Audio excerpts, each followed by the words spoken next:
Assalamualaikum warahmatullahi wabarakatuh and good morning. Selamat pagi pada semua.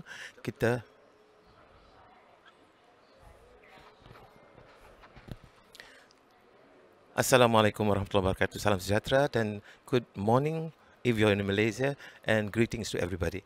I am Nizal Muhammad and today we will witnessing, saya Nizal Muhammad, kita hari ini akan menyaksikan satu program dinamakan International Postwar Gaza Rebuilding Session.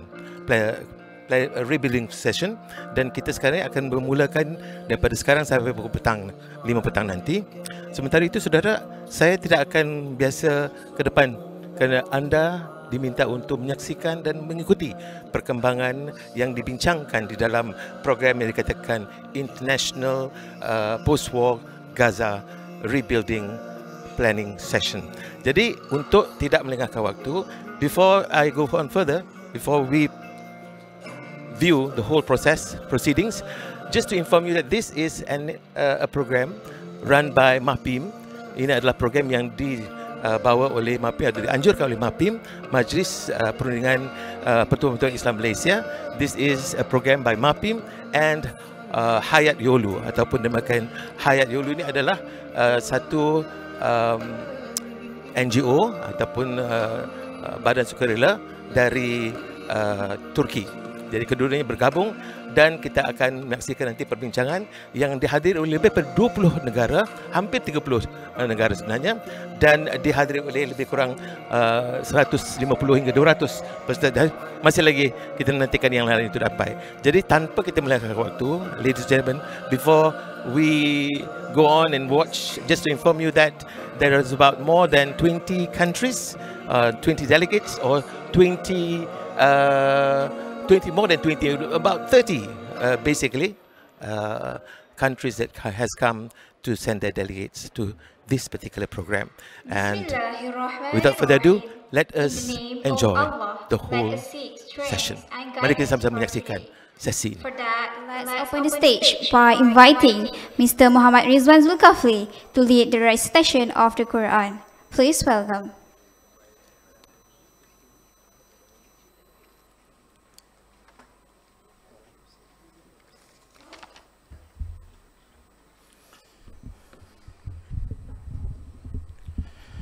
Assalamualaikum warahmatullahi wabarakatuh.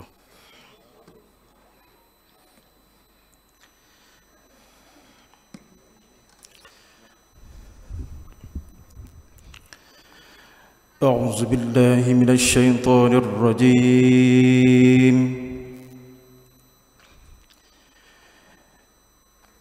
بسم الله الرحمن الرحيم.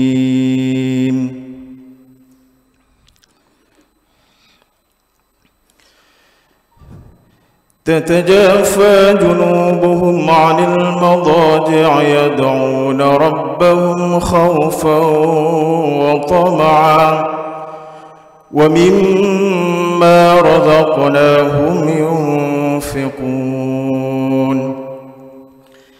فلا تعلم نفس ما أخفي لهم من قرة أعين جزاء بما كانوا يعملون أفمن كان مؤمنا كمن كان فاسقا لا يستوون أما الذين آمنوا وعملوا الصالحات فلهم جنات المأوى نزلا بما كانوا يعملون أفمن كان مؤمنا كمن كان فاسقا لا يستوون أما الذين آمنوا وعملوا الصالحات فلهم جنات المأوى نزلا بما كانوا يعملون وأما أما الذين فسقوا فمأواهم النار كلما أرادوا أن يخرجوا منها أعيدوا فيها وقيل لهم ذوقوا عذاب النار الذي كنتم به تكذبون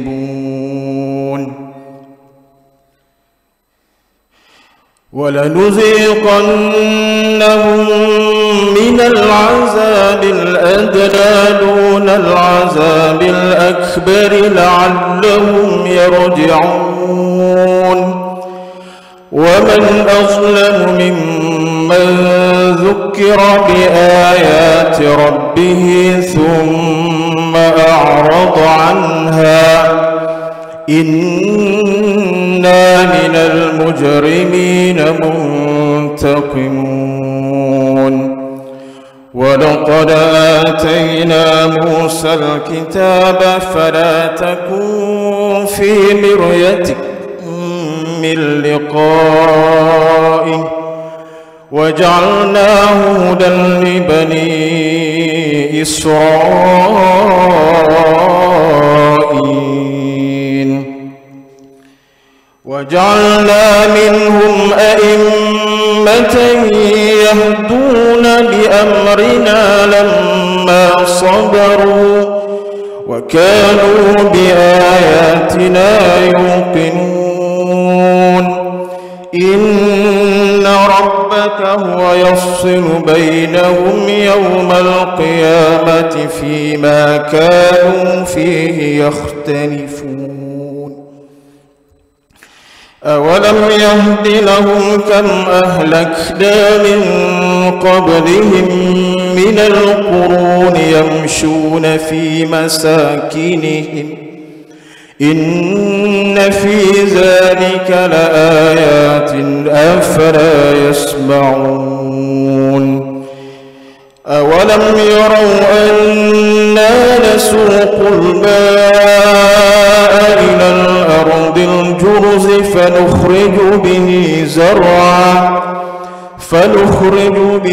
زرعا تأكل منه أنعامهم وأنفسهم أفلا يبصرون ويقولون متى هذا الفتح إن كنتم صادقين قل يوم الفتح لا ينفع الذين كفروا إيمانهم ولا هم ينظرون فأعرض عنهم وانتظر إنهم منتظرون صدق الله العظيم. الفاتحة. أعوذ بالله من الشيطان الرجيم. بسم الله الرحمن الرحيم. الحمد لله رب العالمين الرحمن الرحيم مالك يوم الدين إياك نعبد وإياك نستعين اهدنا الصراط المستقيم صراط الذين أنعمت عليهم غير المغضوب عليهم ولا الضالين.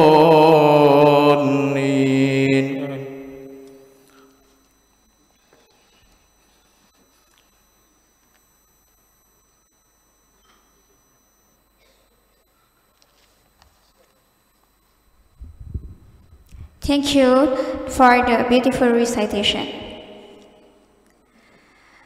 Bismillahirrahmanirrahim. Assalamu alaikum wa rahmatullahi wa barakatuh. And a very good morning to all.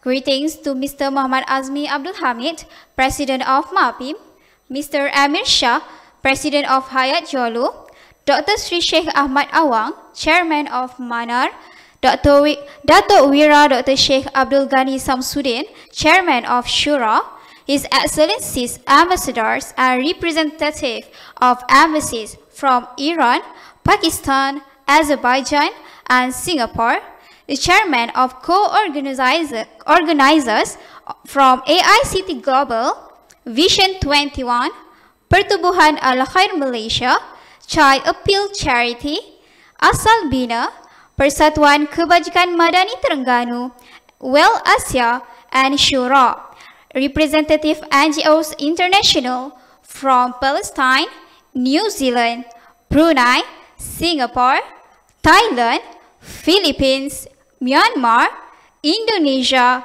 Cambodia, Bangladesh, Iran, Pakistan, Afghanistan, Turkey, India, Jordan, Iraq, UAE, Bosnia, Mali, Azerbaijan, Egypt, UK, Nigeria, and Ireland. Ladies and gentlemen, welcome to the International Postwar Gaza Rebuilding Session. It is my honor to be here. I am Nurul Hana, and I will be your MC for today. I hope the discussion for today will be agreed together. Hopefully, this discussion can have a big impact on our Ummah, especially for our brothers and sisters in Palestine. It's wonderful to see many professionals gathered here, ready to learn and connect. We have an exciting agenda filled with enlightened presentations, engaging discussions, and networking opportunities. We also may discuss some of the most pressing issues facing our world today. May the discussion today can explore potential solution and strategy. With that, I will call upon Cikgu Azmi from MAPIM to deliver his speech. فليتفضل مشكورا.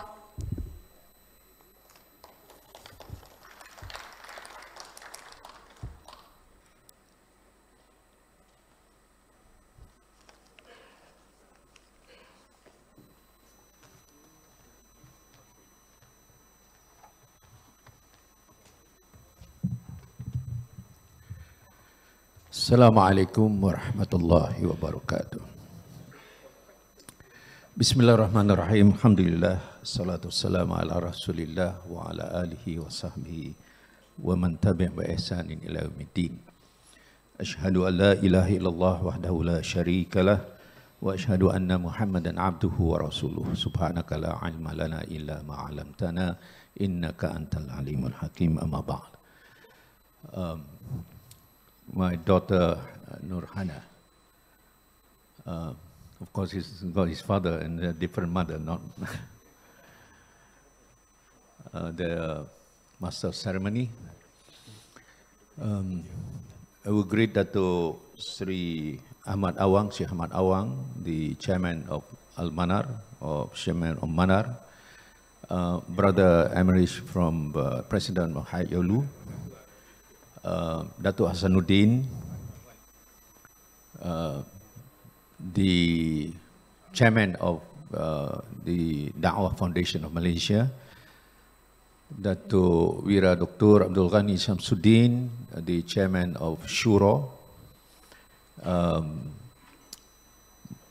Sheikh the Mufti of Ma'had Azhar min Gaza, Dr. Sameh, Datuk Wan Muhammad, the deputy of the Islamic Understanding Institute of Malaysia, and we have the delegates. I cannot name everybody, brothers from New Zealand, and also we have Bangladesh, Ustaz Muhammad Ayaz, and also from Pakistan, Al Khidmat Foundation.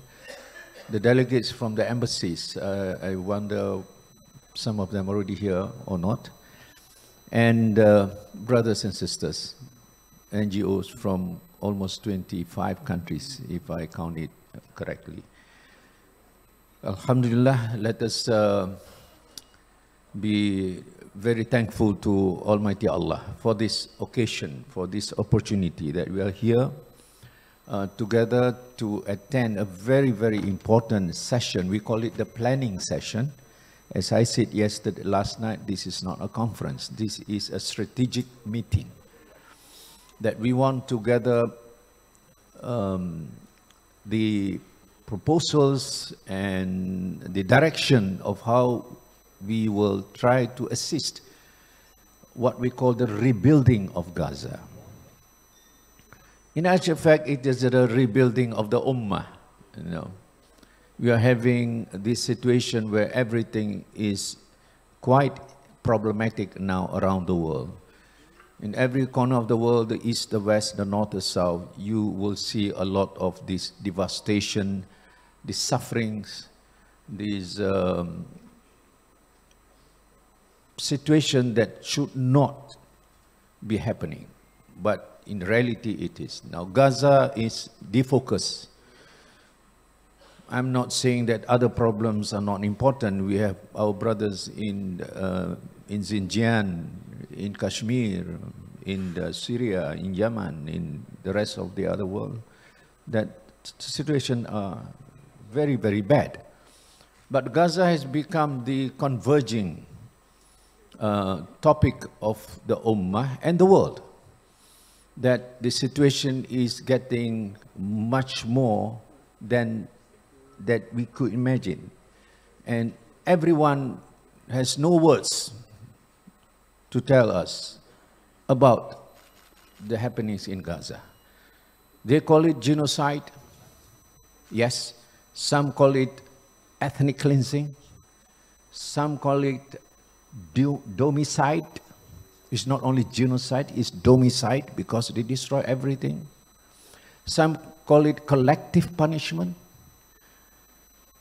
And the United Nations Secretary General gave this term that Gaza has turned to become a graveyard of the children.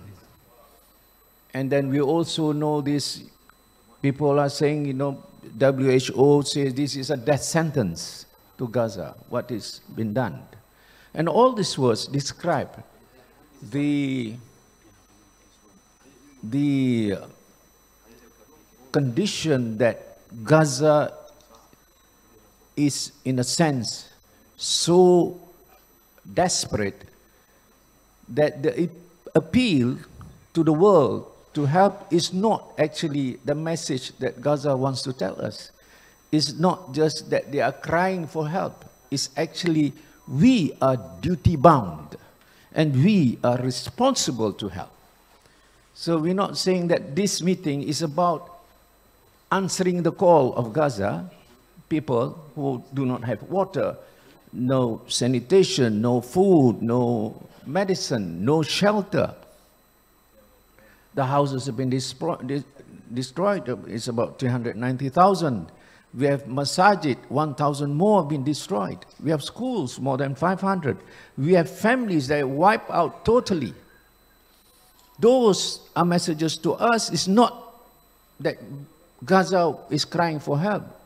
It is a sign that we, human beings, as President Erdogan said, you do not have to be a Muslim to know the suffering of Gaza. You just have to be a human being to be touched what is happening in Gaza. So this is about a duty and this is about a responsibility to act. Not because Gaza wants us to help, because I point out this very important message that this issue of Gaza is about not only saving lives of Gaza, but it's about the dignity of Gaza. And that's why I compiled several very pertinent articles and I put it in a small book. It's in your bags. It's called Rebuilding Gaza with Dignity. Gaza is not begging. Gaza is not asking you. Gaza is telling us that you are duty bound and you are fully responsible to what is happening. And therefore, brothers and sisters, we have to develop in this meeting of what I call the Gaza reconstruction mechanism. We have to plan for the Gaza's future. It has to take shape from now. We have to build what we call the humanitarian network. as the crisis is growing and the need is soaring, the networking must begin now. We are talking about how do we reconstruct Gaza in the midst of the Israeli attacks, which we cannot accept, but the reality is that.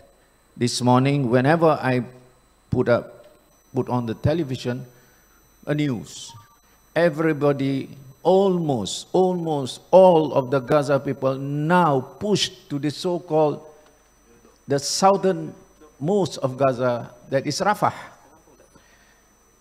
They have been cornered to the border, and they're supposed to be the safer zone because there is a border with Egypt. And now they are pounding on Rafah. Yesterday, 16 people. A child was screaming for help with the telephone on. It was recorded. So how do we build this reconstruction in this situation? UNCTAD, the United Nations Conference on Trade and Development, reports that billions needed to rebuild Gaza. It is shattered in every sense of the word. Infrastructure, shelter, the health system, the education, everything is destroyed. UNCTAD, United Nations Conference Trade and Development, says we need billions to recover Gaza. In that situation, the cost of the devastation is unimaginable. Rebuilding of Gaza in these very dire conditions, the damage, the losses, the needs is beyond our imagination. But I want to tell you that rebuilding Gaza is not enough about getting humanitarian aid into Gaza. It's much more than that. And that is rebuilding the livelihood of Gaza. It's not only getting materials to go in. The whole livelihood of Gaza has to be recovered. We are talking about lives. We are talking about not houses. We are talking about homes. Houses and homes is different. We are not talking about medicine. We are talking about the whole health system. Gaza, I want to announce to you, they need at least 15 billion USD for this year. They already announced no funding from the United Nations Relief and Works Agency. 9 countries defunded UNRWA. And so we are going to discuss on the solutions about Gaza's future, the range of our work, the catastrophe that we have to handle, and rebuilding Gaza in the situation of a siege, how the blockade has hindered the reconstruction Gaza for the last 10, 15 years. They even blocked humanitarian aid at one of the crossings. And that situation will give you the narrative that this is not about one country helping. This is not about a group of countries. This is about the world have to rise up. And every conscious people has to do something about this. We do not want the siege to become normal. 17 years of blockade, they said it is almost normalized. That should not happen. Normalizing the siege is not the It's not the fact that we have to accept. The siege is not normal, and we cannot allow it to be normalized. We have to have a grand plan. We call it the Gaza Reconstruction mechanism. Brothers and sisters, let me just end by saying that this meeting is really about planning and executing. We need more meetings, yes. I have in my mind cluster meetings. I have also in my mind a workshop on real planning of how do we start. I've already put up some calendars of action within 2024 that we need to engage with the United Nations, with the OIC, with the agencies like the WHO. We are not confident of them, yes, but still we have to engage. We cannot allow them to be just as it is now. And therefore, our meeting on the rebuilding is a vital meeting. I was informed that this is the world's first meeting of its kind. A small effort, a very humble effort, getting people to come. Let's talk about it. Let's do some hard work, very solid work, that Gaza will not be as it is now. We will definitely work together, and I think your presence symbolizes that we are united. We are very serious about this. We are calling even nations to come together with us. We're going to establish a real, working, doable effort to rebuild Gaza. Thank you for your attendance. Thank you for your cooperation. Hayat Yolu, one of our major partner, and the rest from the co-sponsors. Thank you so much. And I hope that tonight all of you will be with us, with the Minister of Health, for a charity dinner for Gaza. We are trying to tonight raise not less than 20 million ringgit tonight. So be witness to this effort, and I hope this program today will be the beginning of a very long haul to help our brothers and sisters. Thank you very much. Assalamu alaikum wa rahmatullahi wa barakatuh. Thank you so much for the great speech.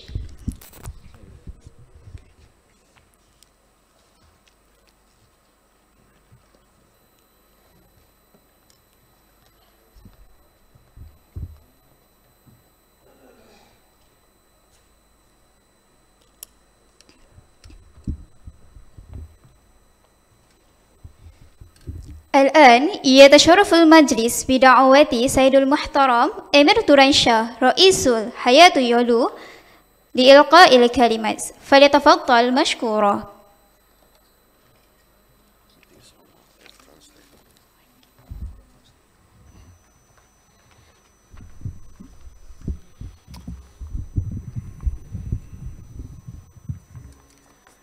السلام عليكم ورحمة الله وبركاته. بسم الله الرحمن الرحيم. الحمد لله رب العالمين وبه نستعين، والصلاة والسلام على نبينا محمد وعلى آله وصحبه أجمعين. السادة الحضور الكرام، السادة العلماء، أهلا وسهلا بكم في هذا اللقاء المبارك. الشيخ الأستاذ عزمي عبد الحميد رئيس مؤسسة مابيم، أهلا وسهلا بكم ونتشرف بكم جميعا. بسم الله الرحمن الرحيم. The Honorable Minister of the Interior, our scholars, distinguished ambassadors, President of MAPIM Organization Sheikh Azmi Abdul Hamid, esteemed attendees, each with their respective titles and position. Welcome to this humanitarian gathering. أشعر بالسعادة البالغة في اللقاء بكم أيها السادة الكرام في هذا الملتقى الهادف الذي يهدف إلى إعادة إعمار غزة عن طريق بناء خطة استراتيجية لذلك. I'm so happy to be with you in this gathering, which aims and has noble aim, the Gaza Reconstruction Summit. This summit is convened through a generous initiative and strategic partnership between the MAPIP organization and Hayat Yolo. نعم. لذلك وقبل كل شيء أريد أن أتوجه مرة أخرى بالشكر الجزيل للشيخ عزمي عبد الحميد صاحب الفكرة، فهو رجل بأمة يحمل قضايا المسلمين ويدافع عنها دون كلل أو ملل. In this context, and above all, I extend profound gratitude to Sheikh Azmi Abdul Hamid, the president of MAPIM, for his visionary leadership. He is a man of the Ummah, carrying the issues of Muslims and tirelessly advocating for them. إن حضور هذا العدد الكبير من المؤسسات الإنسانية والدولية والشخصيات المؤثرة من أكثر من 22 دولة حول العالم، معظمها يبعد عن فلسطين أكثر من 5000 كيلومتر، له معان كثيرة وأثر كبير في نفوسنا كفلسطينيين. The presence of this large number of influential figures and humanitarian leaders from more than 22 countries around the world, most of whom are more than 5,000 kilometers away from Palestine and Gaza, holds significant meaning and impact on us as Palestinians. ويرسخ التزام المؤسسات الإنسانية في هذه المنطقة بدعم القضية الفلسطينية في الوقت الذي خذلتنا فيه جميع حكومات العالم تقريبا. It solidifies the commitment of humanitarian institutions in this region to support the Palestinian issue at a time when all the governments of the world have failed us. إن هذا الاجتماع يحمل أهمية كبيرة في هذا التوقيت الصعب الذي تتواصل فيه حرب الإبادة الجماعية الذي يشنها الاحتلال الصهيوني على قطاع غزة منذ 5 شهور تقريبا. Esteemed guests, our gathering holds great significance at this challenging time, during which the genocidal war waged by the Zionist occupation against the Gaza Strip continues unabated. إن 5 شهور من الحرب كانت كافية لآلة الحرب الصهيونية أن تدمر كافة نواحي الحياة في قطاع غزة، وأن تحيل تلك المدينة الصامدة الشامخة إلى مدينة دمار وأشباح. 130 days of war and aggression were sufficient for the Zionist war machine to destroy all aspects of life and turn this city, that steadfast, proud city, into a city of destruction and loss. فمنذ اليوم الأول للحرب تم قطع شرايين الحياة في قطاع غزة، حيث حرم الناس من الوصول للماء والغذاء والدواء والكهرباء وكل شرايين الحياة. From the first day of the war, the arteries of life were severed in Gaza. People were deprived of access to water, food, medicine, and electricity. كما جرى تدمير البيوت والمنشآت المدنية والصحية والأمنية، مما أدى إلى حدوث كارثة إنسانية كبرى هي الأكبر منذ الحرب العالمية الثانية. Also homes, civilian infrastructure, health facilities, and security installations were destroyed, leading to the largest humanitarian catastrophe since World War II. وقد كان الكثير من الناس يطلق على غزة لقب أكبر سجن مفتوح في العالم، وبرأيي فإن هذا التعبير كان صحيحا قبل حرب الإبادة هذه. Many humanitarian observers have rightly referred to Gaza as the largest open-air prison in the world before this genocidal war. But now, in my opinion, Gaza resembles Nazi death camps. أما الآن فإن غزة هي أشبه بأفران الإبادة النازية، حيث يحاصر الناس ويسجنون في بقعة صغيرة من الأرض، ثم ترمى عليهم القنابل والصواريخ ويحرمون من الطعام والشراب وتهدم بيوتهم فوق رؤوسهم. Yes, Gaza resembles Nazi death camps where people are deprived of food and water while their homes are demolished over their heads. وقد بلغ نصيب المواطن الغزي من إجمالي كمية السلاح والمتفجرات التي ألقيت على قطاع غزة حوالي 28 كيلو جرام لكل فرد. The average of weaponry and explosive dropped by the enemy in Gaza amounts to about 28 kilograms per person. كما أن كمية المتفجرات التي تم إلقائها على غزة تساوي 5 أضعاف القوة التدميرية لقنبلة هيروشيما وناغازاكي. Yes, the amount of explosives that thrown on Gaza equating to 5 times the destructive power of the Hiroshima and Nagasaki bombs. لقد فشل العالم حقيقة أمام صرخات أهل غزة وما ينفذ بحقهم من إبادة جماعية.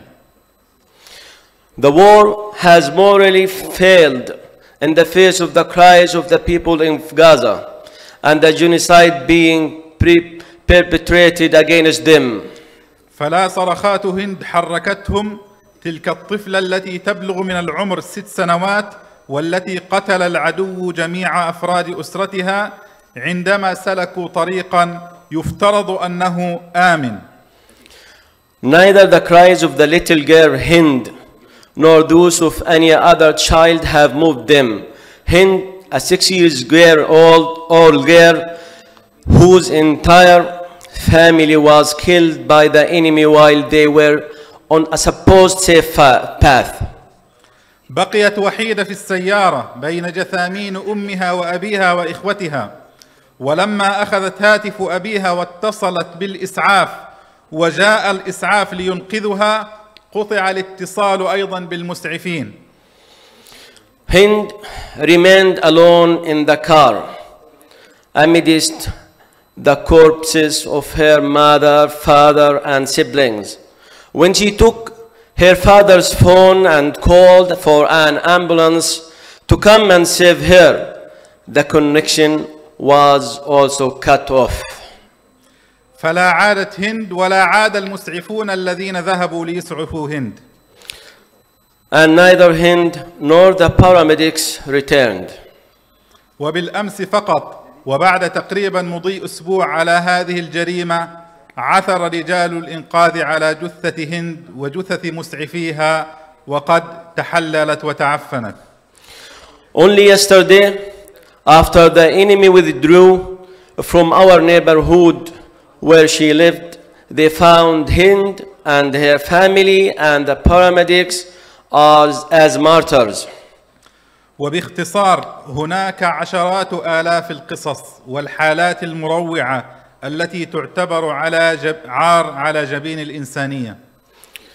Like Hind, there are tens of thousands of horrifying stories that are a stain on the humanity's conscience. لم يبق صنف من صنوف العذاب وألوان الموت لم يذقه أهل غزة.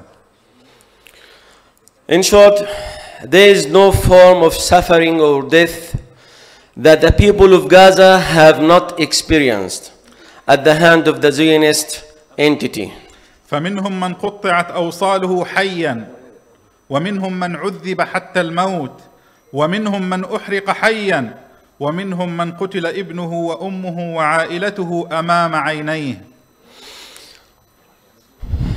Some their limbs severed while alive, others were tortured to death, some were burned alive, and others witnessed their children and parents being killed before their eyes. والآن هناك مئات الآلاف في شمال قطاع غزة معرضون لخطر الموت جوعا. Now, Hundreds of thousands in the northern Gaza Strip are at risk of death from hunger. تكلمت مع عائلتي وأهلي قبل أيام فأخبروني أنهم يصنعون من أعلاف الحيوانات خبزا لهم، أما الآن فلا أدري هل يجدون طعاما أم لا. I spoke to my family a few days ago and I found them making bread from animal feed for themselves. I don't know now if they find food or not. السادة الكرام، إن هذه المأساة الإنسانية تتطلب منا توحيد الجهود وتكاتفها من أجل القيام بالواجب الإنساني تجاه أهل غزة. Esteemed guests, this humanitarian tragedy requires us to unify and intensify efforts to fulfill our humanitarian duty towards the people of Gaza. ونحن هنا لا نتكلم عن مساعدة من أجل تحسين الحياة، بل المساعدة من أجل الحفاظ على أرواح الناس وحمايتهم من الموت جوعا أو بردا أو مرضا. We are here not to talk about assistance, but rather about saving lives from the danger of death due to hunger, cold or disease. فنحن جميعا مدعوون لتكثيف العمل وتوحيد الجهود من أجل قضية فلسطين، قضيتنا جميعا. As representatives of civil society organizations in your countries, you are invited to intensify your work and efforts for your issue Palestine. والعمل هنا يجب أن يكون من منطلق القيام بالواجب الإنساني والإسلامي وليس مجرد تقديم مساعدة عابرة، ففلسطين هي قضية كل مسلم وواجب كل واحد فينا. The work here must be based on the premise of fulfilling the humanitarian and Islamic duty, not just providing transient assistance. Palestine is the issue of every Muslim and the duty of each of us. الحضور الكريم، لقد أسست مؤسستنا طريق الحياة قبل 10 سنوات كمنصة إنسانية خيرية لتقديم العون والدعم للشعب الفلسطيني في الوطن والشتات. Honorable attendees, our association was established 10 years ago as a charitable humanitarian platform to provide support and assistance to the Palestinian people in both their homeland and their diaspora. واتخذت من اسطنبول مكتبا رئيسيا وإداريا، كما اتخذت من قطاع غزة في فلسطين مكتبا عملياتيا وتنفيذيا. We have a main administrative office in Istanbul and an executive and operational office in Gaza. وقد سعت الجمعية منذ اليوم الأول للحرب لتشكيل تحالف إنساني لتوحيد الجهود وتنظيمها من أجل تقديم العون والإغاثة لأهلنا في فلسطين. Since the first day of the war, Hayatiollah has sought to form humanitarian alliances to unify and organize efforts to provide aid and assistance to our people in Gaza Strip. ورغم استشهاد 3 من أعضاء مكتبنا في غزة وتدمير بيوت معظم العاملين معنا، إلا أننا واصلنا العمل بالليل والنهار من أجل إغاثة الناس، ووفرنا الغذاء والمأوى والدواء وغيرها من الاحتياجات الأساسية للناس هناك. Despite of the martyrdom of 3 of our members in Gaza and the destruction of the homes of most of our colleagues, we have continued to work day and night to aid our people in Gaza. We have provided food, shelter, medicine, and other basic necessities. كما افتتحنا مكتبا لوجستيا لشراء وتجهيز القوافل في مصر وإرسالها لقطاع غزة. We have also opened a logistics center to purchase and prepare relief convoys from Egypt and send them to Gaza. السادة الكرام، لقد قدرت بعض الجهات الرسمية تكلفة إعادة إعمار غزة بمبلغ يتراوح ما بين بعضها 15 كما ذكر الشيخ الأستاذ عزمي، وبعضها وصل مبلغه إلى 50 مليار دولار كتكلفة لإعادة إعمار غزة.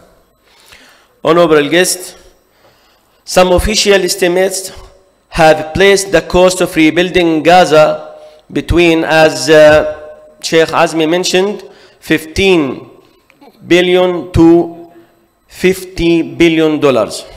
وهذا يتطلب منا بالطبيعة كمؤسسات توحيد الجهود والضغط على الجهات الرسمية والحكومية في بلادنا من أجل المساهمة أولاً في وقف العدوان، وثانياً من أجل المساهمة في إعادة الإعمار. This requires us, as civil society organizations, to intensify our efforts and pressure official and governmental bodies in our countries to contribute, first, to stopping the aggression, and second, to contributing to the reconstruction. وكما أنكم مدعوون لإقامة تحالف إنساني من أجل غزة، فإني أدعوكم إلى تشكيل اتحادات في كافة المجالات من أجل دعم فلسطين وتبني القضية الفلسطينية.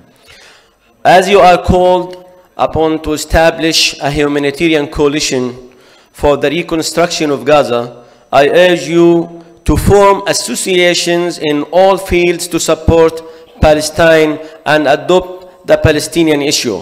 فليكن في كل دولة اتحاد للصحفيين من أجل فلسطين، واتحاد للمحامين والحقوقيين من أجل فلسطين، واتحاد للكتاب والأدباء من أجل فلسطين، وهكذا في كل المجالات. Let there be in each country an association of journalists for Palestine, an association of lawyers and human rights activists for Palestine, an association of writers and intellectuals for Palestine, an association of businessmen for Palestine. وفي النهاية وكمواطن فلسطيني أود إخباركم بأنه بالرغم من كل هذه الآلام والجراحات فإن غزة ستبقى شعلة من النور في زمن الظلام. In conclusion, as a Palestinian citizen, I would like to inform you that despite all the pain and suffering, Gaza will remain a beacon of light in times of darkness. وستبقى غزة حرة صامدة شامخة بإذن الله. And Gaza will remain free, steadfast, and proud until the day when the flag of Palestine is raised above the walls of Al-Aqsa and through all Palestine. شكرا جزيلا لكم، بارك الله فيكم، وإن شاء الله لقاؤنا القادم يكون معكم جميعا وبحضوركم جميعا في غزة بإذن الله عز وجل. بارك الله فيكم. Thank you very much, and inshallah our next meeting will be in Gaza.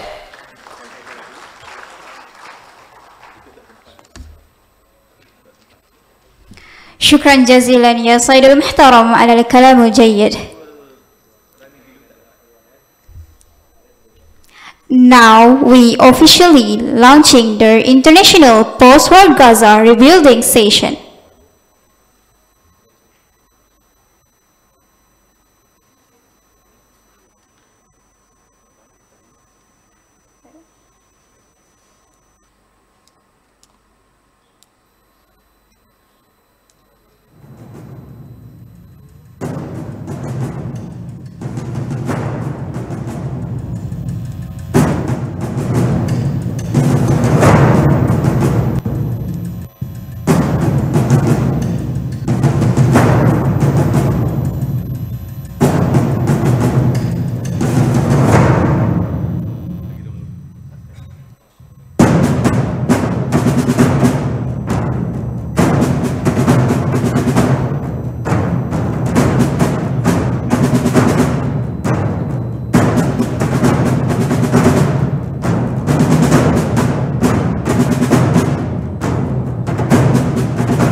sorry for the technical glitch. So now, this is a poster launching of the International Postwar Gaza Rebuilding Session.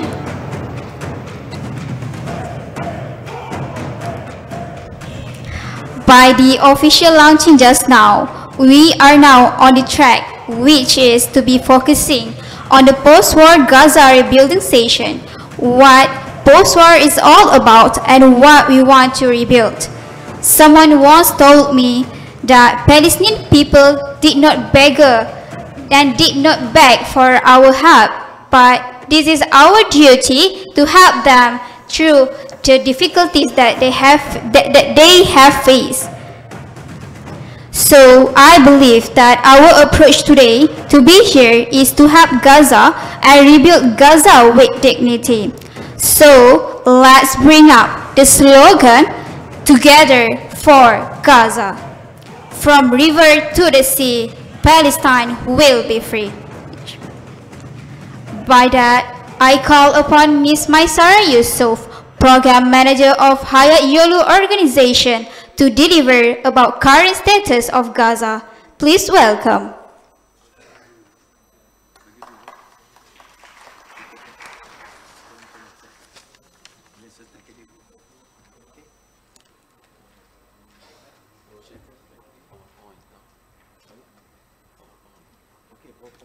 Assalamu alaikum. Bismillahir Rahmanir Rahim. I am going to talk to you about the current situation in the Gaza Strip. Not only as Hayat Yolu staff,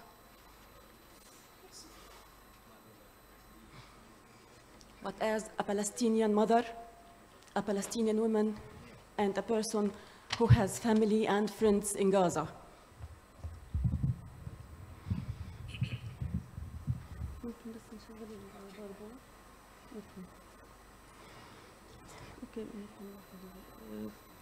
Next, please. Next. It's been almost 28 days of aggression on Gaza.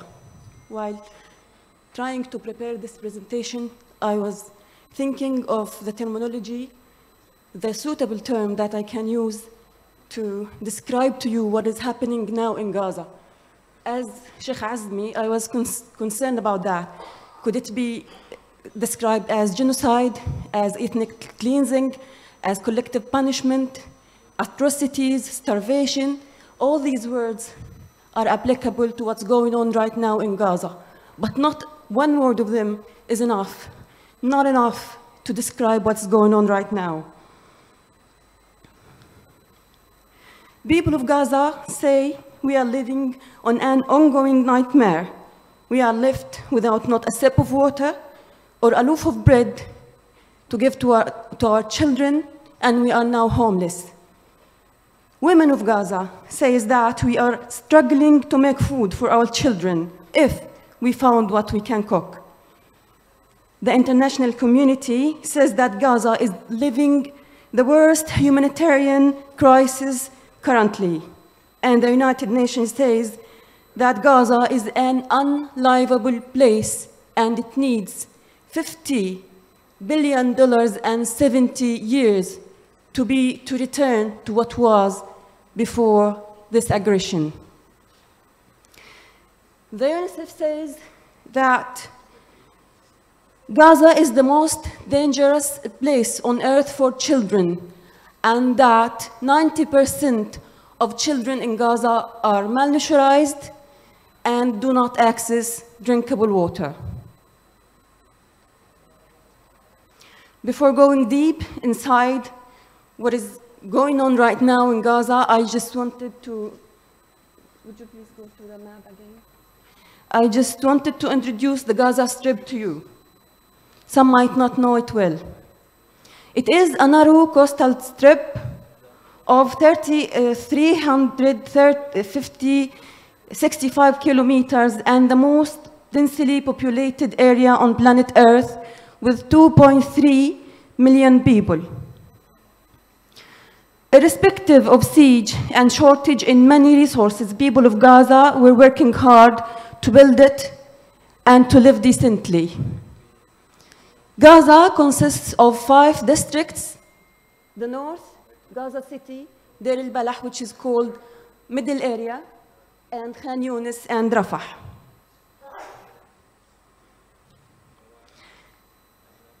At the very first days of this vicious aggression,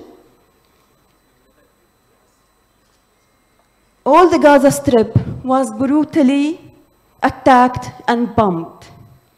And when it was time for ground invasion, people were threatened of leaving their homes by bombing and by throwing leaflets on their heads to push them towards the south, towards the city of Rafah. Would you please just keep to the map a little bit?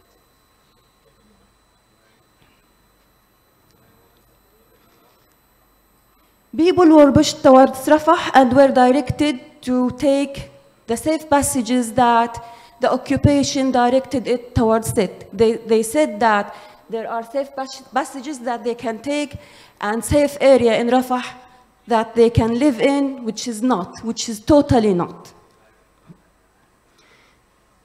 These safe passages were only traps for the Gazans, as many massacres were committed on these roads.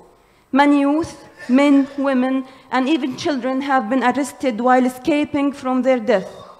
We know that 3,000 people have been arrested from the Gaza Strip, either from the safe passages or during the ground invasions to their areas in Gaza, in North Khan Yunis, and Gaza.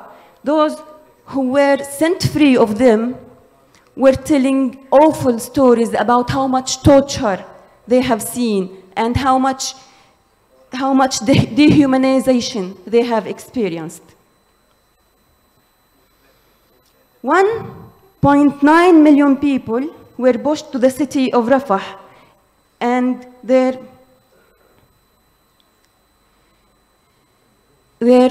neighborhoods in the north, in Gaza, many neighborhoods were totally erased from the ground. Now, we are told everybody in Gaza knows that there are threatening of invasion Rafah also, which means a new Nakba. This makes people confused. Many families have already moved several times from the north to the middle, to Khan Yunis, to Rafah, and now where they would go. Many people took refuge at schools, and it was bombed. Then moved to the hospital, and it was bombed. And they have to go to other hospitals and to other places, and we have many stories of people who stayed for nights in the streets, in the open, with their families, without nothing, because they have experienced every kind and every type of displacement.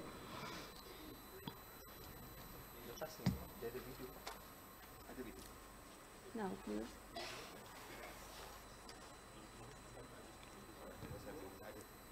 66 tons of explosives were dropped on Gaza. Gaza was bombed from the sky, from the sea, from the land, and in some parts of it, explosives were planted in complete neighborhoods, and these neighborhoods were totally erased. The number of explosives used in this small piece of land is 5 times the size of the atomic bombs dropped on Hiroshima and Nagasaki. The share of each and every person in Gaza Strip could be 28 kilograms, which means they could be killed hundreds of times. Next, please.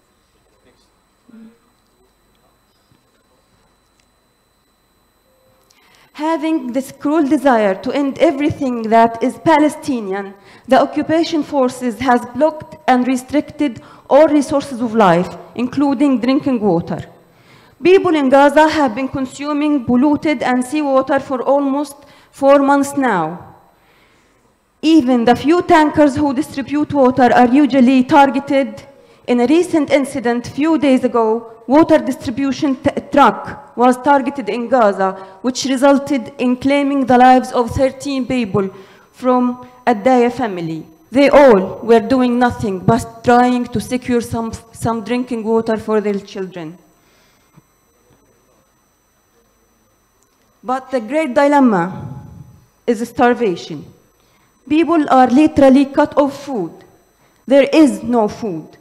People are starving, especially in the north. In the north, they have eaten an animal feed, which is now finished. They are starving to death. And we have seen cases of children who died of hunger and coldness as their bodies couldn't keep its normal temperature due to lacking food. Also, aid is not allowed in Gaza, and especially not in the north. The amounts allowed in Gaza are not the priorities and real needs of people. It is what is allowed and accepted by the occupation. And it covers only 10% of the real needs of people. We know that there is still 300,000 people in the north. And they have no food, and their lives are on the brink. We can also speak about the acute shortage in electricity. We can go back again, please. The acute shortage in electricity put the lives of many people at the brink. It has ended lives of people, like children who were in IC unit, the immature children who were left to die in the IC units because of no electricity. Even electricity that could be a life-saving for other patients was targeted. Solar systems on organizations and on buildings were targeted because killing is the dominance.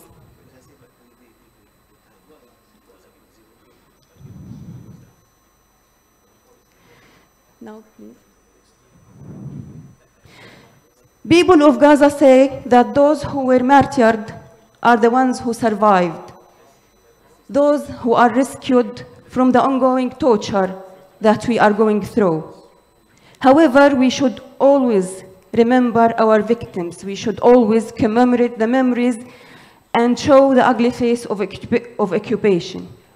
The occupation has committed so far more than 3,000 massacres, the most famous of which are two.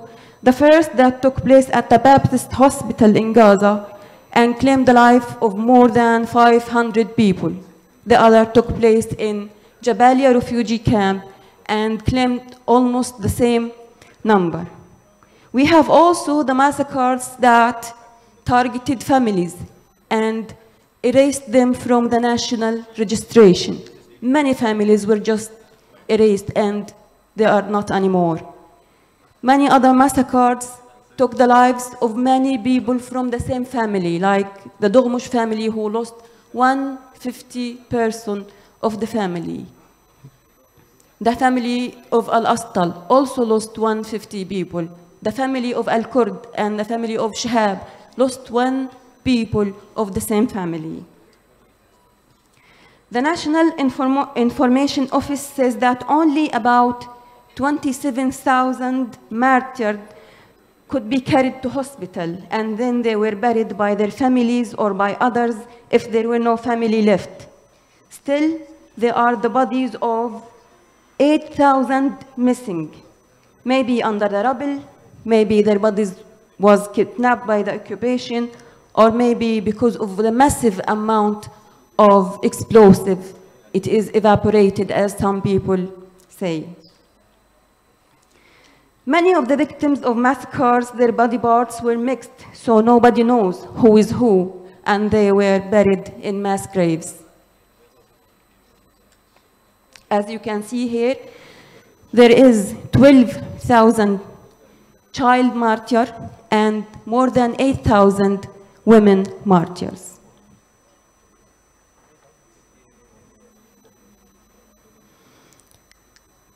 These two constitute 70% of all casualties. Next, please. Among the martyrs, there are 122 journalists because the truth is also targeted. These people managed to reverse the narrative and to show the reality to the whole world. Rescue teams and medics are also the heroes who we lose because we are giving their lives to rescue people. And many times the ambulances were having coordination to go to evacuate wounded people from hot areas. Regardless of coordination, they were targeted and killed. In several occasions, the ambulances were carrying injured people, and they were targeted to turn these injured people into martyrs with the people who was rescuing them. Only yesterday, we have taken the news of losing 2 brave paramedics who was trying to save the child Hind Rajab. You all know the story of Hind. Also, we have 340 martyrs amongst the medical staff. These are also targeted because this is a war against life. This is a war against every living thing in Gaza, and in the time where the health system is on the brink.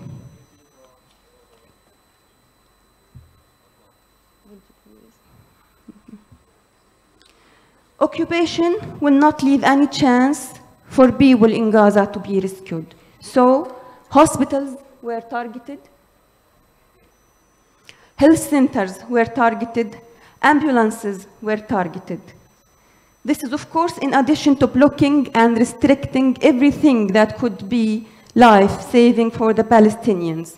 There is a huge shortage in fuel, in medication, in surgery supplies, and in disposables, so that many people had to go through surgeries without anesthesia. Can anyone of us forget the doctor who was crying over the child who died of a brain shock due to being amputated without anesthesia? Can we forget the child Ahd Bseso,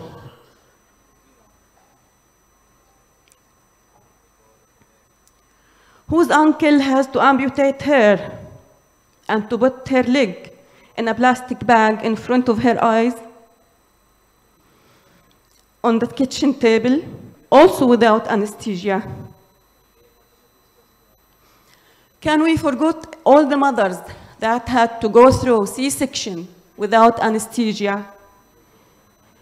All the people who were amputated only because they have infections. These amputations could be avoided if these infections could be treated, could have the chance to access treatment and medication.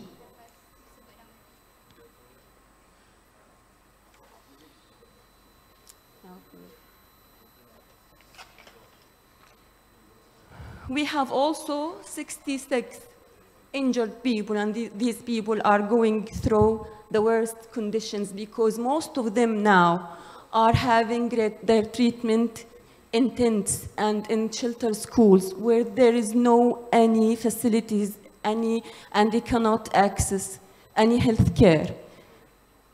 These people, some of them were amputated of infection. Some of people do not have even water to take care of their wounds. They doesn't have any disposables to change their bandages. They are suffering and they are living in hell. How could a person take care of his wounds in the shelter, in a school, where there is only 12 latrines for 7,000 people, which means 1 latrine per 600 people? We have also 11,000 injured people who needs life-saving travel. What we know so far that only 1,000 of them have been evacuated to other countries.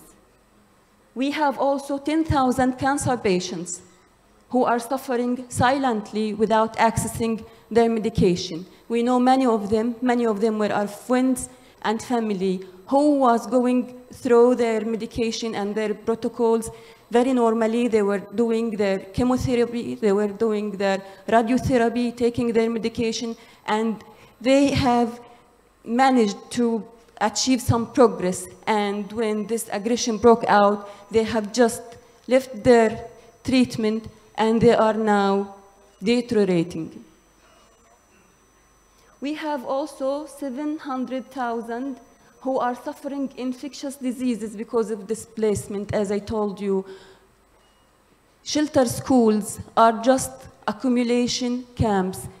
People are living in these schools without any hygiene and without accessing any needs for taking care of their cleanness, of their hygiene. We know, and I told you, we know that there are some places with only 12 latrines for 7,000 people. We have 8,000 cases of viral hepatitis C infection due to displacement also, due to the crowdedness in schools and in other places that are shelters for the refugees, for the displaced. We have 60,000 pregnant women at risk due to lack of access to health care. And we know that the ratio of miscarriage is raised to 300% the ratio before this aggression. Many women in Gaza are suffering high blood pressure and diabetes, pregnancy diabetes, and nobody can take care of them because the health system is overloaded. We have also 350,000 people who are chronic patients and at risk, and they used to take care of their chronic diseases in basic care clinics. Now they are no more. Only also 99 of the health sector staff were arrested from the hospitals when these hospitals were invaded and besieged, or from the safe passages towards the city of Rafah.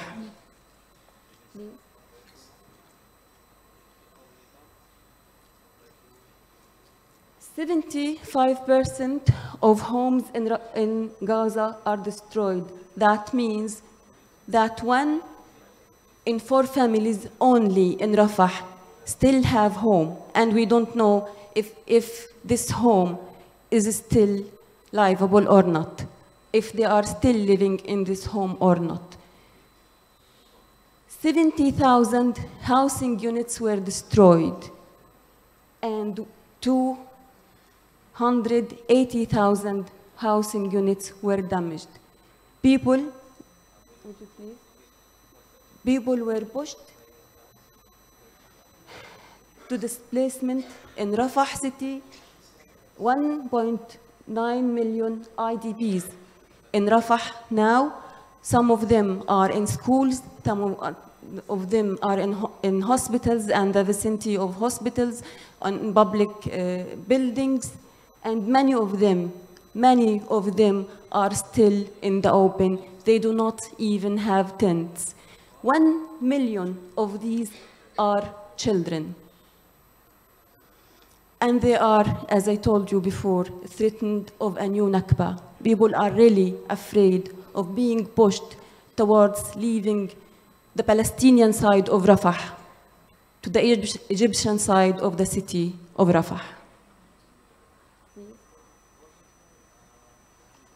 In addition to displacement, these people do not anymore have any access to their basic needs.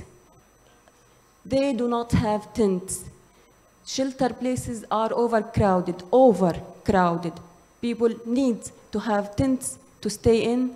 They don't have any blankets, any clothes. People who were saved from under the rubbles, families, complete families were saved from under the rubbles. They were even barefooted. Do only have what they were wearing when they bombed. So they literally need everything. Most important is the wash basics. Newly born babies do not have baby diapers. This is a great problem for new mothers. Even women, sensitive needs. are not met, are not responded to for the same reason.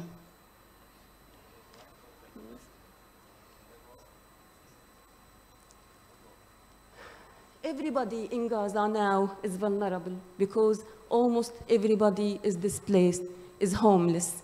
But the most vulnerable groups amongst them are pregnant women who cannot access health care, mothers and newly born babies whose needs cannot be met are also at a great danger.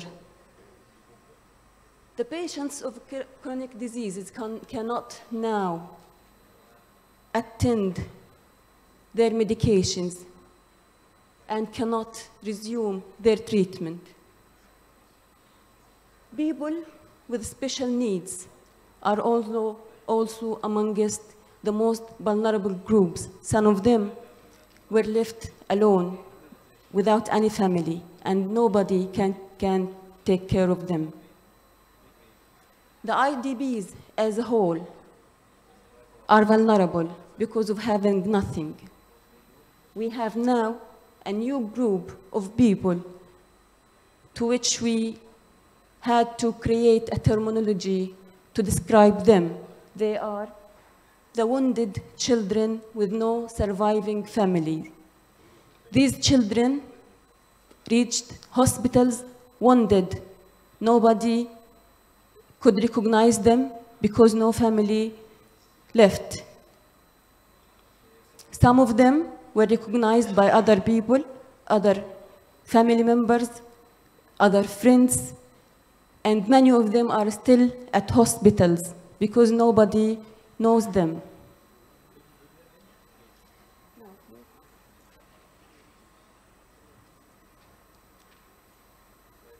Destruction has reached everything in Gaza, even mosques. Gaza used to have 1,200 mosques. Now, thousands of them was either totally destroyed or damaged. 183 mosques were totally destroyed. Churches were not also banned. We have 400 schools and universities destroyed.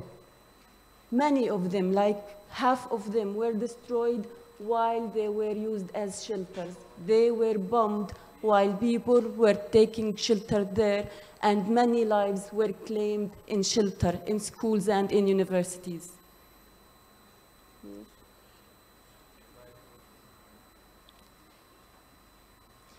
We have seen a lot of the sad face of Gaza,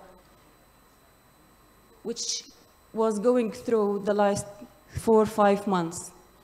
But we have to remember you that Gaza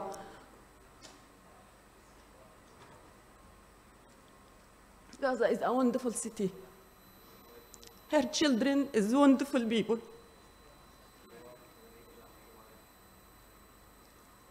It is an ancient city. Their people are well educated, well civilized. Gaza was exporting every beautiful thing to the whole world.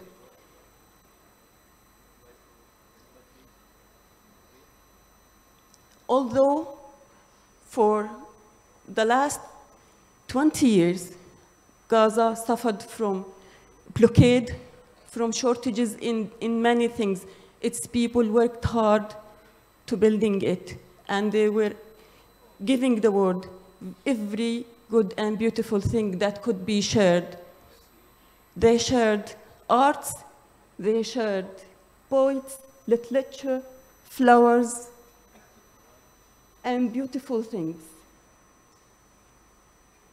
Now, please. Now, the beautiful Gaza is turned into the biggest displacement camp in the world. Thank you.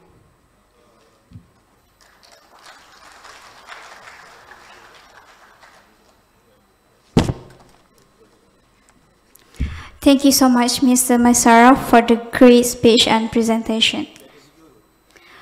Before we begin with this next speaker, I just want to announce something.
So that the end of the video that we can see the situation of the Gaza people.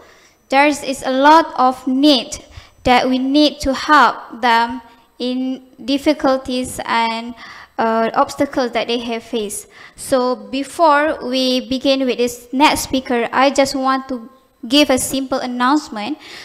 There is a signage book for a Gaza people. So I will rotating this book. So you may state your name and your nationality and what you wish for the Gaza people. Inshallah, the message will send to them. Inshallah.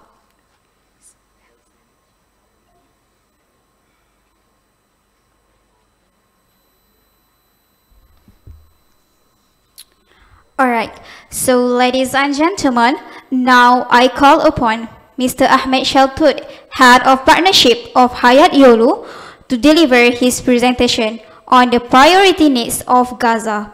Please welcome.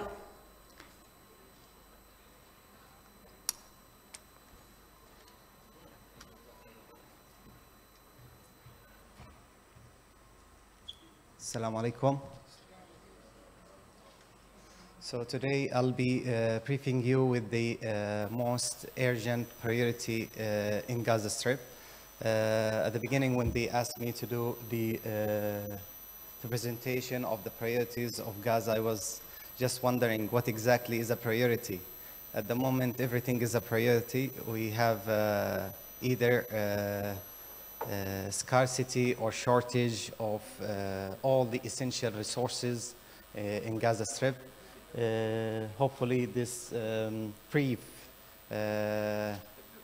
introduction of the priorities of Gaza gets all the attention of you, inshallah.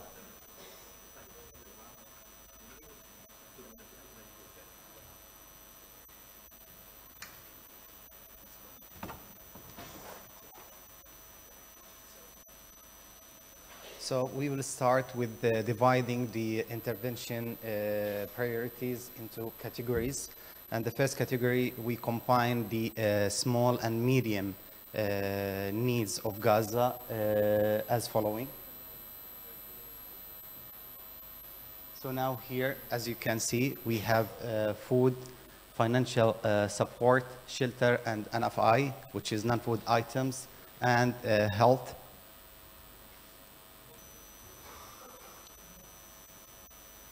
In the first category, we have food. As you know, Gaza Strip is suffering of the closure of all vital gates that gets all the aid and the commercial products into Gaza. Since the very beginning of this current genocide, we were receiving, before the genocide, 500 to 700 trucks into Gaza. It includes food, non-food items, hygiene, and furniture, and all the essentials for the Gaza Strip. As you know, the occupation are not allowing us to be a productive territory. So most of our essential needs are acquired from abroad. So since the beginning of this genocide, we start receiving aid from abroad, and this aid is the minimum amount of resources that any person in Gaza can survive with. So as you can see, the first priority in the short and medium term project is food. Food includes hot meals, it includes food packs, it includes vegetable basket, and all the candies for kids, because kids are one or among the people who are suffering the most of this genocide, since some of them who are up to 3 years old are unaware of what is a genocide, what is ethnic cleansing, what is attack by an aggression country who wants to aggression entity which wants to occupy our land. So the second one is the financial aid. The financial aid is very essential for every single person in Gaza at the moment, since 80% of our people are daily workers. So that means they haven't been working for the past 128 days. That means they are in lack of the financial resources to sustain their lives.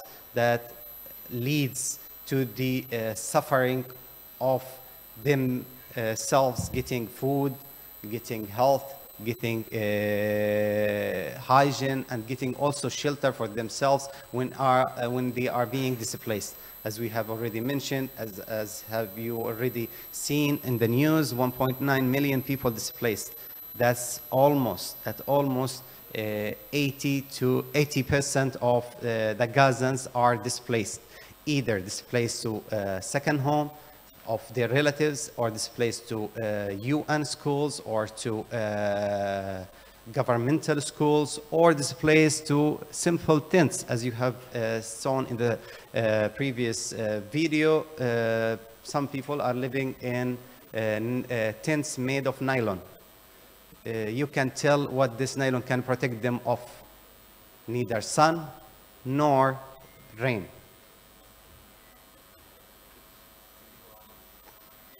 Shelter. Shelter is as crucial as life itself. No person on earth, even during the Maslow hierarchy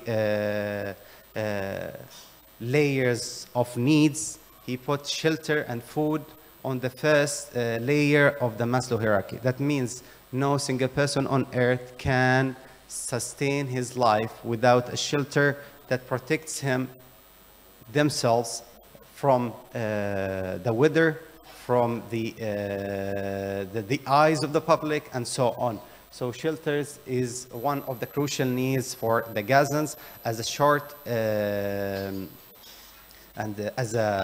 short and medium term solution, we have tents as a priority, and prefabricated houses that could be installed inside Gaza. And of course, these has to be imported from abroad. Alhamdulillah, so far we received some of these tents in Gaza, but still the need is big, and we need the cooperation of everyone to get these tents and prefabricated houses into Gaza, as we already aware that the 75% of the destruction in Gaza requires years to retain Gaza as it used to be. So within that period of time, we need a quick solution, and one of them is tents and prefabricated houses.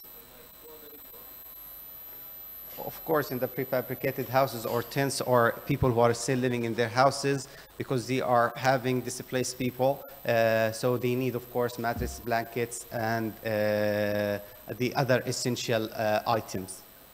And here you have the health. In health, we need the essential medical supplies and medicine. Medicine, as you can know, that one of these, the essential needs that every single person in Gaza need, whether you are injured of the attacks or you are just sick. I still remember myself being sick 5 years ago with abscess in my elbow. In this abscess, to remove the abscess, they took me to the hospital, and the doctor who was making the micro operation was my cousin, and he said, like, Ahmed, I'll inject you with anesthesia. He injected me once. He started the operation. I start crying. He did it again. He injected me with a second anesthesia needle. Still was crying, and after the third one, I started being relieved of pain. Imagine just a small abscess in my elbow made me suffer this much. Imagine those people who are out of anesthesia to do their C-section, women, or to cut their limbs, amputate their limbs. We have seen too many videos of doctors doing amputation without anesthesia. The only, the insignificant thing that anyone can think of, if I or anyone ask you of, list the most things that you are grateful of, you would say food, you would say shelter, you would say family, but no one would have thought of anesthesia as a blessing of Allah. And now it's one of the most critical need in Gaza. So anesthesia represents all the medicine that is in need inside Gaza. And of course, we need the fuel to run the remaining hospitals in Gaza. As everyone knows here, that Gaza, since the very beginning, has a lack of electricity. We have multiple sources, but if you sum them all up, you won't cover the shortage of electricity in Gaza. And at this moment, they didn't see light since the very beginning of the genocide. Now we move forward to the long-term intervention plan. We have also here shelter, health, education, and infrastructure.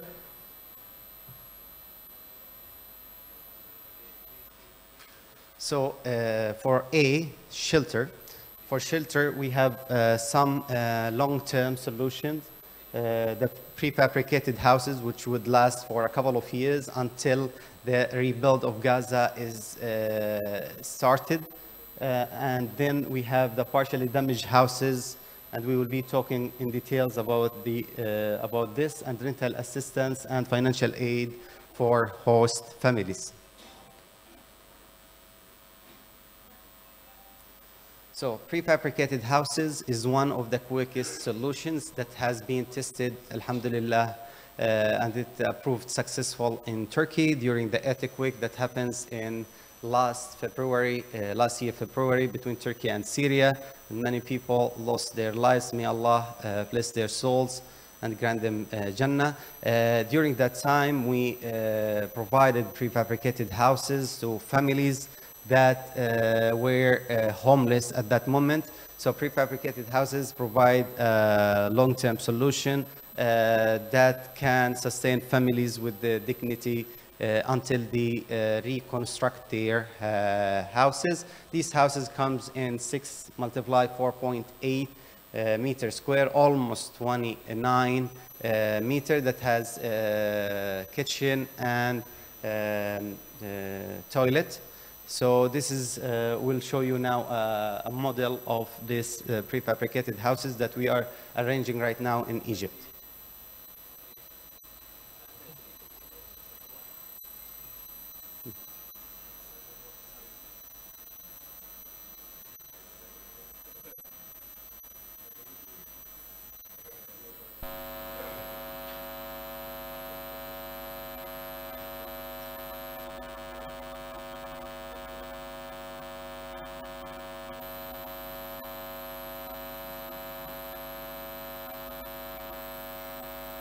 So as you can see, this is our prefabricated house that can be installed within up to 2 days. And it's the minimum shelter that we can provide to our family in Gaza.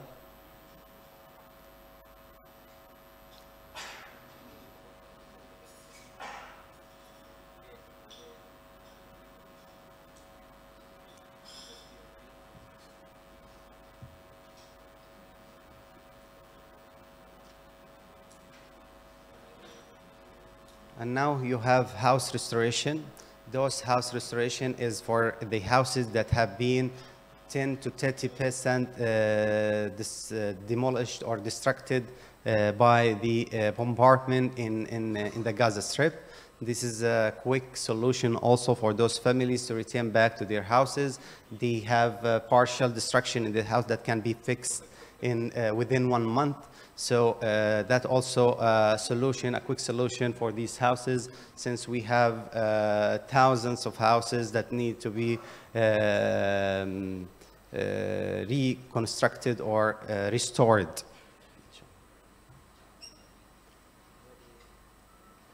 Rental assistance, as you have seen, that many Palestinians change their houses, and not enough people are renting, or like limited number of people are renting houses in the south, in Deir el-Balah, which is in the middle area. So this is also required them to pay for this rents for the landlords. So this is also a supporting program for those who are being displaced, not to the tents, but to the to certain renting houses or flats.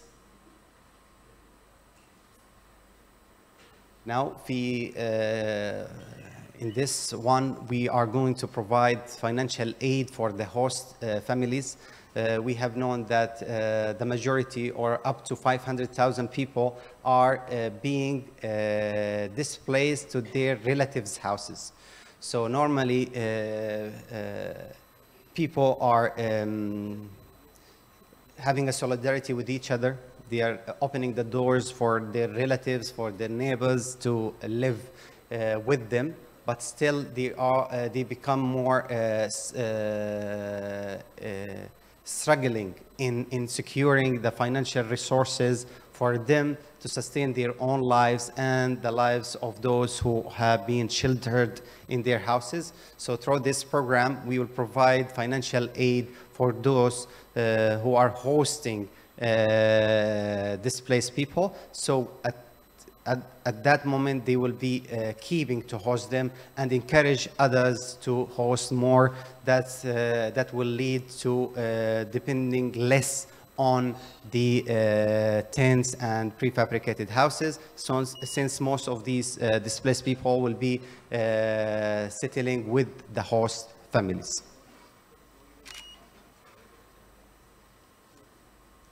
So now here in the health sector, we have two subcategories. We have the restoration of public hospitals, and we also have providing hospital with medicine and medical equipment. As you have seen, we repeated the medicine and the medical equipment because it's needed in the all terms. It's a necessity. It's an essential. Resource that Gaza is lacking of at this moment, and will be in scarcity up till 10, 15 years. So now this hospital restoration, now as already Sister Maisara already mentioned that almost 50 hospitals have been totally demolished. So, and the rest were damaged partially. So in this program, we'll be focusing on restoring the partially destroyed hospitals and create medical clinics in every single area that can cover the needs of that area, and also create a different solution, which is mobile clinics that also can cover the rural area which is far away. Of course, the support of ambulances are still going on in Gaza, but the most critical need is the restoration of the hospitals and its staff members. So we need also to focus on the education of doctors and the paramedics. Since the start of this genocide, we have lost hundreds and thousands of paramedics in Gaza. So the education of our health staff is an urgent priority. So now we have here medicine and medical equipment. In these medical equipment, we would have to have, of course, oxygen supply, all kind of diagnosis machines, and all the machines that is specialized, I don't know, for X-ray or the MRI also, and all the other equipments that is needed in all the sections of hospitals. So now we have the education sector. We are going to focus on restoring public schools and also providing schools with the needed furniture and teaching materials.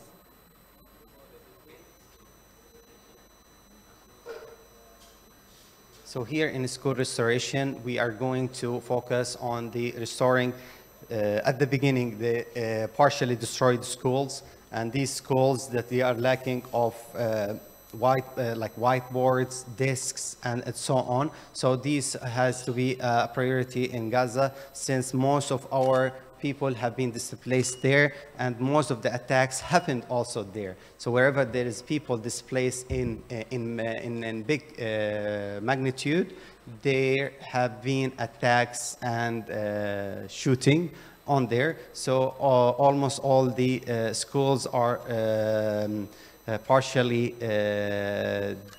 demolished or destroyed. So also we need to focus on having quick restoration for these schools.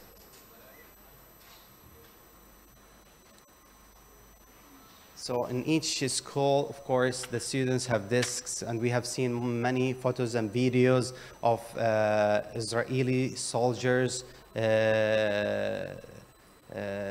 vandalizing, breaking all these desks and all teaching materials, all these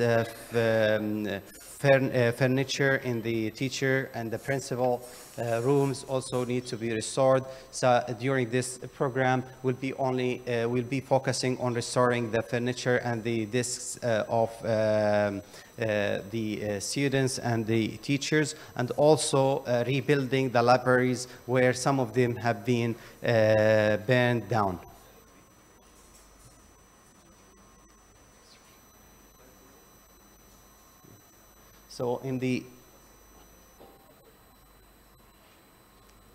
So here we have also a project for infrastructure, and the most urgent infrastructure that Gaza need at the moment is not the roads, but the desalination plants and solar panels. We have been suffering of this before the genocide started, and during my time in Gaza during this genocide, I sensed the very urgent need of having more desalination plants and attaching them to solar panels, since the lack of fuel from day one was still standing till this moment. So we have to think of substitutes for fuel and electricity, which is solar panels. If we have enough solar panels, that it will sustain the delivery of water, and especially the fresh water to people to our people in different areas and locations. So these desalination plants that will be distributed and installed where there is water wells. Alhamdulillah, Gaza has enough water wells that covers all the areas. So the main source of water is still there, but the problem is with having desalination plant to get the fresh water out of these water wells, and also to have a source of electricity or fuel or solar panels that helps to get the water out. So we don't have pump wells. So without electricity, which is not available at the moment, without fuel, which is in lack at the moment, we have the only solution, which is solar panel that can sustain the delivery of water to our houses in Gaza. And this is the solar panels that I was talking about. And this time we connect the solar panels with houses, because every house deserves not to be out of electricity for almost 4 months. Every single people deserve to have a certain electricity up to a certain period of time. Not to, because people in the Gaza Strip, they were like recharging their phones and batteries from their neighbors.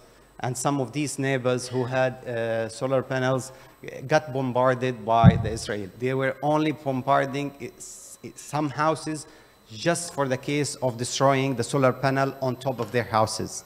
So there were also systematic targeting for solar panels. And finally, I would like to end with the orphan need, which is a continuous need. And as you are following the numbers, too many martyrs mean too many orphans. And those orphans are being, of course, supported by their cousins. But some of them, they are now out of any relative they know, because of the completion or the massive attack that wiped the whole family out of the civil record. So those children left out of families. So these programs are essential for them, is to provide them with sponsorship programs, and also, and finally, providing them with recreational programs.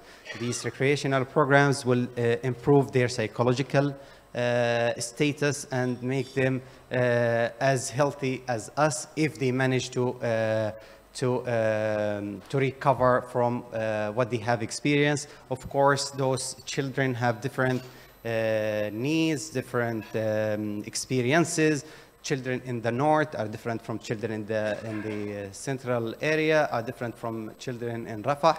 These children should be examined, and everyone should have their own psychological recovery plan, inshallah. May Allah bless you all. Thank you so much for your time and listening.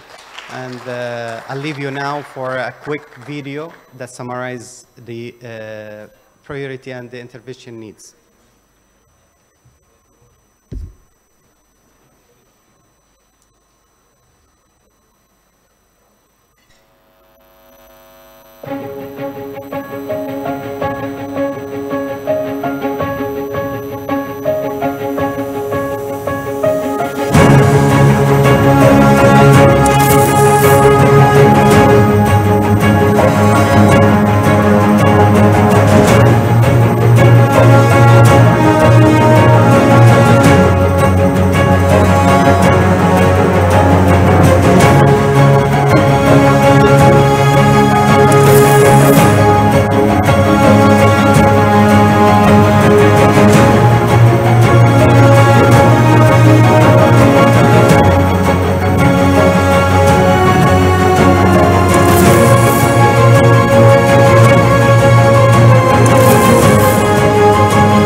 Thank you so much to Mr. Ahmed Shaltut for the great presentation and for the video presentation. So with the end of the video, we will having a tea break for 15 minutes. You may get your coffee or tea at the back of the hall, and you may come into the hall at 11:20. Thank you.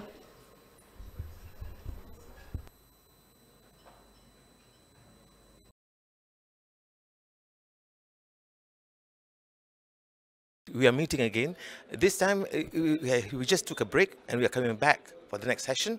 But before anything, sebelum itu, lihat sekarang ini adalah satu tempat untuk diberikan ruang kepada tetamu, kepada perwakilan untuk datang menandatangani. Sebagai kenang-kenangan, ini akan kita abadikan oleh Hayat Yolu.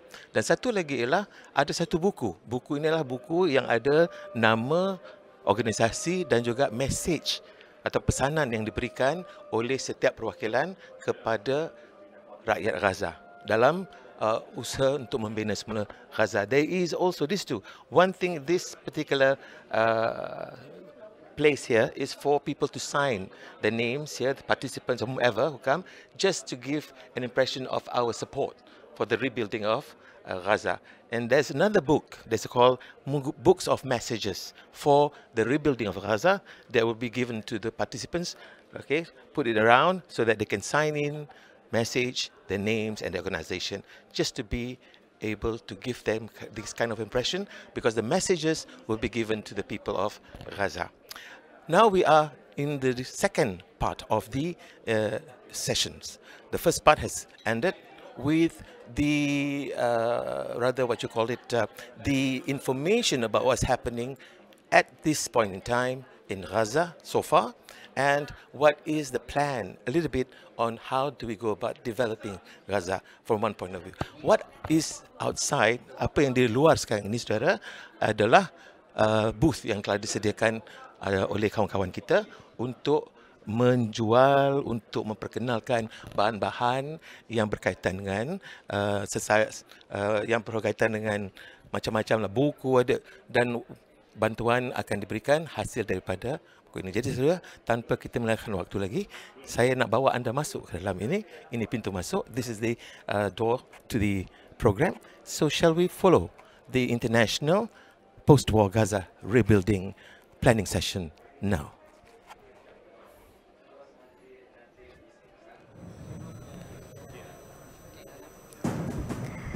Ladies and gentlemen, brothers and sisters, now let's watch the gimmick of the post-war Gaza international building stations.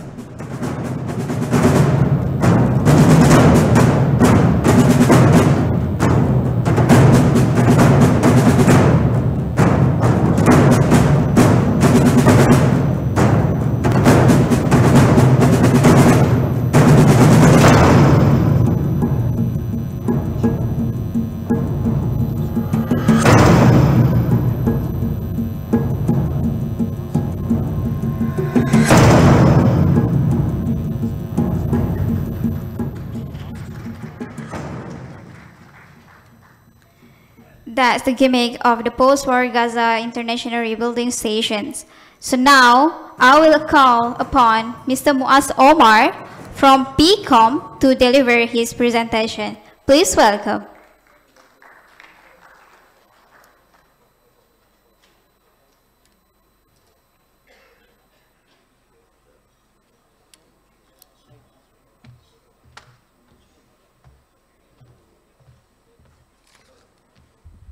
السلام عليكم ورحمة الله وبركاته.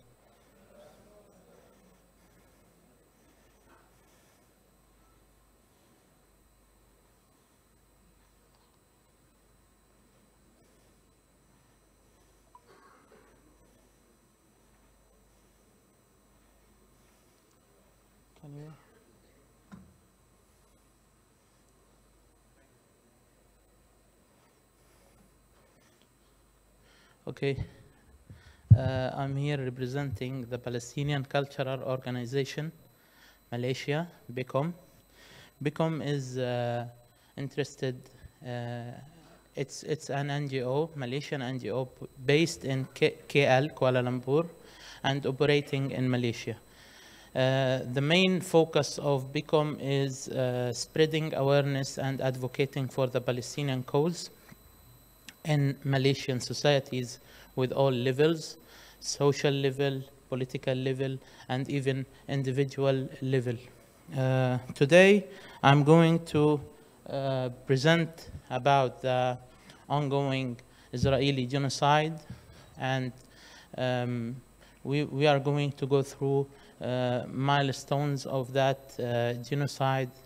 And I would love, before starting, to thank Chico Azmi for giving us the opportunity to be here with you and meet all these delegations, which represents the unity of Muslim Ummah, uniting on a very noble case, a very noble issue, which is the Palestinian issue. May Allah help you and ease your efforts and reward you and repay you with the best, inshallah. Okay, so to start with, when we want to talk about a genocide happening in Palestine and taking place especially in Gaza Strip, we have to go through the context of this genocide. Why these events and why this humanitarian crisis is taking place in Gaza now? Why the 7th of October happened and started? So if we go through the situation in Palestine before the 7th of October, as you know, the history didn't start on the 7th of October. There were many things that led to this incident. So when we talk about the story or any reality is in any place, we should have a look to the background in order to have a good understanding of that reality. So the Palestinian people were subjected to a Nakba to start with. So the Palestinian people has been under the occupation for more than 75 years. Now, we heard the response from the Western media, and we read many articles condemning this side and condemning the Palestinian resistance for what they have done. But it's not the first party to start with. You have to go to the roots of the struggle, to the roots of this I don't want to call it conflict, but to the roots of this struggle for freedom. So when we go back to the roots, we find the main problem of what's happening and the main problem for the suffering of the Palestinian people, which is the Israeli occupation. And we should always address the main cause for all the suffering of the Palestinian people. Passing by the years, the Palestinian people were also subjected to another catastrophic events where up to 80% of the Palestinian historical lands were taken from them and occupied by the Israeli occupation in the 1967, which we call it the Naksa. Going through the years after that, many massacres happened and many mass killings and destruction and ethnic cleansing took place in many historical villages in Gaza. And just by the time the stories are being revealed by some historians and by some documentarians, so to reach the stage of Gaza, the stage of where Gaza was isolated from that 22% of the lands of Palestine, the West Bank and Gaza. They were divided, and Gaza was isolated to be the largest open-air prison on earth, as some experts called it. For 17 years, the Gazan people has been under the siege. When we talk about siege, we are not talking about only closing the borders. We are talking about even not letting the basic needs to enter Gaza, like some foods. I read an article like why Israel is preventing pasta to enter Gaza. Can you imagine to what extent the Israelis have been controlling Gaza not to allow anything to enter, rather than anything to exit Gaza. We have brothers here originally from Gaza. They can tell you the stories of how much suffering they have to endure in order to exit Gaza for any reason. And most catastrophic when you hear a story of the humanitarian reasons and the sickness and the patients, how they have to go through the suffering day and night in order, and some of them are or were dying or already dead inside Gaza, prevented to travel outside. So this is another element we should keep in mind also. Masjid al-Aqsa situation. Like we were watching like the years and the previous Ramadan in Masjid al-Aqsa, how the Israeli occupation treated the people in Masjid al-Aqsa and the Palestinians, and how Israel is now clearly saying that we are going to accelerate our process in demolishing Masjid al-Aqsa and building the so-called Sulaiman temple on it. So this is another like provocative policy by the Israeli extremist government. Also, religiously myth that's been circulated and implemented just recently. They are planning to purify Masjid al-Aqsa by the myth of the 5 red cows, which they brought them from America, and you can search it and further read about this thing and how is it very dangerous for Masjid al-Aqsa existence. Also the refugee crisis. Most of the Palestinian, or almost half of the Palestinian population are refugees. They are being kicked and expelled from their hometowns in 1948, and they are now, some of them are stateless. So these people reach a point that there is a waiting of 75 years with no solution. Lastly and lately, we all seen the normalization process, which led to the skipping of all the Palestinian rights and all the Palestinian demands, and just jumping over the Palestinians to reach a normal relations between Israel and the neighboring countries. And even, I'm sad to say this, some Islamic countries were concerning. Before. Yeah. For some people who might say that why you should take your right by this way, I just want to remind them that Gaza witnessed the great march of return for many weeks.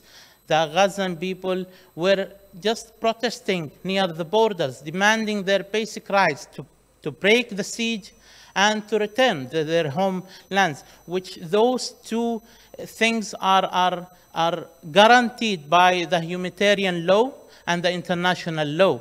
But was there any response? Was there any right to be given to the Gazan? Unfortunately, no. So this was the situation before the 7th of October. What was the situation, or what is the situation after the 7th of October? Yes. Next. Yeah. My other colleagues here before me in the presentations before me, they went through all the details and they explained it like in detail. These are like an infographic for the recent updates of the numbers of what's happening in Gaza, from the martyrs and wounded. We are on the brink of 30,000 Palestinians killed in Gaza, and almost more than 70,000 injured. Rather than 8,000 are still, till today, we are talking about 5 months of war. We are talking about 8,000 are still under the rubble, waiting for someone maybe to pick their dead bodies. So, next. Also, the situation didn't stop there. Israel was deliberately attacking the journalists by killing them, targeting them, ambulances, and detaining Palestinians from the refugees inside Gaza or even in the West Bank. The last updated number was up to 9,000 Palestinians now languishing in the Israeli jails. For destruction and displacement, 2 million Palestinians are displaced, meaning that they even maybe lost their homes or they just ran away for their lives, and they are mainly and the highest percentage of those 2 millions are now in Rafah, which to put more context, which is now being threatened to be attacked by Netanyahu and his army. Now, they attacked the north first, and they called the people to go to the south. Then they attacked the south, and they called the people to go to Rafah. Now they are showing their intention and openly saying their intention that they are going to have another operation, especially for Rafah. People are asking in Gaza, where should we go? Where should we go? Where should we take shelter? If you keep attacking us one time and another without any interference, as we can see, to stop this madness against the Palestinian people. For more specification regarding regarding the destruction, there are up to 1,200 mosques, masjids in Gaza. Israel destroyed 1,000 masjids. That was the latest statistic I'm talking about. Maybe by now they destroyed even more. Why I'm mentioning the masjids? They are deliberately targeting masjids because they knew that the masjid is the heart of each neighborhood. It's the social hub of each neighborhood. And if you are considering the reconstruction, you should also consider reconstruction this category. In addition, the universities, all universities in Gaza now are completely destroyed. So you, by seeing or by reading these numbers and statistics, you can understand the mentality of the Israeli occupation of this aggression, what is being targeted, and you can identify the goals behind these targets. When we say also the hospitals, almost half of the hospitals, I mean hospitals, not service centers, because service centers are already collapsed. So almost half or more than half of the hospitals completely destroyed, and the other half is severely damaged. People in Gaza are left, like if you are wounded, you are just giving the simple service and treatment, and you are left for yourself, to cure by yourself, because there is no medication, there is no medicine, and also the staff, the medical staff is also one of the targets of the Israeli. And we have watched, and the whole world watched, the sarcastic play of the Israeli occupation when they claimed that Al-Shifa hospital was a military base or so over, and then they discovered that there wasn't anything to be proven.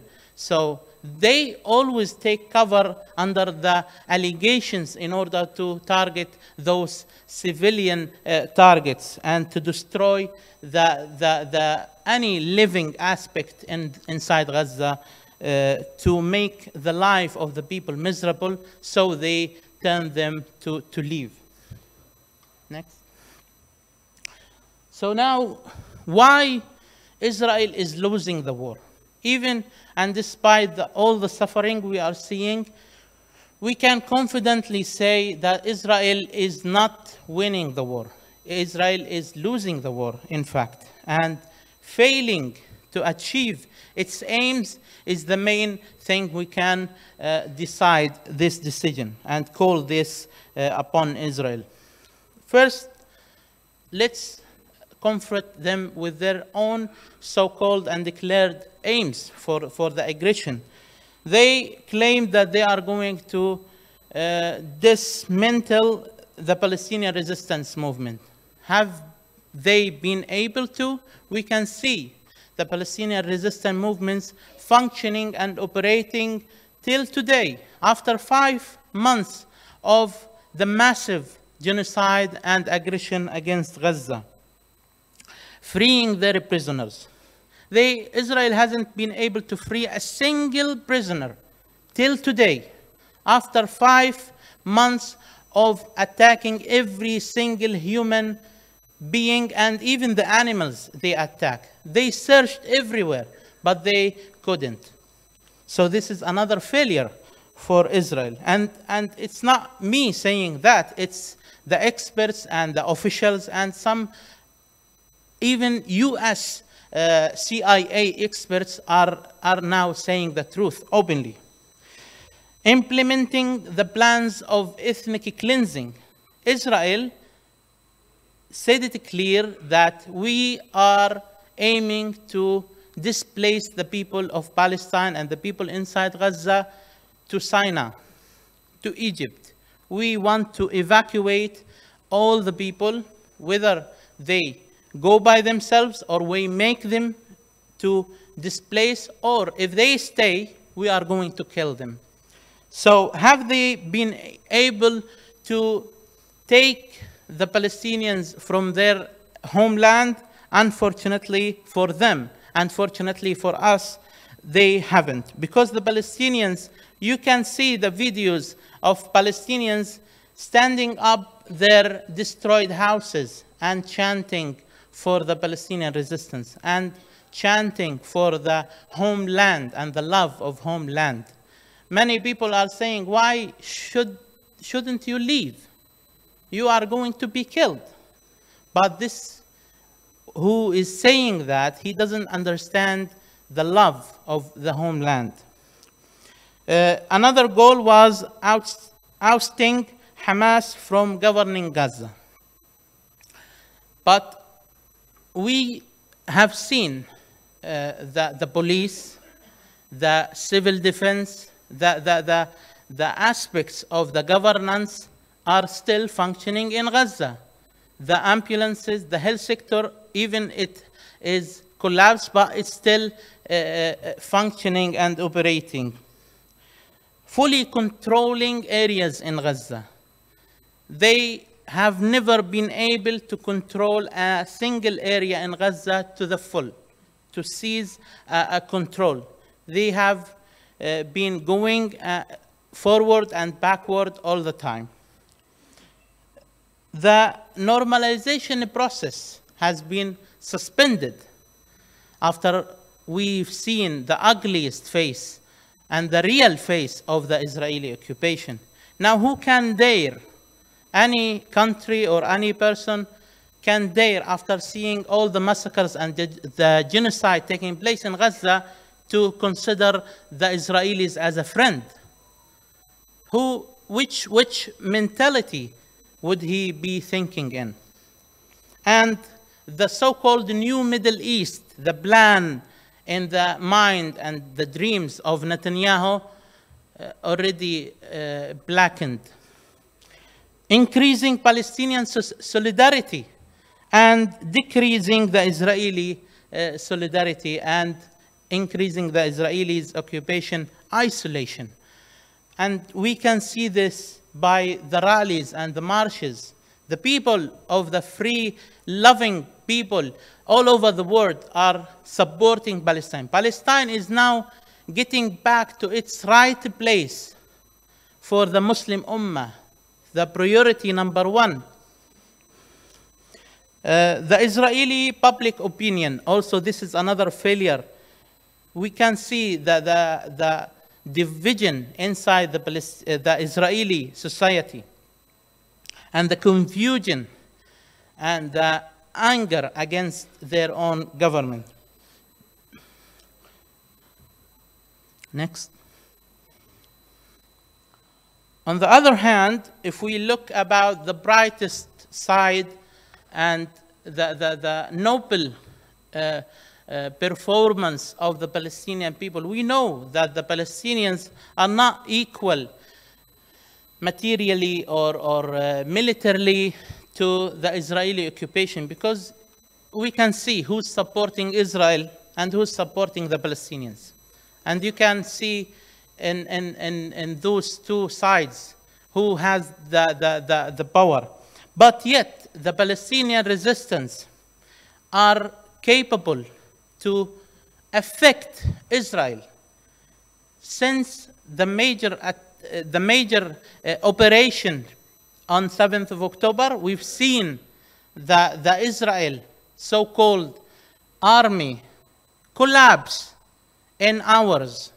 And they continued to draw the best and the brightest images of how a Muslim should protect his homeland and holy sites, how a Palestinian is attached to his homeland. The resistance, just like days ago, they published the statistics for their achievements and performance. They've been able to destroy 1,108 military vehicles of the Israeli occupation, including 962 tanks. Those tanks I'm talking about are the most advanced tanks on the whole world. Like you can imagine a tank which worth $6 million. You can see a single Palestinian fighter who's carrying anti-tank with approximately $500, and he, by the help of Allah, he is able to destroy this tank. 55 troops carriers, 74 bulldozers, 14 military jeeps, and the number of the deaths in the Israeli occupation, which is revealed, but also some parts, and the major parts of it is not revealed because for their own concerns. And for Israelis' mentality, they have like this understanding or this feeling that if they lose one soldier, that's a catastrophe for them. So can you imagine how much suffer and pain they are in? According to some reports, the Palestinian resistance barely lost 20% to 30% from its capabilities. And they were astonished. You know that the war cabinet in Israel is joined by the US and the French and the Italian. They were very astonished by the performance of the resistance and the ability and the flexibility of repositioning all the time. They attacked the north, but Khan Yunis, for example, was ready to fight like it's the start of the war. Even the war started a month ago. And Rafah and the north itself, after 4 months of fighting and resisting in the north, after 4 months, Tel Aviv will be targeted by rockets launched from the north. So they went crazy over the capabilities that the resistance have. The tunnel network. The tunnel network is still a maze and a big question for the Israelis to understand. How could a people, a small nation, isolated for 17 years, we controlled everything. They managed to build all these capabilities, and they managed to stand till today against the superpowers of the world. The army's death toll, as I said, is twice the double of what has been in the 2014 war. And there was a recently survey among the Palestinians in the West Bank and in Gaza, and it shows the opposite of what they were expecting. Hamas numbers are rising now even.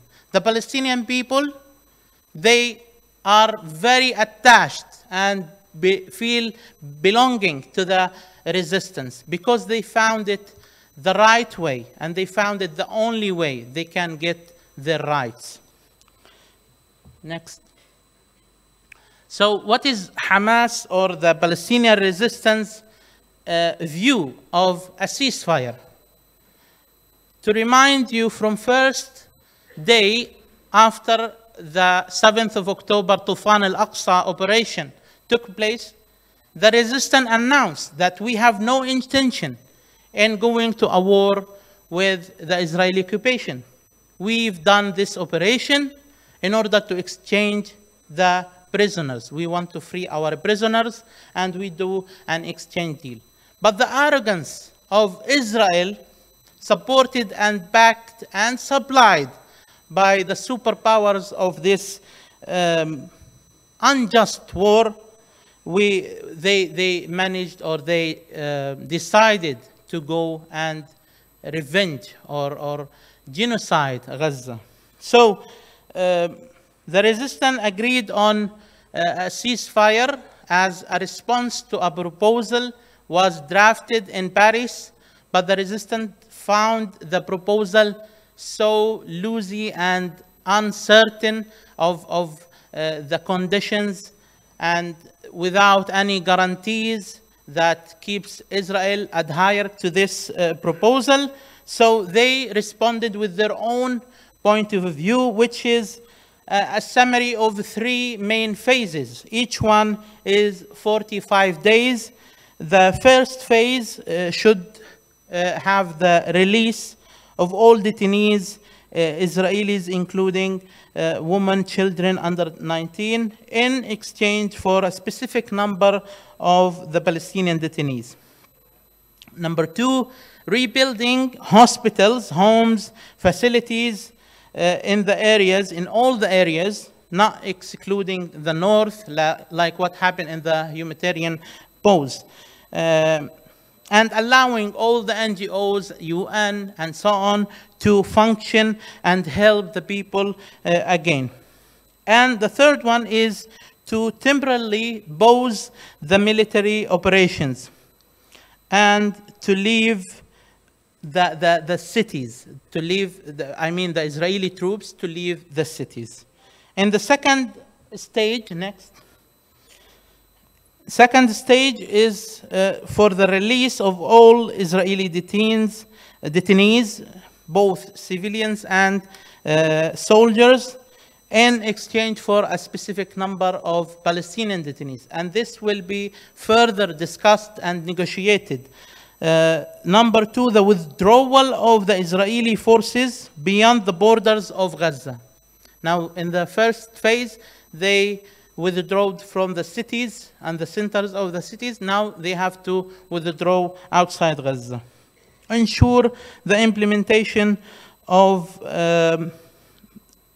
lifting the blockade, because that was one of the aims of the resistance, to break the blockade again, on Gaza. The third phase, this phase where they change the bodies, the dead bodies, because we have many Palestinians are held, their bodies are held in Israel for years now, when in cemeteries called the cemeteries of number. And there are some documentaries made on that, and there are some rumors that the Israelis are using and stealing their organs, the organs of the Palestinians martyrs, and using it for their own purposes. So the conditions of the Palestinian resistance is to the refugees to be able to return to their homes and to have a free movement from the south and the north, and to lift the blockade and endorse the departure of all wounded who need treatment that's not available in Gaza, to be traveling to get the proper treatment. And approval of a 3-year plan for reconstruction of homes and facilities destroyed during the Israeli aggression. So this proposal, this offer by the resistance immediately got even the mediation parties like Qatar and Egypt, they called it very mature and very good to start with. But the Israeli occupation arrogance led by the mad and the bloodthirst criminal Netanyahu refused it. And what is your proposal, Mr. Netanyahu? He said, I'm going to keep going with the genocide, no matter how or how much you pressure me. So you can imagine what the Palestinians are dealing with. Next. So to end up with, next, yeah. As you can see, and my other colleagues presented before me, the situation in Gaza is beyond catastrophic. It's very needy and very, the suffering of touched every home and every single one of the people in Gaza. And it needs and requires enormous efforts from all parties, from NGO, from governments, from individuals, and from organizations, global organizations. At least to some esteemed that the needed reconstruction will cost 50 billion, 20 billion needed for housing only, as 85 up to maybe some statistics are reports saying 90% of the population of Gaza are now displaced. So the hospital and schools and also the houses are the most needed. This is what I have to say today. Next. Thank you for your listening, and if you have any question, I'm ready. جزاكم الله خير, and thank you.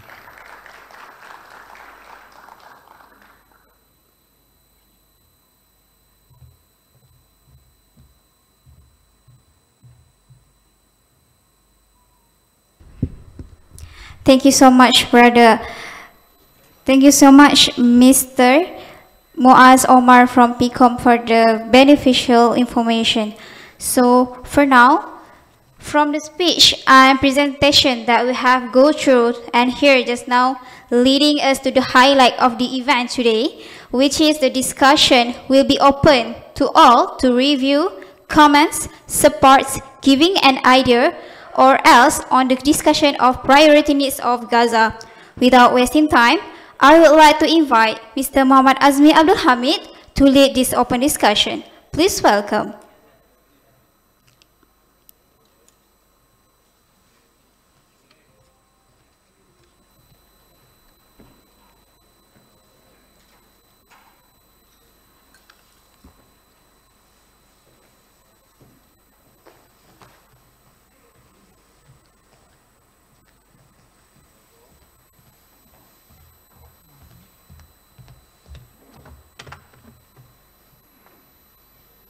Check 1, 2.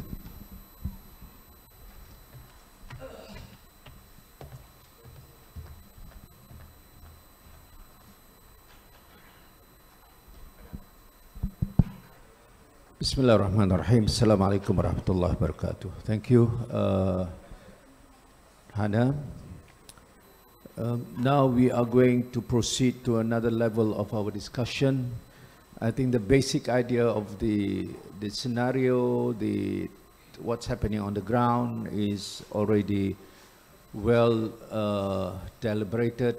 The facts might change, but I think the situation is bad to worst.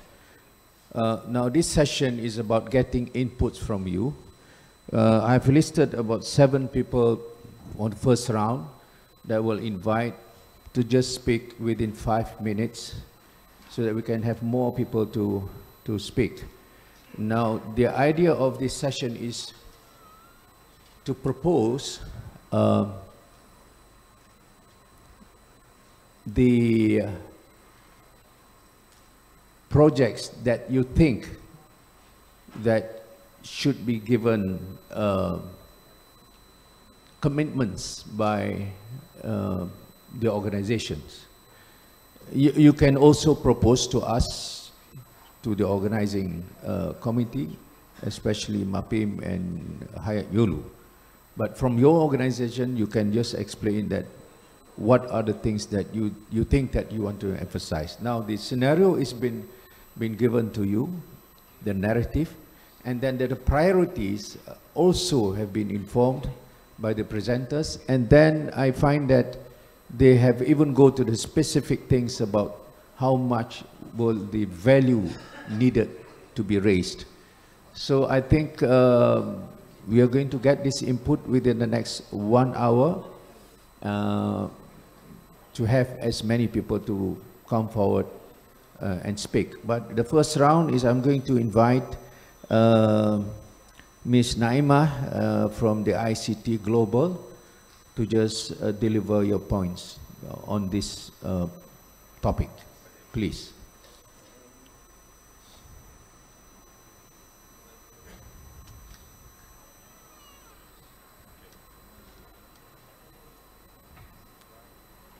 So it's AICT is Al-Imdad Charity Trust, okay, which is based in Dubai. Now we have an office in Kuala Lumpur now. So Ms. Naima.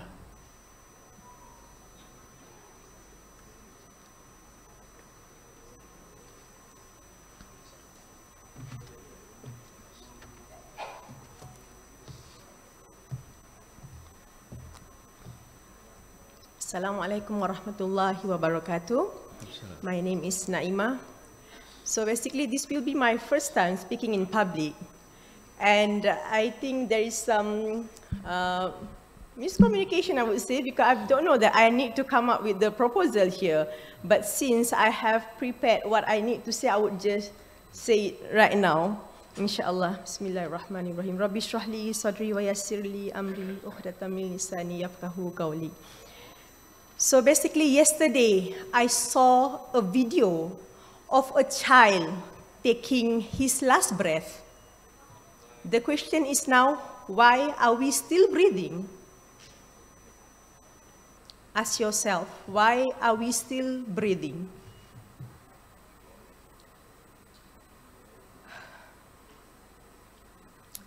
I've been talking on social media for the past few months, creating the awareness. But I'm being silenced from the social media. I'm being deleted from the social media because we are saying the truth. So since today I have the platform here now to make changes, I want all of us, each one of us, united to come up with the action plans. Because we've been speaking for the past 4 months and there is no action has been taken till now. And that's the reality. Bear in mind, if this can happen to them, this can also happen to you. This can happen to me. So basically now, let's talk about reform. What needs to be done is actually reform. reformation that we need actually. We can build Gaza 100 times. It will be destroyed again because it's been happening for the past 76 years. Until when we're going to let this happen? We need a changes. We need to reform the current system that we have. There is few aspects need to be reformed. The first thing we need to reform is the peace institution. Now the peace institution is under the United Nations. And United Nations has failed to do the noble task. They have failed us. They have failed us because there is no peace till now. Are they so ignorant about what's happening in the Middle East? Are we so ignorant? The next aspect we need to reform is the aspect of humanity. What is humanity? If some people in our society agreed and support with the killing of women, children, and the civilians, and the destruction of the public amenities. And the sad part is, the International Court of Justice can do nothing about it. This genocide is real. It's happening live. It's streaming live, watched by billions of people. And yet, we cannot stop this. Aren't we shameful to our own self? Or they don't understand what is genocide. And, but some people are still interested to talk about religion and associate it with terrorists. So it's time to the term genocide and the term to end this, put this full stop. And the next aspect is actually the welfare. We are living in a world evil capitalist. We have to admit that. The evil capitalists, the rich become richer and greedier. And the poor have to suffer because of their lack of material resources. They are being denied from basic human rights. So what we see today is even worse because people are being prevented to do welfare, to help the needy. This is the cruel reality that we are living today. So we need strong people who can reform this aspect in order to bring a good in society. And we believe in you, Cikgu Azmi, that you are the strong people to bring our voices to the higher authority. We believed in you. I have more to say, please. This is my lifetime chance, I guess, to say what I have to say. Hasbunallah wa ni'mal wakil. I lost my page. Someone have shuffled my page. That's what happened in ICJ, right? So it's happening to me now. Is Hamas anywhere here? All right. So each one of us is an organization. We are the public. Like how Yemen is the only nation that giving a concrete penalties to them.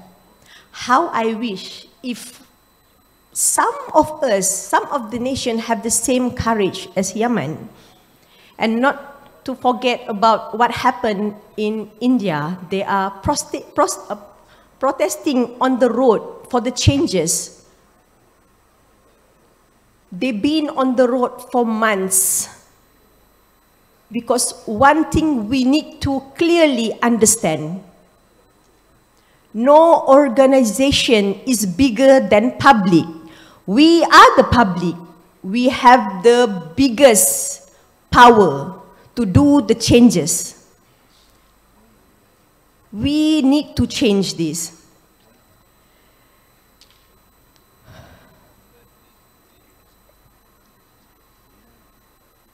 And trust me, governments, the higher authorities are scared when public is united. The problem is, the fact is now the public is not united. That's the biggest issue now.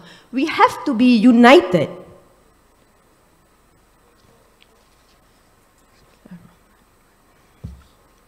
I lost my page. Bear with me.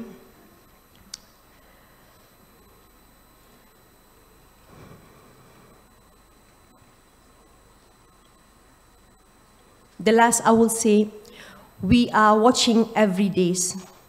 Babies get their heads blown off. But the journalists of the world pretend that it's not happening. How many humans must fall before our humanity rises? Genocide is live streamed.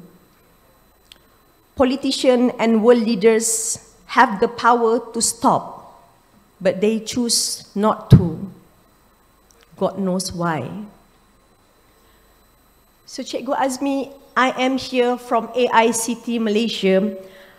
I would like to propose that yes, many of here is us talking about AIDS to be sent, to rebuild. That is, mashallah, that is brilliant. But the most important thing is this reformation need to be done as soon as possible. Otherwise, after we rebuild Gaza, it will be destroyed again. And we cannot let this happen, because each one of us will be questioned on the day of judgment. What we did, we will be questioned.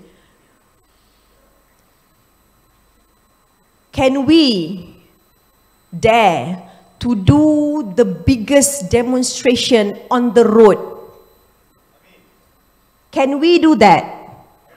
We have 25 countries delegates here. Can every one of us be the voices of their own country to implement this? Because Allah sees our effort. We've been talking and talking and talking for the past 4 months and nothing is happening. So now we need the drastic changes. We need to do something that will shake the higher level. Because they are nothing without us. And we have the power. Treat the Palestinian as our own family. Just for a moment, think that they are our family who are dying every day in front of our eyes. Inshallah, I believed in Cikgu Azmi, I believed in your voice, and I believe each one of you. I have believed in you. That's why today we are here. Can we pledge that we will make a change, not only by doing only paperwork, but we will be demonstrating on the road. Inshallah. Thank you so much, Razmi. Thank you so much, Sean. Sorry for taking a longer time than 5 minutes. Assalamualaikum. Thank you. Waalaikumsalam warahmatullah. Thank you so much, Naima. It's moving, it's touching, it's motivating. If you say that you believe in me, I believe in you, we believe on all of you. This is a tall order. It's not going to be easy. It might take another generation, especially for the institutional change, changing the United Nations. I've even proposed, Naima, that we walk out of United Nations. We build a new platform. Would that be possible? It depends on the leaders. We are talking with leaders which has the level of just concentrating on their power status. That's the problem. The Ummah is feeling so much to pressure the government, but we have to tell them that we have no more passion on what's happening in Gaza. Thank you, Naima. Very good points. Let's move to Mr. Hamid Abu Shawisi from the Child Appeal Charity. Yes.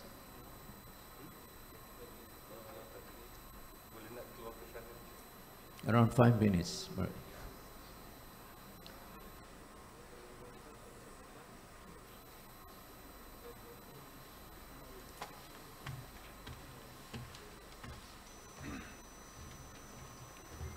Assalamu alaikum everyone.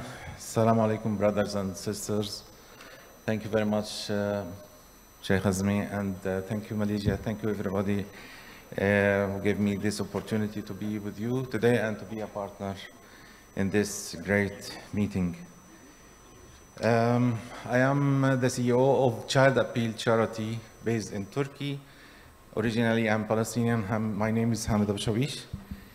And we work actually for several years for children all over the world.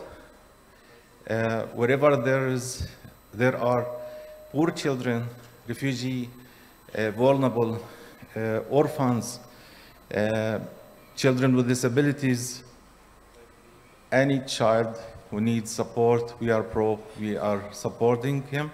And we implemented over the past years many projects and focused on education, health, nutrition, psychological support, protection, and other seasonal projects.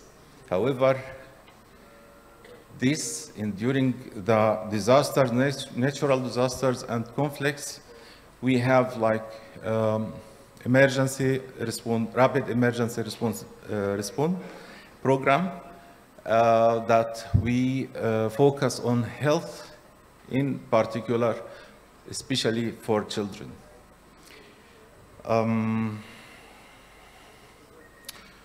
We do this to ensure actually safety, dignity, and a promising future for the children who are really the basic component of the communities. If we take care properly of this category of community, we will have a very good and a very strong community in the future.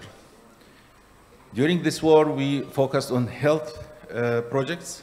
We provided 4 ambulances, small field hospitals, many medical equipment, medications, and medical supply in general, disposables, and so on.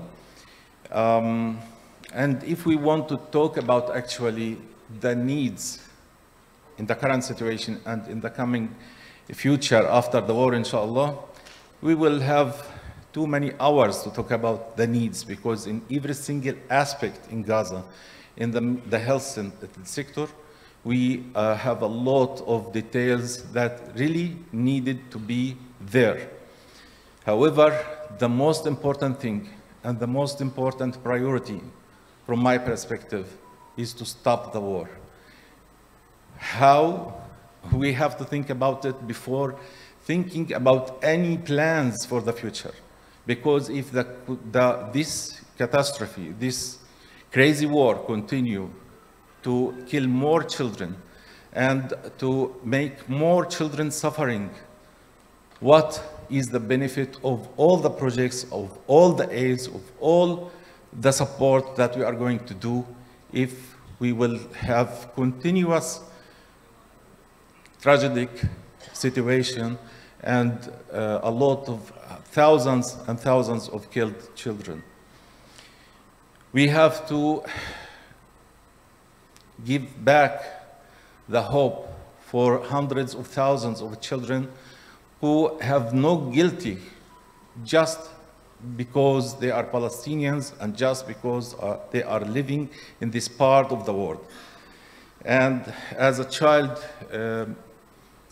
children organization, I'm calling also to cooperate with all the organizations that call themselves UNICEF, Save the Children, all the other international organizations that were working and focusing on the children. They have to appear at this moment to protect the hundreds of thousands of people of getting injured or killed or suffering or dying of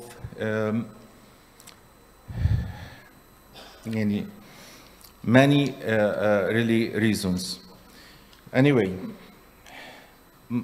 many actually proposals and many ideas that we can talk about during the current situation or in the coming period, like for example, orphanage for hundreds of thousands of people, of children with their families, psychological support center, activation for the referral system for patients and wounded that, you know, many of them, they are dying in Gaza before they referred to any other hospital, external hospital abroad.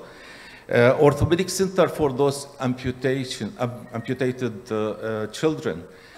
You know, many of you, they heard one of the dreams of one child when he said that all my dream is to get back my leg and walking normally as other children. So those are thousands.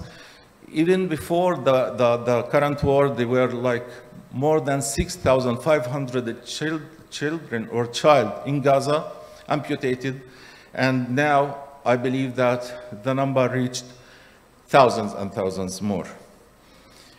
We came here with much pain, but with a lot of hope that such a meeting can bring the peace, can bring the end of this tragic catastrophe in Gaza.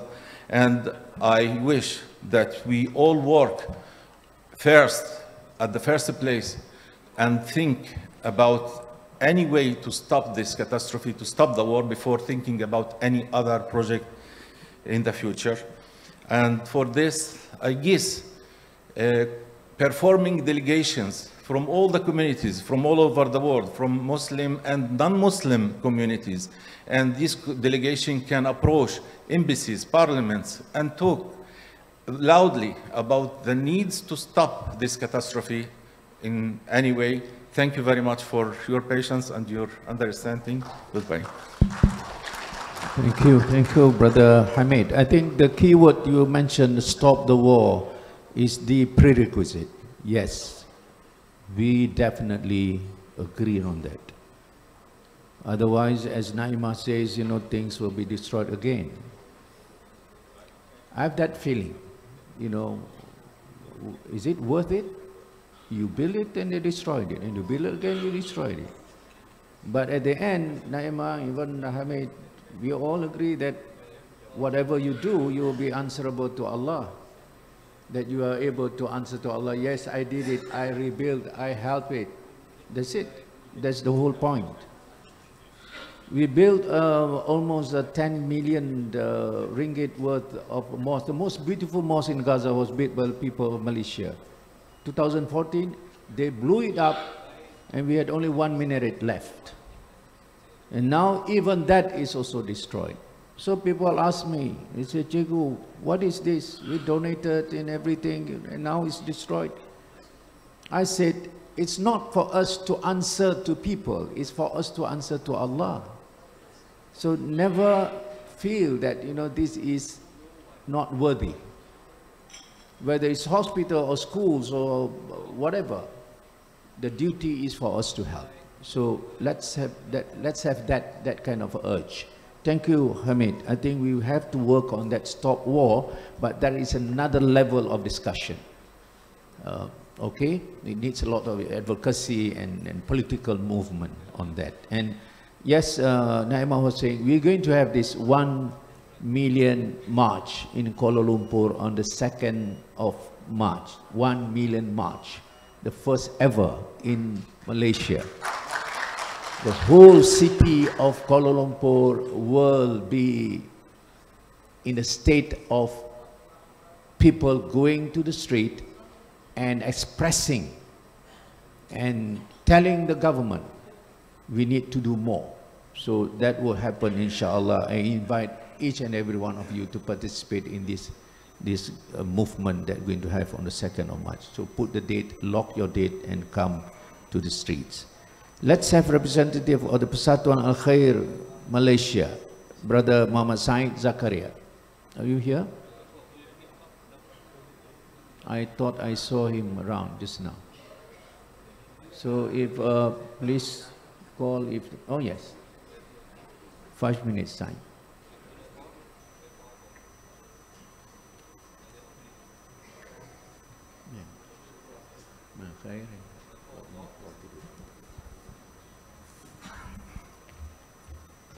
Bismillahirrahmanirrahim. Assalamu alaikum wa rahmatullahi wa barakatuh.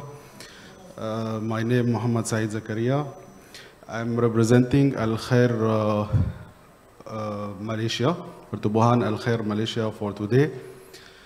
And I would like to convey salam from the leaders of Al Khair Malaysia, Ustaz Luqman al-Hakim bin Rizwan and Ustaz Asfar. Actually, Al Khair, it's a fruit of the original tree, which is Pertubuhan Peduli Insan Malaysia. Due to rapid, intensified expansion in our project locally and internationally, we have to delegate some duty. So that's why Al Khair Malaysia has been established, and I would like to take this opportunity to thank and appreciate the great opportunity for Cikgu for giving us the opportunity and to participate and organize such a great conference like today.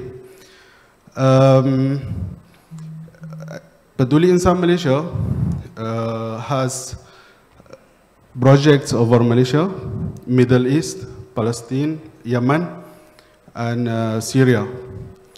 And we were invited by Cikgu to participate in the planning session as Gaza issue is escalating, and whereby it's clearly appeared that we need to unite the NGO and to gather the forces and to narrow down what can we do for Gaza.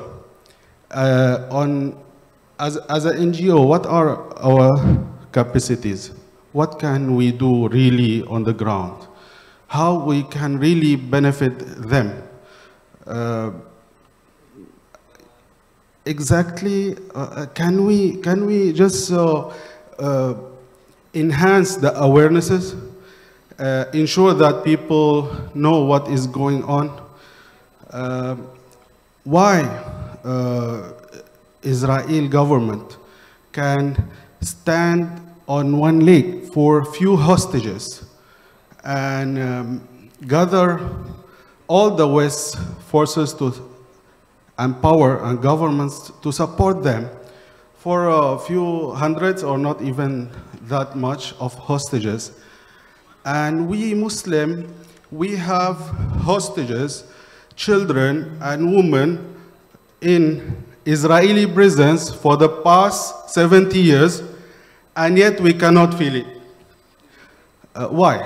That's the question. Why we don't have it? Why we are here today?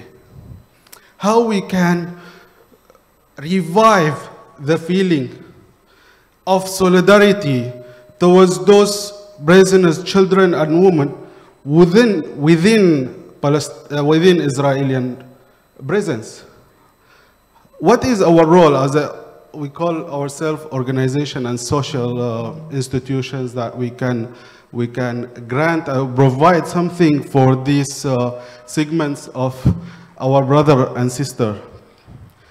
As our master Rasulullah sallallahu alaihi wasallam said, مثل المؤمنين في تودهم وتراحمهم كمثل الجسد الواحد إذا اشتكى منه عضو تداعى له سائر الجسد بالسهر والحمى. The believers, such one body. If any single part of it has complained, the entire body cannot rest in peace, cannot have peace. So us as a Muslim, how we are reacting to this? How we are going to revive at least this feeling among our family? It started from the root, from the seeds of this Muslim community. How we want to revive it? So, inshallah, I'm very sure with the leadership of Chegu, calling up more than 20 to more than 30 almost countries coming together, having same heart to find out profound determination and dedication to do something for our brothers and sisters in Gaza. May Allah help us all. The mission is huge. The expectation is too high. I hope that we can narrow down our capacities and to know what exactly we can do for our brothers and sisters in Gaza. جزاكم الله خيرا والسلام عليكم ورحمة الله وبركاته. Alaikum salam rahmatullah. Thank you, Brother Said. So wonderful. So we have some strength added on in our effort. Thank you. We go on to Brother Abbas Mubarak from the Euro Relief United Kingdom. Okay. Yes. Tafadhal.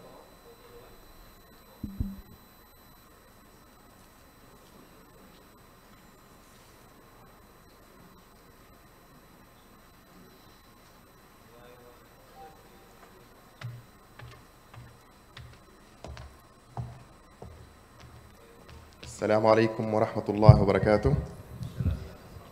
My name is Hassan Mahmoud from Euro Relief, UK. We are gathering here today to emphasize what the sister and the brother said just now. We are calling for an immediate ceasefire in Gaza. We cannot be waiting for so long.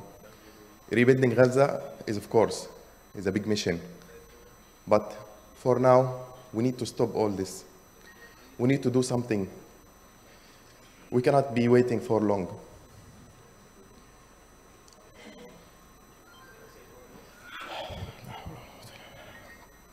When we are talking, the talk, even the words cannot describe what's happening in Gaza. We are being, helpless, and this feeling killing us. So from today, I hope we can do something. Let's discuss the real, or we call it the actual steps we can take. And that steps, we can start it in many ways. As Chico Azmi said just now, 1 million march. 1 million march from Kuala Lumpur, but Kuala Lumpur is very far. We can appreciate it, but we need it to be with the neighboring countries. Everyone have a foreign passport, have a European passport, American passport. Please, let's make something.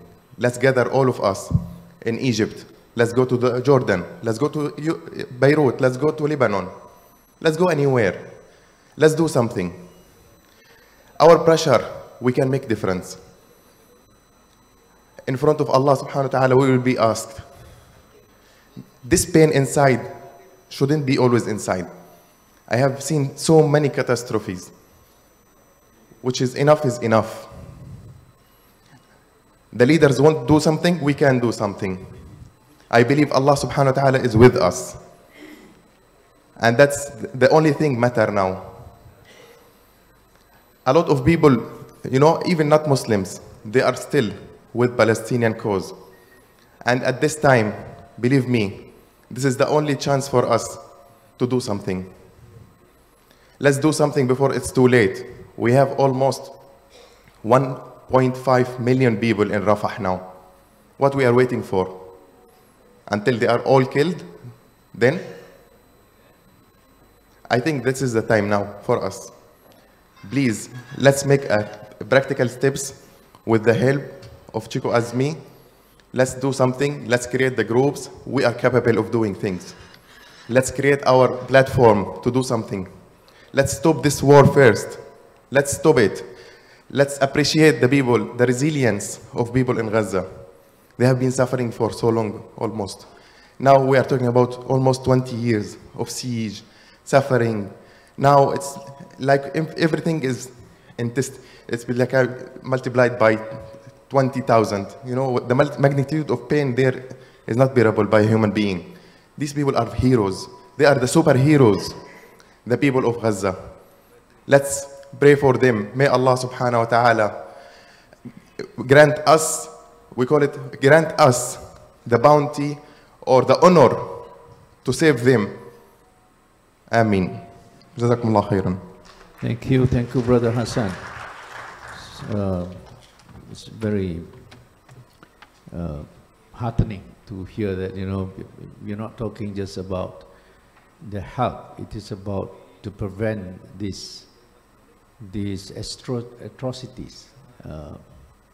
That's bothering me all the time, you know. But anyway, we have to strive. So Euro Relief UK, you are a very important. You have a very important role in this effort. Thank you so much. Let's go to Brother Nur Ikhwan Abadi, the chairman of Al-Aqsa Working Group from Indonesia.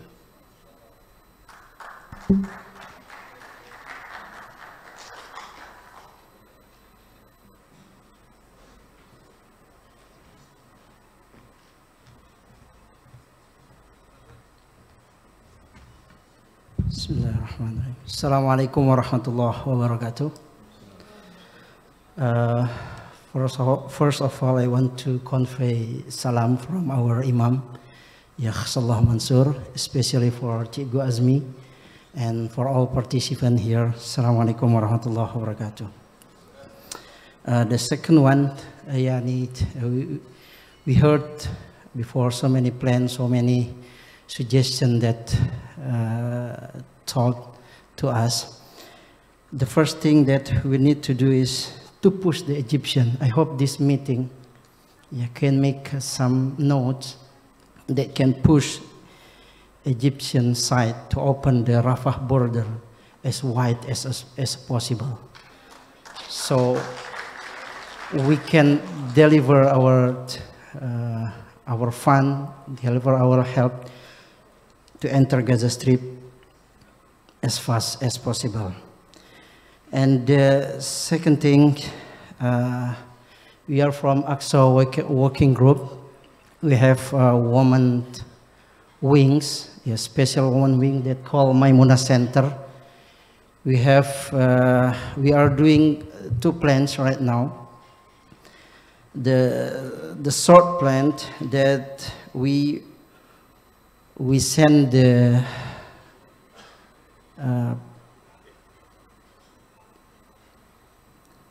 we send some fund to the Gaza Strip to provide food, water, and tent for the displaced people from the north of Gaza until the south of Gaza. But we also we have long term.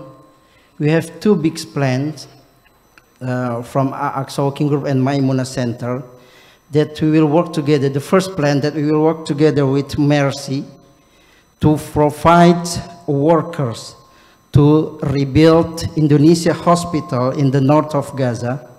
And now almost 80 workers has been registered and they are ready to go to Gaza. And yeah, if we have plenty of workers in Indonesia and they register their name and their document to go to Gaza. If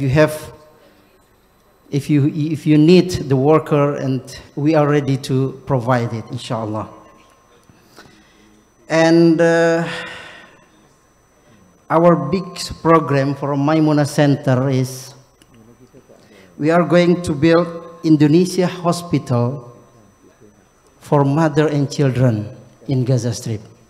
So we will rebuild Indonesia hospital in the north, and we plan to build Indonesia hospital for mother and children in the south of Gaza. It's either in Rafah and Khan Yunis. We are now waiting approval from Ministry of Health of Gaza to get a land, and we're starting this campaign from the last of November last year, and until now it's going to be a big campaign, inshallah. It's cost about $5 million US, and it's still going on. And we hope this meeting also, after this meeting, we can discuss more detail about this.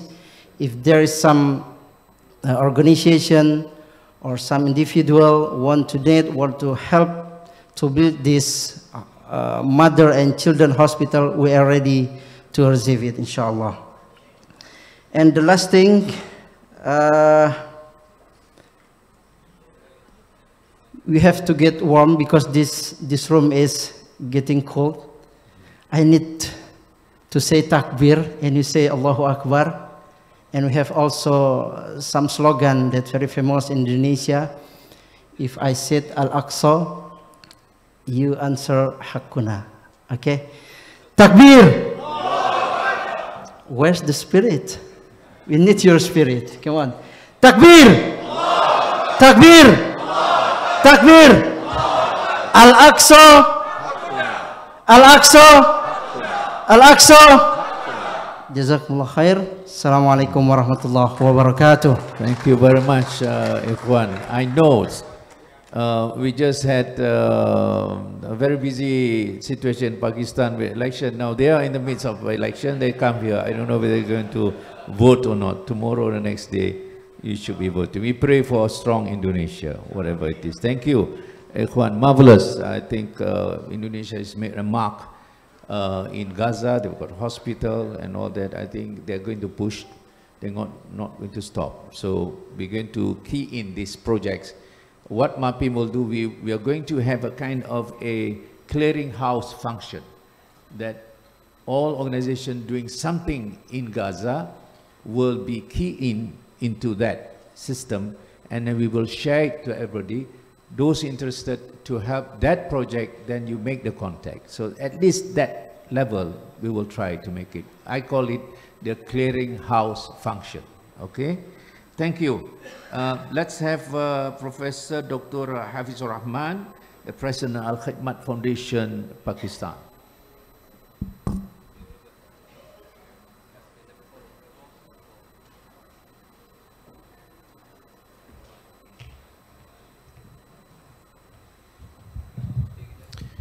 Alhamdulillah Rabbil Alameen, wassalatu wassalamu ala rasulihin nabiyil kareem. Mr. Chairman, my dear brothers and sisters, I am really thankful to the leadership of MAPIM under the chairmanship of Sheikh Abdul Hamid, and also the leadership of Hayat Yolo for inviting me here and giving me the opportunity to talk about Gaza relief. I have been allotted 5 minutes, so 1 minute for the introduction of my organization, 2 minutes what we have done in Gaza, and 2 minutes for our future plans, inshallah. Al-Khidmat Foundation Pakistan is one of the biggest organizations in Pakistan, having head office in Lahore, 9 regional offices, and 150 city offices in the different cities of Pakistan. We have international chapters in US, UK, Norway, Germany, Japan, and Turkey. Alhamdulillah, we have around 2,000 volunteer leadership and more than 2,000 full-time workers in our offices, and 60,000 volunteer workers registered with Al-Khidmat Foundation Pakistan. So what we have done so far for Gaza, starting from the 7th October, first we negotiated with various international collaborators who were working in Gaza, and we were doing something in Gaza also previously, starting from 2019. So we worked with these 11 international NGOs, including IHH, Hayrat Foundation, Jansu, and Hajat Yolo, and we were able to deliver aid of about 1.2 million US dollar in the initial days. But later on, when we saw that the stores in the Gaza are depleting, so we started to send humanitarian relief from Cairo. So we opened an office in Cairo and established a warehouse, and with the help of Egyptian Red Crescent and other NGOs, we started sending relief goods through trucks into the Gaza. And Alhamdulillah, more than 250 tons of relief goods have been sent through Cairo, through our office. Then we negotiated with the government of Pakistan to allow us to send the air cargos. Alhamdulillah, we succeeded. So we are sending our relief items from government to government, from the government of Pakistan to the government of Egypt. So we managed to send 6 air cargos so far, containing 400 tons of relief items, including tents and blankets, and more than 100 tons of emergency medicines. So all these 6 planes were landed in Al Arish, received by the embassy of Pakistan in Egypt, and they were sent to Gaza on a fast track, because this was from government to government. So now we managed to get permission of sending our relief goods through sea. So on 18th of February, inshallah, our first ship will be departed from Karachi, carrying 400 tons of relief items, inshallah. So these are the various things which we are doing.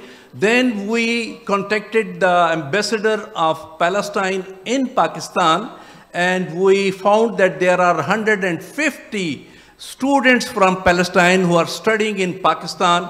So we made a list and we adopted all those students, and now we are sponsoring them.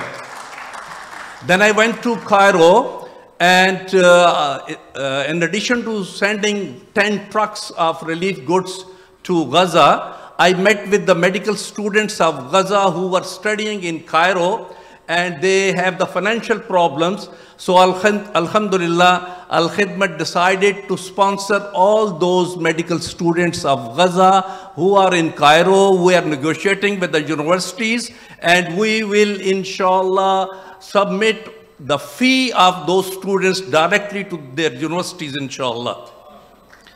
So now a few future plans. Al-Khidmat Foundation, Pakistan, is ready to do a lot of work in health. So we are ready to reconstruct or rehabilitate one large hospital in Gaza with the equipment, with the medicine, and with the human resource from Pakistan, because more than 2,000 senior doctors from Pakistan have registered with Al-Khidmat to go to Gaza and serve voluntarily. So whenever we'll get the permission to reconstruct the hospital, we will reconstruct, we will provide the medicine, we will provide the equipment, and we can send the senior medical professionals. So we already plan to supply 20 ambulances and 5 mobile health units. 3 are ready in Cairo, and on 9th of March, I am sending them to Gaza, inshallah, along with a huge consignment containing food for Ramadan for 15,000 families for 1 month in 20 trucks, inshallah, on 9th of Ramadan, just before the Ramadan.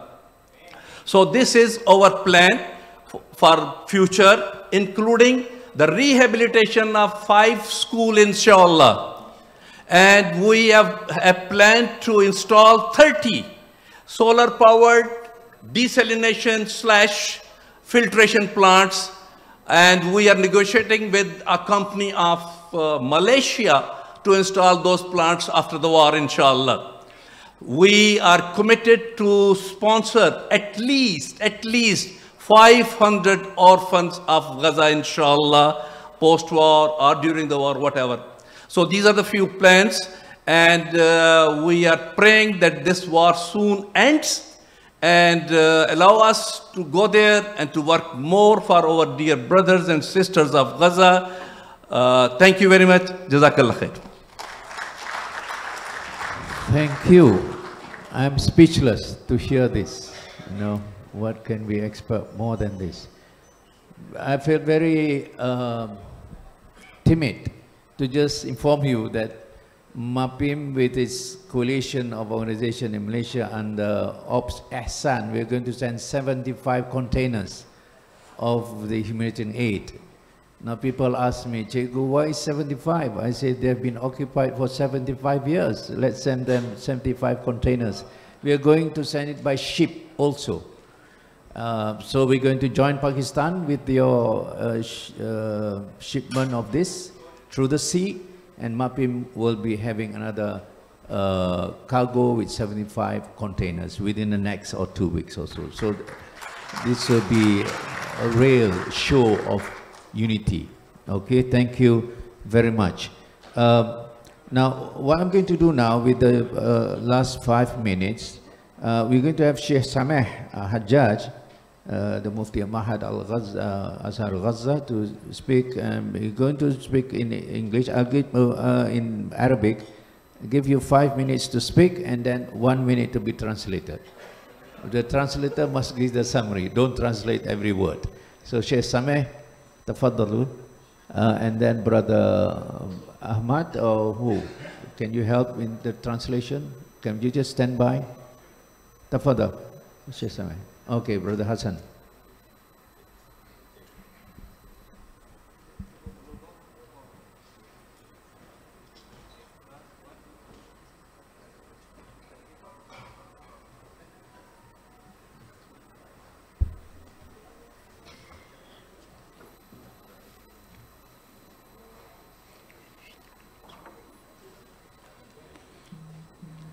السلام عليكم ورحمة الله تعالى وبركاته.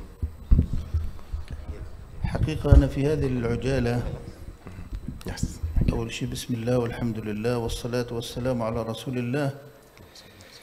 أسأل الله سبحانه وتعالى أن يتقبل منا ومنكم صالح الأعمال. أنا في هذه الكلمة سأنقل لكم رسالة طبعا من أحد النازحين، وهو حملني أمانة نقل هذه الكلمة لحضراتكم. إخواننا وأهلنا وأحبتنا، السلام عليكم ورحمة الله تعالى وبركاته. نحن النازحون، هل سمعتم بهذا المصطلح من قبل؟ دعوني أخبركم، لقد هجرنا من بيوتنا بعد أن قصفت على رؤوسنا، وخرجنا من تحت الركام والردم والأنقاض بأعجوبة بفضل الله ورحمته. نحن نجونا من الموت، ولكننا لا نعلم هل سننجو من الجوع والمطر والبرد الشديد. تفضل سيدي. First of all, I would like to thank you for this conference and meeting. I would like also to just convey a message I just received from one of the people who fled from northern Gaza to the south of Gaza. This message is just to say we have fled our homes. We don't know are we are going to live or we are going to die. We have been, forced to leave our places, and now we are suffering. Our suffering starts with every day with very basic things, like we need a shelter, we need to be feeling warm, providing for our families the basic needs, clean water, only the basic needs. الأمطار تغرق خيامنا التي بنيناها من النيلون والخشب وأغطيتنا الرقيقة التي لا تقي من برد الشتاء. هل تصدقون أننا في كل ليلة ندعو الله أن يحبس الأمطار ويمنعها عنا حتى لا تغرق الخيام؟ We have been praying to Allah, you can imagine. We have been praying to Allah continuously to stop the rain, because raining for us is like a disaster. You cannot imagine the season now. We have a cold season there with a very low temperatures, but at the same time the water is coming on our tents and it is invading us from all sides. المواد الغذائية الأساسية شبه معدومة، بالكاد نجد قوت يومنا. المياه نصطف طوابير للحصول عليها. You can say that the food is very rare. If we manage to find food, which it will be only for a very simple meal, and at the same time clean water is not available, so we always searching for only one drip of water. أرسلنا نطلب فتوى بجواز التيمم بدل الاستحمام. تخيلوا بناتنا بناتكم بنات المسلمين حين يطهرن من الحيض يبكين لاضطرارهم للتيمم بدل الغسل. هل تعلمون لماذا؟ لأننا لا نملك طرف الاغتسال، لأننا لا نملك سوى دورة واحدة لعدد كبير من النازحين للرجال والنساء نصطف من أجل دخولها لقضاء الحاجة أعزكم الله، وهي نفسها مخصصة للاغتسال. You cannot imagine the situation we are facing every day. It's like being in this camps or the tents they have built for us.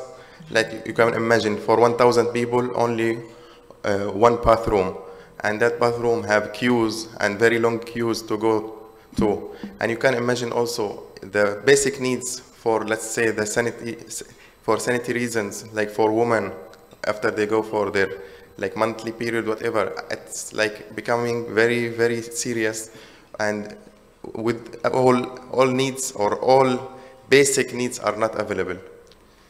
عبارة عن خيمة صغيرة من النايلون بداخلها مرحاض يفرغ محتوياته داخل برميل. قبل أيام امتلأ البرميل وطافت القاذورات. I'm sorry to translate the same thing as he said, that this bathroom, or what you call it, like toilet, available is in very bad shape, and that is only a tent made of plastic with no any type of cleaning inside, and all the people have no choice but to use it. وإذا أردنا الاستحمام يجب انتظار يوم تشرق فيه الشمس لنتمكن من إشعال الحطب لتسخين المياه لتجنب البرودة الشديدة، وإلا أصبنا بالمرض حيث ينظر العلاج. And taking a bath or a shower there is impossible almost. Without even, if you want to go for a shower, it's like impossible. تقوم الأمهات بحراسة خيمة الحمام لنشعر ببعض الأمان أثناء الاستحمام، لأن دورة المياه موجودة في الخلاء. الخوف الأكبر الذي نعيشه عدا القصف المتواصل هو اضطرارنا لدخول دورة المياه في الليل، حيث البرد الشديد والقصف المتواصل عدا عن انتشار الكلاب الضالة وهجومها علينا. We have been suffering for so long now, and don't think that our people are like before the war was in this situation. We are a dignified people. We have our dignity, and we are in such situation that even the words cannot describe. And we don't have even, and sometimes we don't have shelter, because even the shelter will be bombed. نضطر لإشعال الحطب لنتمكن من طهو ما يتوفر لنا من أرز أو معكرونة بالماء. بالطبع اللحوم طرف نسيناه منذ مدة ولم نعد نذكره. الفواكه طرف آخر لا نفكر فيه أصلاً، نستعيد عنها بصنف واحد يتوفر أحياناً من الحمضيات هو البرتقال ومن الخضار هو الطماطم. As he continued to talk about food now, he said food is very scarce. We don't have food at all, but sometimes when there is a food, we don't have a cooking gas, so we will just burn some wood, whatever available, and we will cook some macaroni or rice, and meat of course is not available at all. This is something like a dream now for us. نبكي حرقة على أطفالنا حين يطلبون الأكلات الطيبة، فهذه طرف آخر نحاول إقناعهم بنسيانه. هنا لا شيبس ولا شوكولاتة ولا عصائر ولا أي نوع من حاجات الأطفال سوى شيء من الترمس أو البليلة أي الحمص المسلوق أو الحلاوة المخصصة لسوء التغذية الشديد الذي نحاول إقناعهم بأنه بديل للأكلات الطيبة. So when the kids are asking for food, we try always to give them something just to play or to divert their attention so that they will not ask for, chocolate or chips. This is something like a luxury now. We cannot afford or we don't have at all. والألم الشديد حين نحتال عليهم ليناموا بدون عشاء، حيث يستيقظون من الفجر يتضورون جوعاً.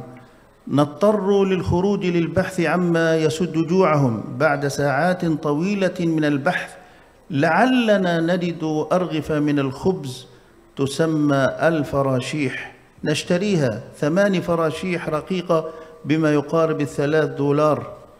يحتاج الفرد الواحد أقل شيء إلى 3 فراشيح فقط لتسد جوعه. And of course, the food items are becoming more and more expensive. And you can imagine most of the people fled without their own money, because when they are asked to be fled, the Israeli Zionist army, they ask them to leave everything behind. Even if they have the money inside, they have to throw it away, or they will take from them. So if the kids asking for any food, they will try to divert their attention. And of course, if whatever available, like rice, whatever, if only canned food, hot meals become also very difficult now, so they only go for canned food. هل تعرفون قطعة الخبز التي كنا نجدها ملقاة في الشوارع؟ كيف كنا ونحن صغار نلتقطها ونقلبها ونضعها بجوار الحائط؟ الآن إذا وجدناها وغالبا لا نجدها نلتقطها ونمسحها وربما نبللها بالماء كي نعطيها لأطفالنا لعلها تسد جوعهم. Now bread become very precious also. In the olden times, when we find a piece of bread, which is like a dried one, old one, we will just put it aside. But nowadays we will just clean it and put some water on it and take it so that we have some bread. هل تصدقون أننا نغسل أكياس النايلون المستعملة أو نلصق المقطع منها لنعيد استخدامها؟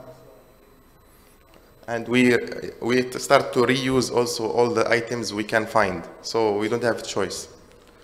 أي قطعة من الكرتون هي بمثابة غنيمة لا نفرط فيها حيث نستخدمها في إشعال الحطب.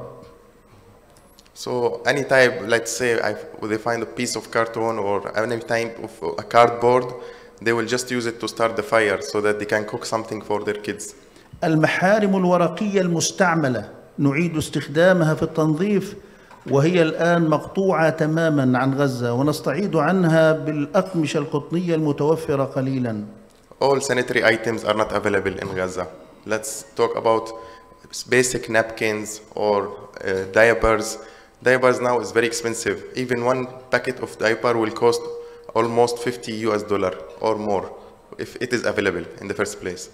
الفوط النسائية نجد صعوبة بالغة في الحصول عليها. نطلب من بناتنا الاقتصاد في استخدامها قدر الإمكان رغم ما قد يسببه هذا من مشاكل صحية لا تخفى عليكم. Same goes for the sanitary napkins for women. It's not available at all, which also make a very big challenge. إخواننا المسلمين، هذا غيض من فيض من معاناتنا اليومية في تأمين متطلبات الحياة الإنسانية. يؤلمنا تخلي البعيد وخذلان القريب من إخواننا المسلمين والعرب، ومع ذلك نحمد الله تعالى. We are really asking, and we are just asking Allah subhanahu wa ta'ala, and that's all about what we can do now, because all people are leaving us or letting us down. So I hope you cannot let us down. على الرغم من ذلك يا أحبابنا، على الرغم من هذا الواقع الذي أسلفناه، كما يذكر صاحب هذه الرسالة يقول: نحن بحمد الله تعالى وفضله صامدون ثابتون على أرضنا، واثقون بوعد الله بالنصر والتمكين وهزيمة هذا العدو المجرم واندحاره عن أرضنا على أيدي شبابنا الطاهرة، على أيدي إخواننا المجاهدين المقاتلين. نحن في غزة أرض العزة، مقبرة الغزاة. However, you see all these challenges, but these things will never make us leave our land. We will always be here, and we will always stand still in our land, and we will fight until the last minute. هذه يا إخواننا رسالة إخوانكم النازحين. أحد النازحين أرسل هذه الرسالة ليضع إخوانه في هذا المؤتمر في صورة ما يحدث معهم. وأنا بالمناسبة حقيقة خرجت من أيام من قطاع غزة، حضرت تقريبا ما يزيد عن 120 يوم من هذه الحرب المجنونة ضد أهلنا وضد شعبنا. هذه الحرب يا أحبابنا، خطورة هذه الحرب التي تشن على أهلنا في غزة أنه لا يوجد مكان آمن، لا يوجد مكان آمن في قطاع غزة. أنت في بيتك لست آمنا، أنت في الشارع لست آمنا. حتى أحبابنا لو ذهبت لتصلي في بيت من بيوت الله عز وجل أنت لست آمنا. لدينا في قطاع غزة 1200 مسجد. دولة الاحتلال هدمت 1000 مسجد. I just now the message finished from the guy from Gaza. Now the sheikh talking about himself. He just came back from Gaza. He witnessed 120 days amid this war. He said this is a crazy war. It's not even a war. We cannot even describe it as a war. There is no safe place in Gaza. There is no safe place in Gaza. You cannot even pray safely in Gaza. They are destroying everything. Like 1,200 total mosques, 1,000 of them totally destroyed. You cannot, they are becoming all rebels. إخواننا، قطاع غزة حتى تكونوا في الصورة، مساحة قطاع غزة 365 كيلومتر. قطاع غزة عبارة عن 5 محافظات: الشمال وغزة والوسطى وخانونس ورفح. دولة الكيان أرغمت مواطنين على أن ينزحوا إلى رفح. الآن كل سكان قطاع غزة تقريبا متواجدين في رفح، إلا بعض المواطنين وبعض إخواننا الذين ظلوا في غزة والشمال وفي الوسطى. كل مواطنين الآن في رفح. مساحة طبعا رفح 55 كيلو متر. عدد سكان مدينة رفح في الأصل 300,000 مواطن. الآن جاء إلى رفح ما يزيد عن 1,200,000 مواطن. دولة الكيان تهدد باجتياح رفح. إذا ما اجتاحت دولة الكيان رفح، إذا ما كان هناك دخولا بريا لرفح، هذا يعني أننا أمام مذابح ومجازر. فادعوا الله عز وجل أن يسلم أهلنا، وأن يسلم سكاننا في رفح وأهلنا في رفح، وأن يسلم أهلنا في قطاع غزة بشكل عام. وأختم كذلك قائلا لكم: لا تنسوا إخوانكم من دعواتكم في ثلث الليل، في الثلث الأخير من الليل، أن يفرج الله سبحانه وتعالى الكرب وأن يكشف الغمة. Okay, finally, I would like to just remind you about what is happening in Gaza. As we said, and our other brothers and sisters talked before this, that all the people are forced to leave their houses in the north, and they are being all forced near to the borders of Egypt in the south, which we call it Rafah. And this Rafah now completely overcrowded. Just go and search in the internet on a video from yesterday, and you can see the people. There is no any even centimeter free of people there, because that city is not planned for this number, almost 1.5 million people in a very small 55 kilometers square. And the people there we are praying for them. Please pray for them in the last third of the night.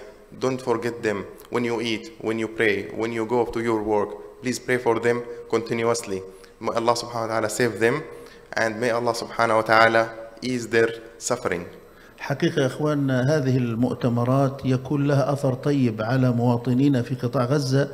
الأهل في قطاع غزة يشعرون أنهم تركوا في الميدان وحدهم، لكن عندما يروا هذه الوجوه، عندما يروا هذه المؤتمرات، حقيقة أنه هذا بيكون له أثر طيب على أهلنا في قطاع غزة.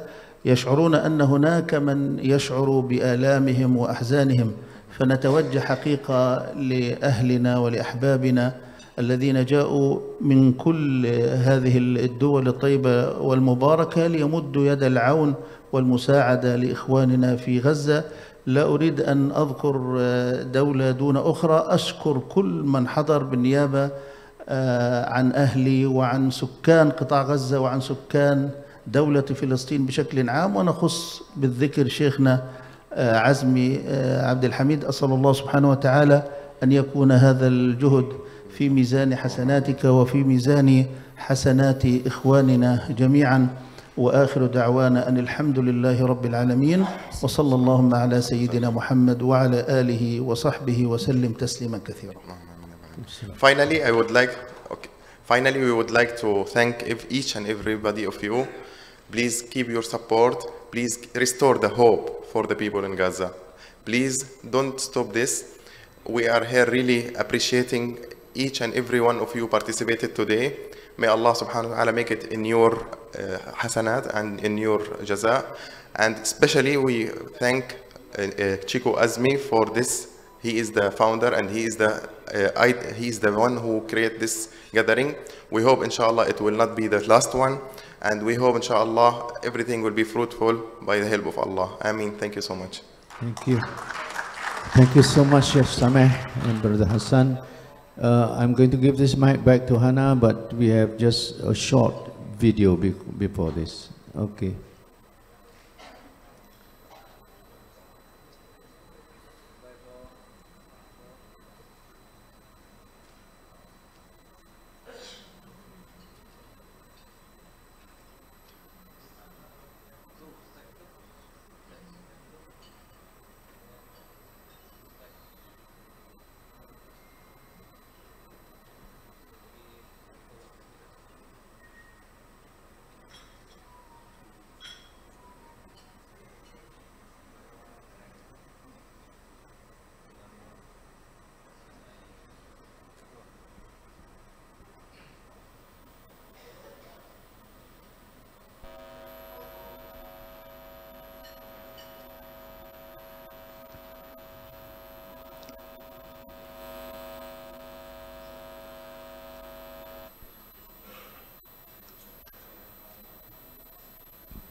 So I think this video is self-explanatory. It's about, I think many have already got this video from Al Jazeera. This is the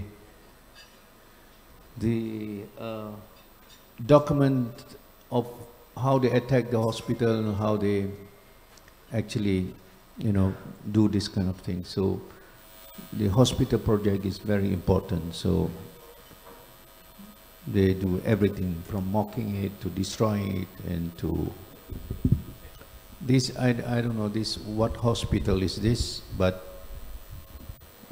they just ransack anything that they want. This Sheikh Hamad Hospital, yes, specialized in prosthetic treatment.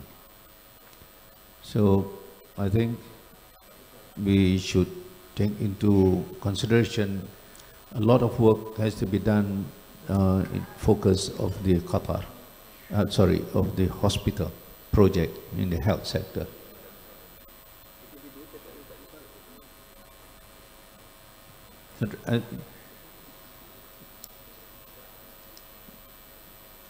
So this is about the level of, or the scale of the health sector that needs to be rebuilt. And we have no choice about this. Health sector is the most fundamental priority. All of them are priorities, are important to people. But we have to start off with something that we feel that we can implement. So this is just one explanation of the agency. Now this girl is trying to tell us, that one, just now, back to the Israel. Another challenge that you... I think with what they've been through, you've got to remember that the children of Palestine, obviously depending on what age they are, have lived through a series of really, really brutal conflicts. Obviously, most people might only know about the most recent assault on Gaza, but for some children, if you're 16, for example, this will be like the 4th seriously violent assault on the area that you live in, mass casualties, mass deaths, displacement, trauma. So I think that those needs, mental health needs, reflect a much wider, obviously, set of needs that are going to need to be addressed once a ceasefire has been put into place. We've heard recently that to rebuild Gaza just to 2022 levels could take until 2092. The reconstruction efforts that are going to be needed once we have peace are immense. But of course we should start with the children who are the future and whose mental health is crucial to a healthy reconstruction of the... She was just telling that you need at least 80 to 90 years to get Gaza back to normality. So I think most of us will also not be around within that time. So it's heavy work, huge. Now this is another challenge. You also see this document. Look at this. These are the Zionist settlers who are blocking the 8 trucks to get into Gaza. They just allow this to happen. The government just say, just go and protest and block all the trucks into Gaza. This is another crossing, not Rafah. So that gives you an idea of the kind of things that they allow these settlers, these Jewish settlers, to bar efforts for humanitarian aid to go in. So even if the war ends temporarily, permanently, hopefully, then you have this kind of challenge. These people are going to try to do whatever they can to say and to show to them that, we are not allowing the aid to go in. Their demand is to get the hostages out. And Benjamin Netanyahu has failed to do this. So they are giving a message to Netanyahu, and they're also giving a message to Palestinians that, they can go as far as this.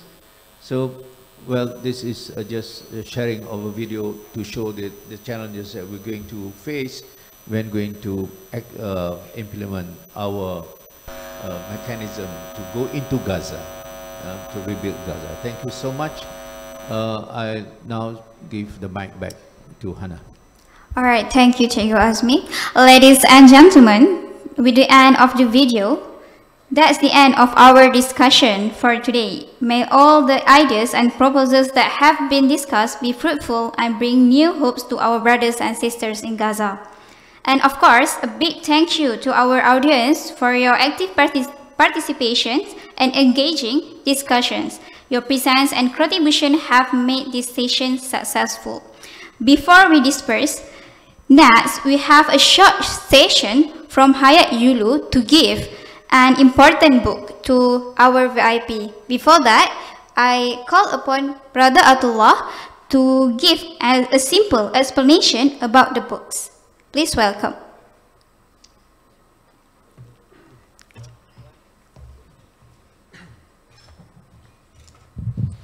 Assalamu alaikum wa rahmatullahi wa barakatuh. Yeah, I just would like to talk about this book, which its name is The Evidence. This book compiled and published by the Turkish agency Anadolu. When you hear the word evidence, it comes to your mind the war crime, the genocide, the ethnic cleansing, the death, the killing that have been done and has been done through the Israeli forces. This book addresses some photos and documents that prove the involvement of the Israeli forces in human rights violations and war crimes. So this is a very important resource, regarding these war crimes. Thank you. Now I invite upon Sheikh Azmi to be on the stage to deliver the book to the VIP guests. With that, I call upon Datuk Sri Ahmad Awang, the chairman of Manar, to receive the book. Please welcome.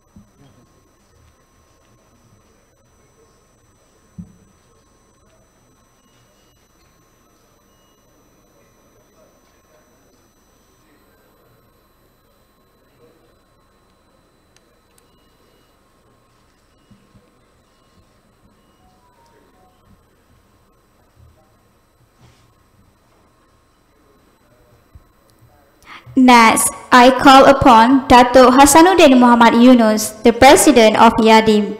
Please welcome.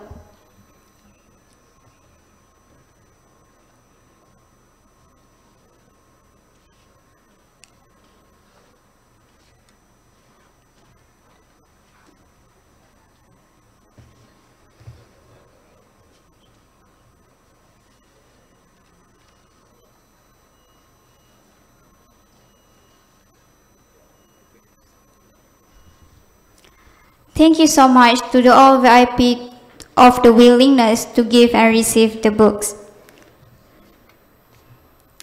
For your information, our live broadcasting have been blocked and sabotaged by other enemies. But nothing can stop us from serving the Palestinian people. So together with me, we stand with the motto for our gathering for today is Together for Gaza. Thank you once again for your participation and attention throughout this session. I hope you have enjoyed this session and I wish you all a wonderful day ahead and hope to see you again in our next session at 3 p.m. So you may have your lunch for VVIP at the Gassing Hall at level 2, and to other participants, you may have your lunch at 3rd floor at Dewan Perdana balcony. For Zuhur prayer, you may have your Zuhur prayer at level 4. That's the end of our session for today. Thank you. Shukran jazilan ala husni istima'ikum.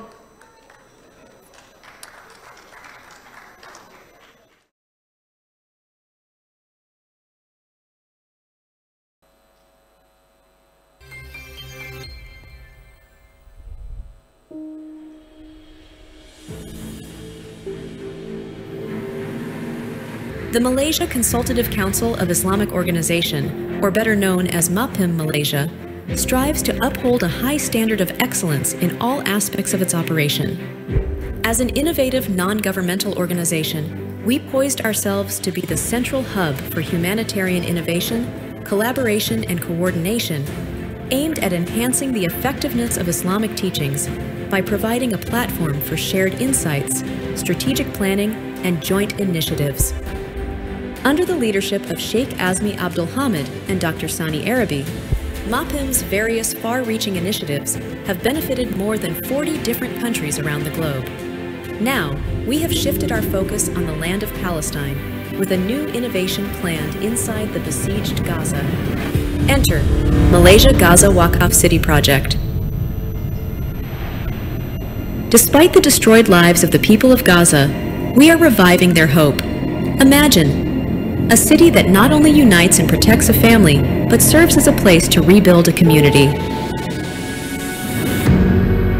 Through the Malaysia Gaza Waqaf City Project, founded by Dr. Sani Arabi, this project involves a global, concerted effort from various organizations, sealed with an agreement signed between MAPIM and the local government in Gaza.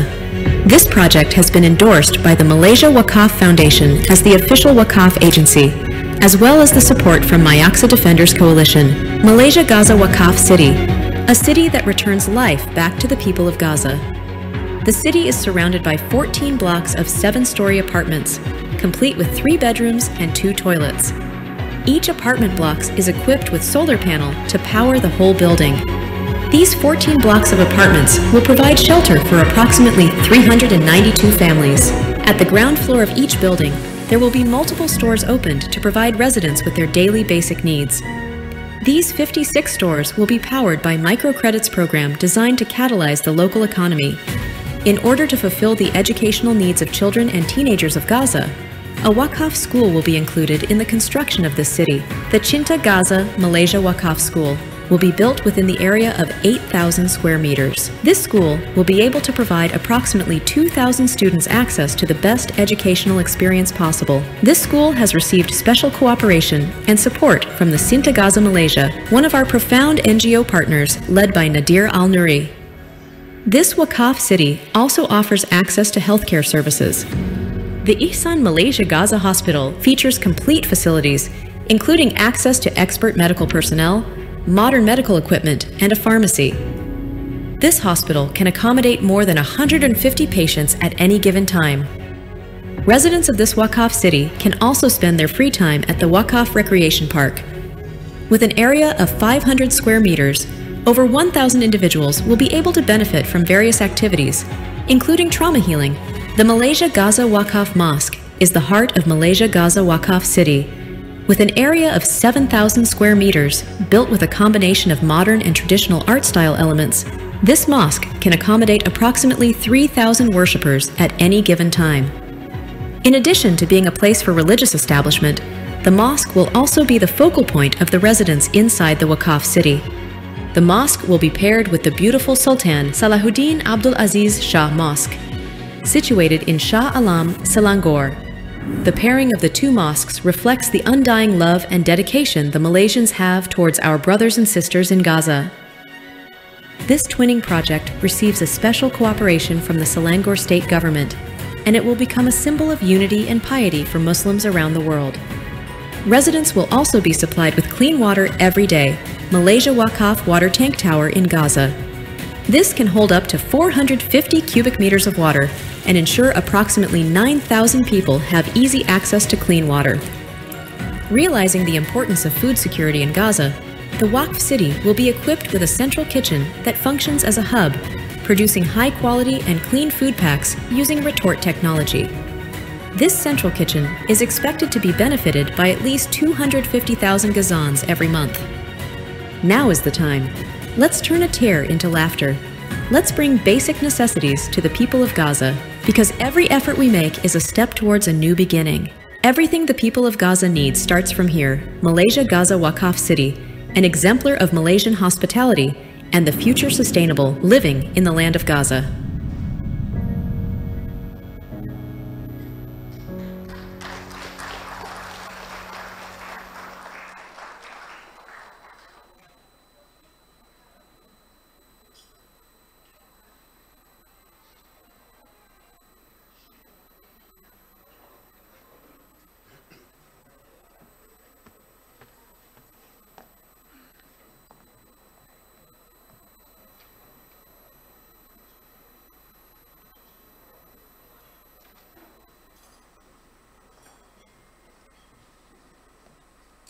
Assalamualaikum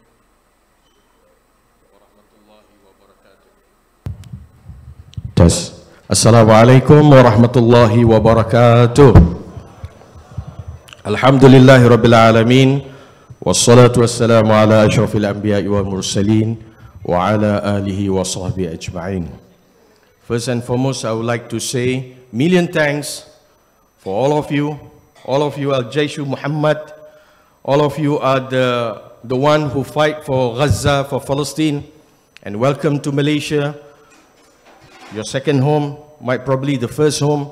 So before I start our session, I would like to ask you, based on that video, that proposal on Bandar Wakaf Malaysia, can I see all of this delegation to stand as a wake-up call and say, inshallah, we will make sure this Bandar Wakaf will be a reality. Please, everybody, let's wake up. And then the photographer, please. We wanted to send this photo, very important photo, to all Gazan people, saying that you are not alone. Takbir! Takbir! Takbir! Jazakallah. MashaAllah. First and foremost, again, I would like to say thank you very much to our beloved Sheikh Azmi. May Allah give him bless Umar for his khidmat through Ummah, serve the Ummah. And inshallah, every single time I go out from Gaza, from Syria, any part of the world, he always asks me one very important question: what next?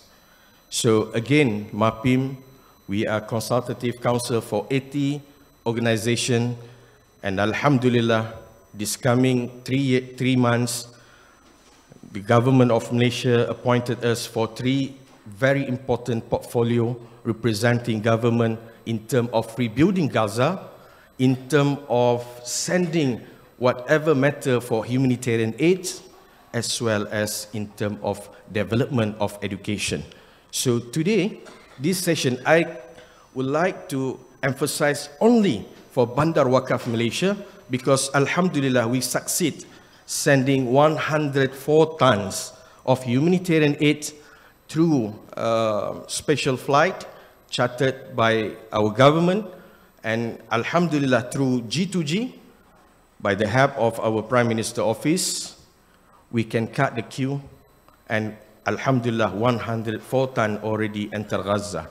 And that is not just the stop, it's just a beginning. Inshallah, after 2 days, MAPIM will having another mission, which is sending 100 containers from Egypt to Rafah. Our aims, another 5 weeks, we will flag off from the Rafah gates into Gaza. So this is the project that ongoing when we talk about humanitarian aid. So whoever, friends, leader from delegations, please feel free if you wanted to be with Malaysian government, with Op Ehsan, with MAPIM, feel free to be with us, because we are using those facilities that we earn, G2G, to cut queue. As all of us know that nowadays, at the Rafah border, 15,000 containers still stuck. Might probably some of these containers already expired. Yeah. So we need to gather all kind of facility and be under one roof, inshallah. So Bandar Wakaf Malaysia is a structured, integrated township, significant and also signature under Malaysian people. So I just came back from Gaza last February, exactly this day, 2023, and we have fact-finding in Khatar township. MashaAllah, Khatar built very huge city. Behind Khatar city, there is Turkey city from Tika, and also Egypt also trying their best to build something in Gaza, but not yet finished. And inshallah, with the involvement of all of you, Datuk Seri, Datuk, Yadim, Ummati from Africa and so on, we can put our names in Gaza as a township. All right, so this project has been endorsed and also get the patronage of our Ministry of Islamic Affairs. The minister itself, inshallah, will be our patron. And also, the current situation, we have the first state, which is we now in Selangor. The chief minister give the patronage for this project as well. Not only as a patron, but give money. We need that money. So this project costs about 100 million ringgit, equivalent to, if I'm not mistaken, around $20 million. It's quite difficult to pronounce million, billion, trillion. Alhamdulillah, until now, we receive commitment, we receive pledging all around the world, every single day. Until this moment, we managed to get 23 million ringgit, equivalent to $5 million. So some Malaysians said, Alhamdulillah, we have 23 million ringgit, but we pay everything not in shekel, we pay in dollar. So dollar means everything in this situation. So we are not only focusing on Israel Gaza issue, but also we have this kind of limitation, which is currency issue. So Alhamdulillah, we have $23 million, and we should aim before Ramadan, $40 million. So just now, everybody is, put up the hand. So after this, we will collecting the money. So Brother Ali from Ummati, Sheikh Azmi will find you 10 million from Thailand people, from Bangkok, from Yala, from New Zealand. Where is New Zealand, brother? MashaAllah, today he's a Sheikh. So New Zealand might probably be in this project also. So our Waqaf agency is Malaysia Waqaf Agency as official agency. Okay, I skip. MAPIM, I quoted last night, Sheikh Azmi said, can OIC do something? We are not just, give a statement because we part of OIC.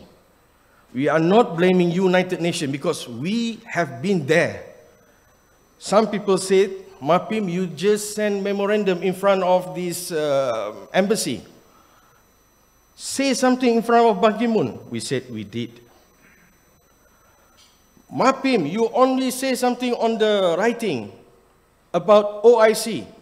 Tell OIC, we part of OIC. So we cannot rely only with this agency. As what Sheikh Azmi said, acting is the best action now. Gathering everybody and then do something. Alhamdulillah, MAPIM in Malaysia, we received a best award from the Sultan of Perak for Palestine.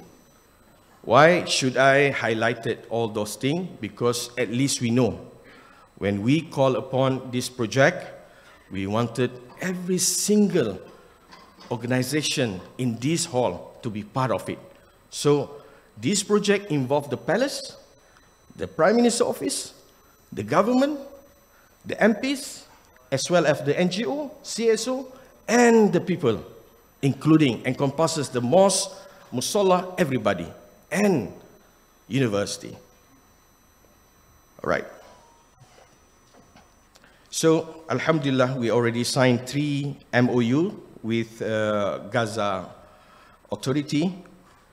We asked the land, and we said we wanted land from Khan Yunis. So Gaza Authority said, why Khan Yunis?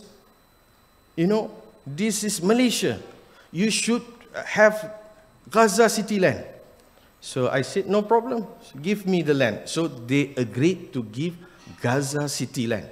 So some people asking me, Dr. Sani, what will happen if regime bomb our building? So in terms of risk mitigation, we should define and we should discuss again. Because due to what Qatar did, they define risk mitigation is that how we can avoid or delay the bombardment.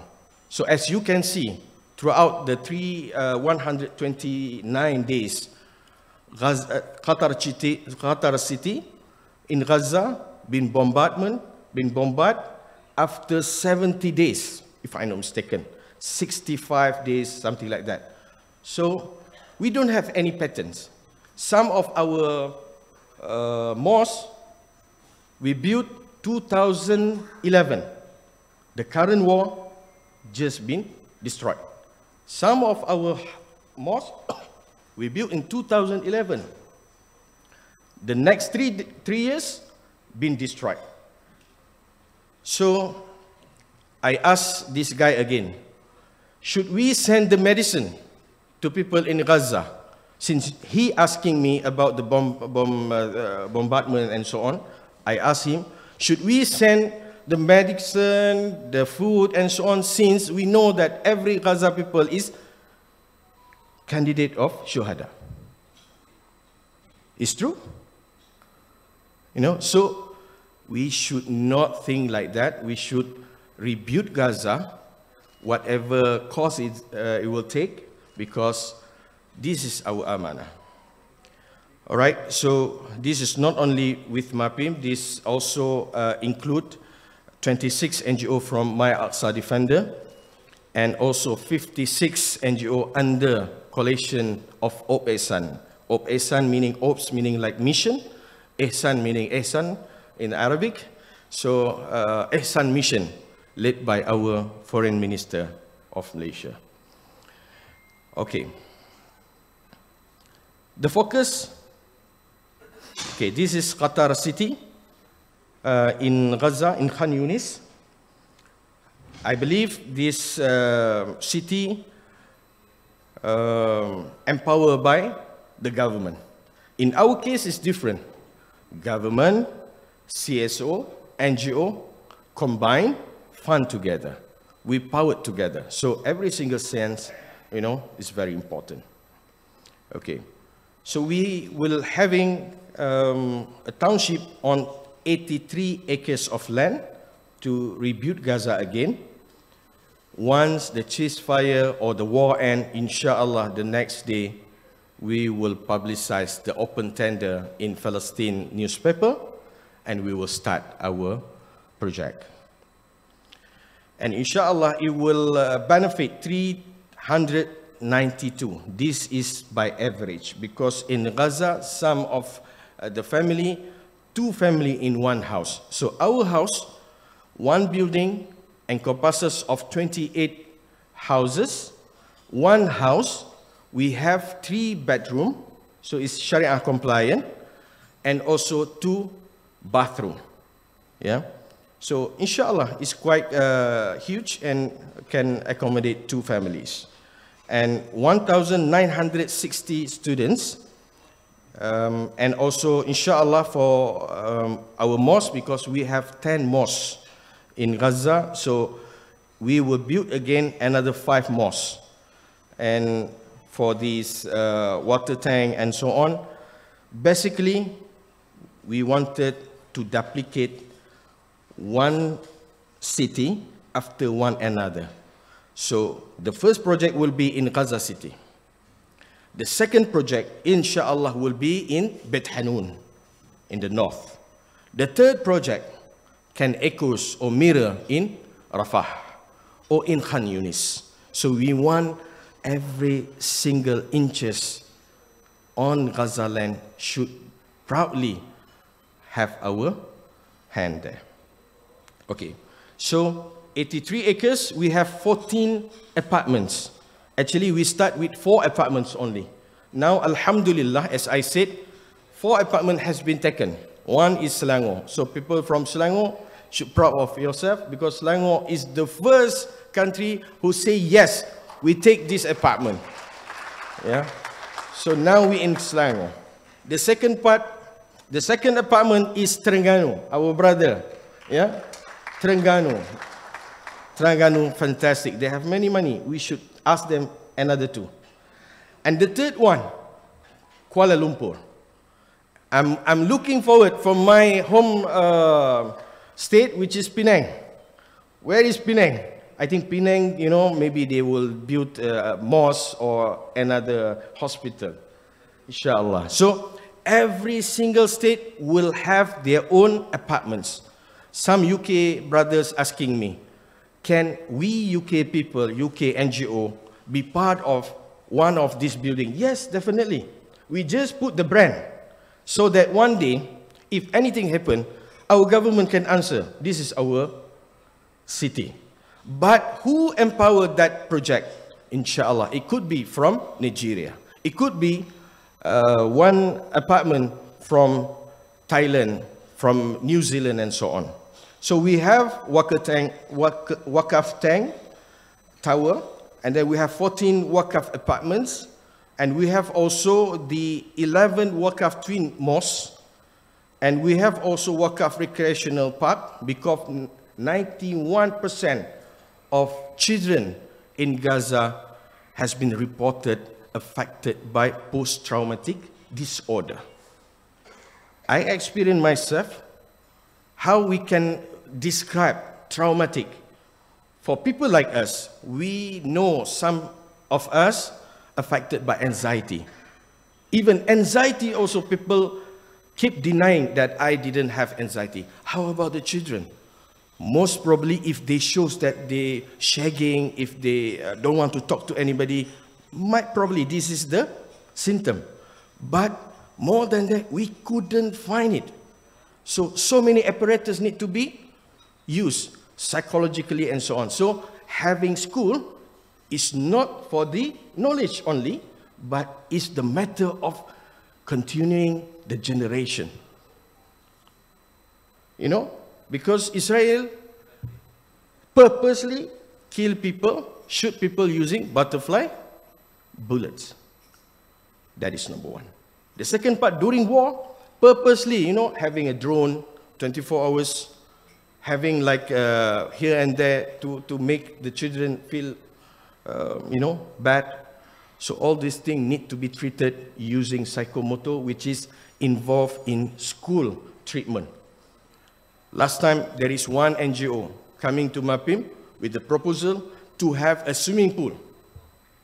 So some of MAPIM team didn't know about this psychological disorder and so on, said, how come you asking for swimming pool? While we in Malaysia also seldom go to swimming pool. Because we are not being exposed. They are not enjoying swimming pool for the sake of enjoying. This is like something else. It is a mission to enable Gaza generation not to be cordoned with this disorder. Okay? And we have Hospital Ihsan. I tell you the truth, for Hospital Ihsan, we get the land. Inshallah tonight, Sheikh Azmi will whisper to our minister so that we can build our hospital, Malaysian hospital inside Gaza. Now, Aqsa Working Group, they have Indonesia hospital. We're proud, our neighbors, to have their own hospital. Inshallah, very soon, your hospital and our hospital will be beside. Yeah? So if Israel wanted to do something, inshallah, he need to know that this is Indonesia and this is Malaysia. Send to Indonesia first. Yeah. Okay. And we have also central kitchen. Why? This is under Yayasan Wakaf. It costs about 4 million ringgit. It's very important. Every single war, we having the same problem, shortage of food. So by using this retort technology, it can sustain every single ready-to-eat food, can sustain 12 months. So we will build this facility, import the technology, bringing inside Gaza using G2G Malaysia to Rafah with the Egyptian help. But we need all of you to sustain. After this, everybody please can use this retort technology in Malaysia Central Kitchen. Use your logo, but please put this manufactured by Malaysian Central Kitchen. Khalas. Very small. Yeah, no problem. We wanted this project can be duplicated again and again. Maybe one day, after 3 years, the planning is to have 5 central kitchen. If anything happen, straight away we can send from this kitchen. It's a mass kitchen, inshallah. And last, we have Wakaf school. So, Brother Nadir, our representative, the only Malaysian inside Gaza, the moment I present this to him, straight away he said, Brother Sani, Cinta Gaza Malaysia, take this project. I said, it's very expensive, 4 million ringgit. Consider done. So let us give one big applause to our Brother Nadir. Where is Brother Nadir? Yeah, mashallah. Okay. So, as I said, school is very important. I just want to add one information. Thank you to Malaysia government, our higher education ministry. We already announced, the government already announced, within 1 year, 500 students, university students, from Gaza, from Palestine. We will pay, the government will pay 12-month fees. This done by government, our government of Malaysia. Not only that, we should also proud to announce that our Kementerian Pendidikan Malaysia, which is the ministry who cover the secondary school and also schools, also announced something. For the first time ever, our government allowed the Palestinian children, the Palestinian kids, your kids, to be part, to continue study in our national school. This is the very first ever happened in Gaza. Jazakallah to our Malaysia government. And we wait more and more. So as a consultative council, Sheikh Azmi is inside as a board of Foreign Minister Office. Me, myself, holding the portfolio for development. We keep trying our best to consult our government, give more and more. And inshallah, on 22nd of February, if I'm not mistaken, our foreign minister will go to The Hague and will do our part on consulting and also on condemning what's happening together with the South Africa, inshallah. All right. So as I said, every single apartment on the ground floor, we have shops. Now, currently, we have 56 shops, and this shop will be empowered under microcredit Cordon Hassan. Last time we succeed 144 entrepreneur, Gaza entrepreneur, and we give them money to expand. Why is very important? Because every single stuff that they bring in, it will represent the family, the Gaza family.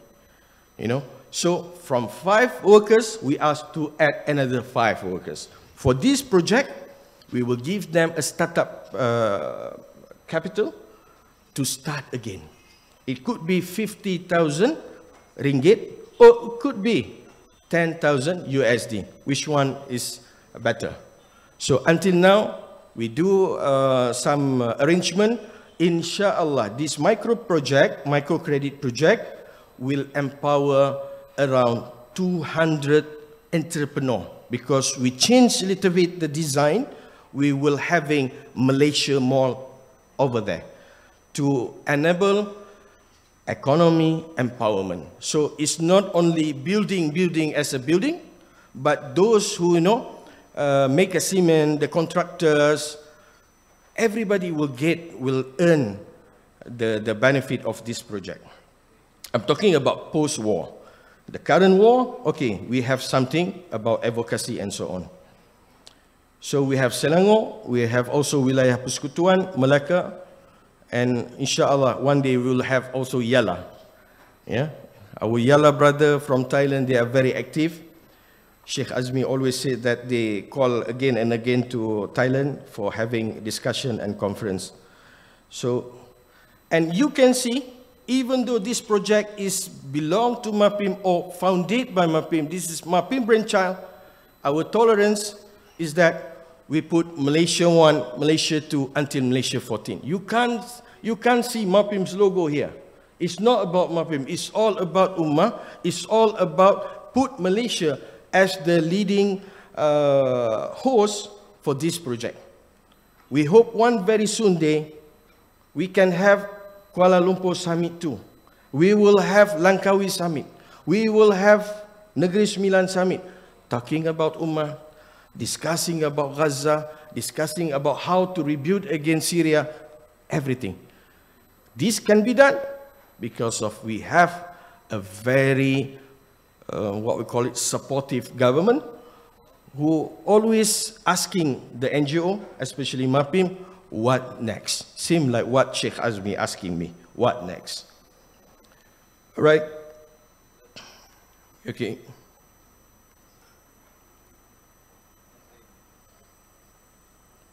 As I said, this park has been taken by Cinta Syria Malaysia. Cinta Syria Malaysia is Nadir An-Nuri younger brother. So Alhamdulillah, Allah give barakah. Father, brother, younger brother, inshallah after this sister, all give their support for this project. And I hope tonight we have dinner. After this we have session. I hope from this delegation, whether meeting me or meeting Sheikh Azmi, so that we can announce very soon this project already, complete in terms of funding. All right, this is our mosque. We have 10 mosques, not exactly like this, but similarly like this. This is Masjid Omar Abdul Aziz. We built, if I'm not mistaken, 2014 in Bet Hanun. It's very beautiful, 3-floor. Masjid is not just for masjid. In Gaza, it's totally different.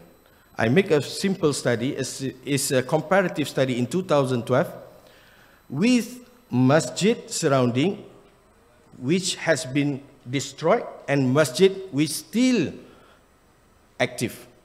Nowadays in Malaysia, we have this campaign, which is Salat Subuh prayer like Jumaat. Now this is trending in Malaysia. So actually it started from MAPIM, Gerakan Subuh Berjemaah, and we wanted to have all masjid to be empowered as transformation center. So this transformation center should be in the masjid as a social center, as an economic empowerment center, as everything. So Alhamdulillah, this is our 10 mosques.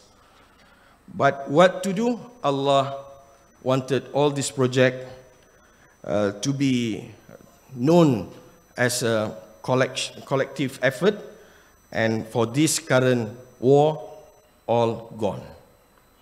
So 2011, Masjid An-Nas, we built. Last month has been bombed. Masjid Omar Abdul Aziz, I think around 5 years, 2.5 million. And then Masjid Al-Hikmah, and we have until Musalla Shahid Suhada. So inshallah, we will not go down. We will announce to build another 5 mosques. Inshallah. 5 minutes more.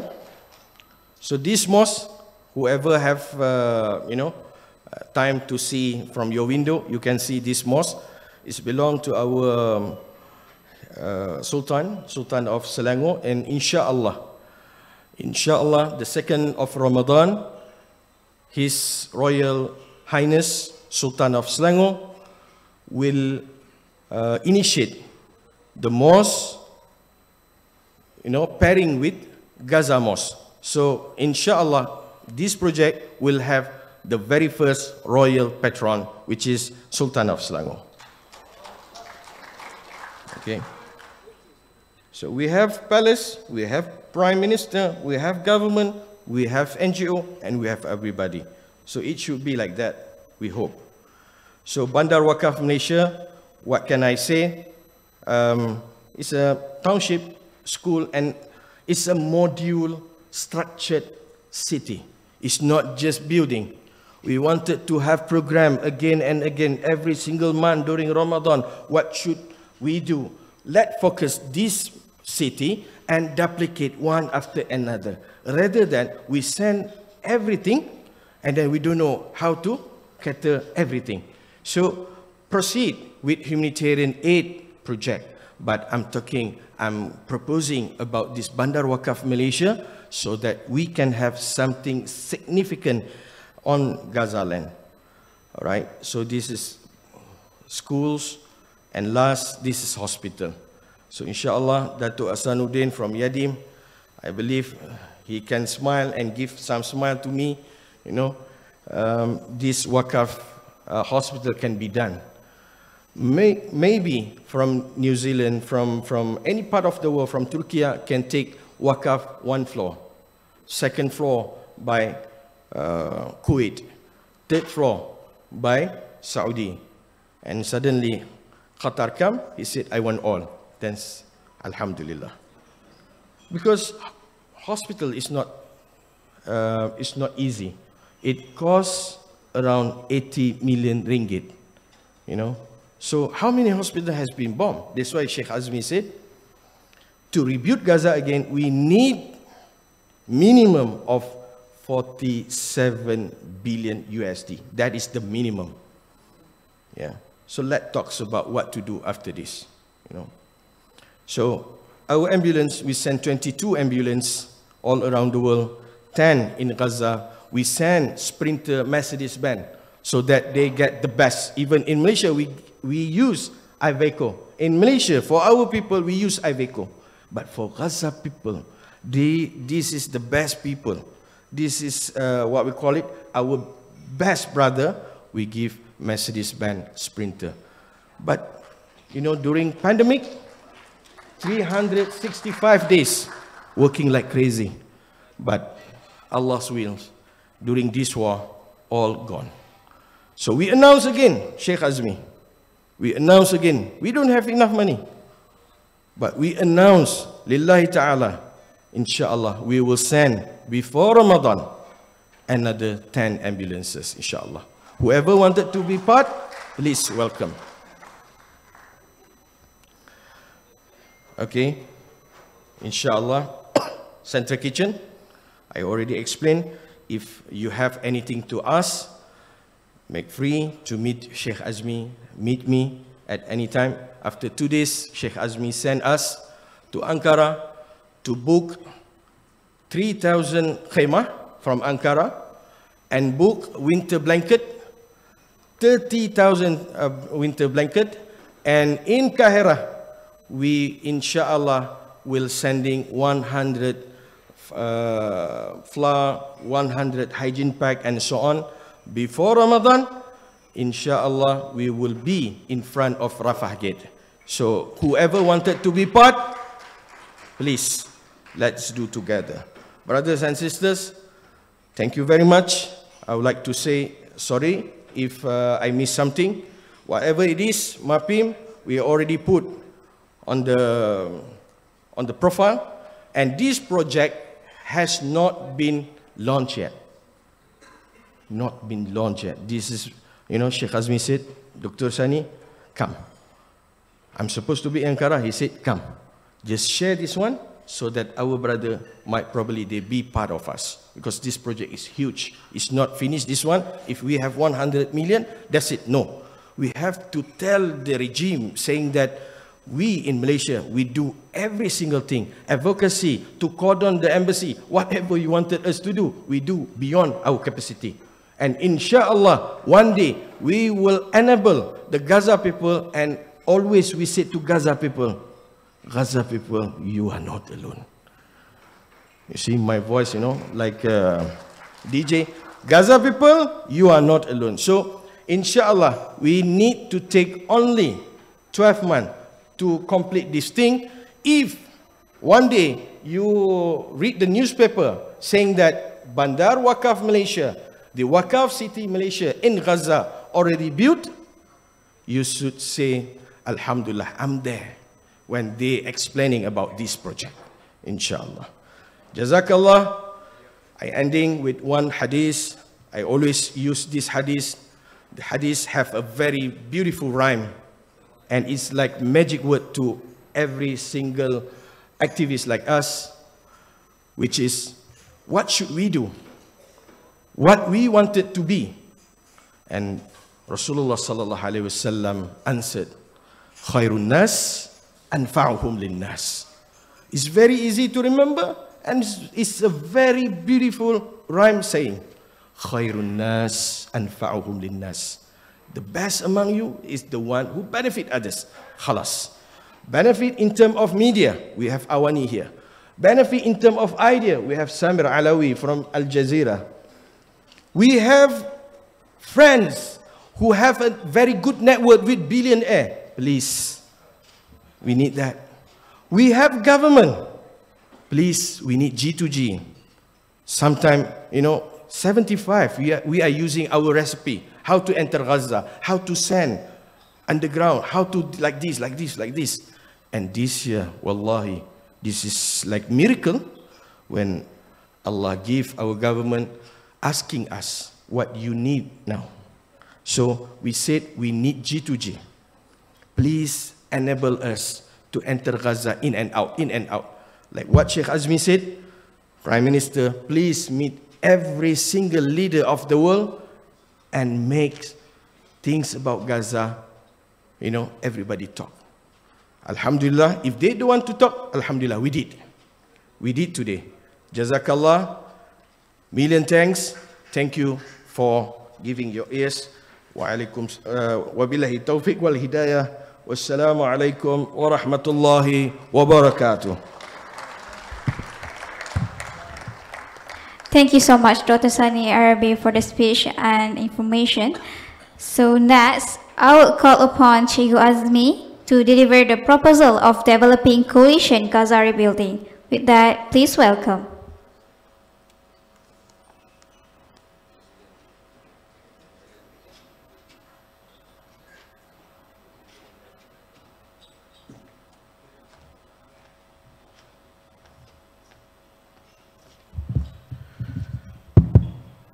Assalamu alaikum warahmatullah. Thank you.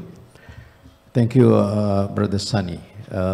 This is a gesture of our initiative that we are trying our best. So I'm going to give 15 minutes, and I'm going to get few people who haven't been able to deliver their ideas, and then when we close, we have to close by about 5. So let me just give you the final wrap-up of how we're going to work this with all the organization, all nations that we have. Let me have the PowerPoint. Who's handling this? Saya punya PowerPoint ada pada siapa ya? Ada Jamal bagi tadi. So what I'm going to do is to propose a kind of a working mechanism. And this is very critical. We may have lots of ideas. We can have a bank of ideas.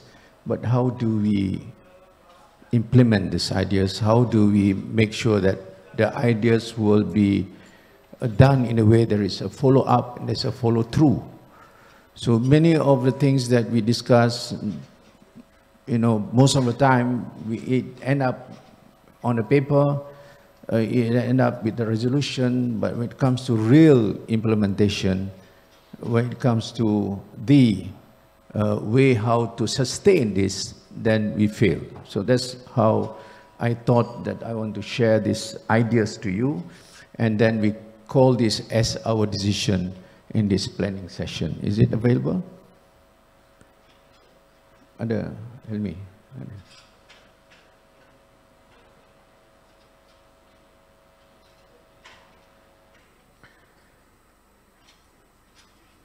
Okay, as we have introduced in our earlier opening of our sessions, that we wanted to have some concrete ideas. Of course, it will not be enough because of the time. It will not be enough because there's so huge spectrum of things that we need to do. But let's start with something that is doable, and then we will see how we can move on. So it's called the International Coalition for Gaza Rebuilding, but I just shorten it to be ICR.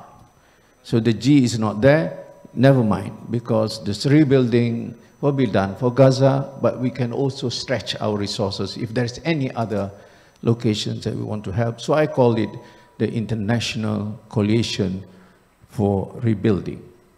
Next. Now, what is the need? And what is the function of this coalition?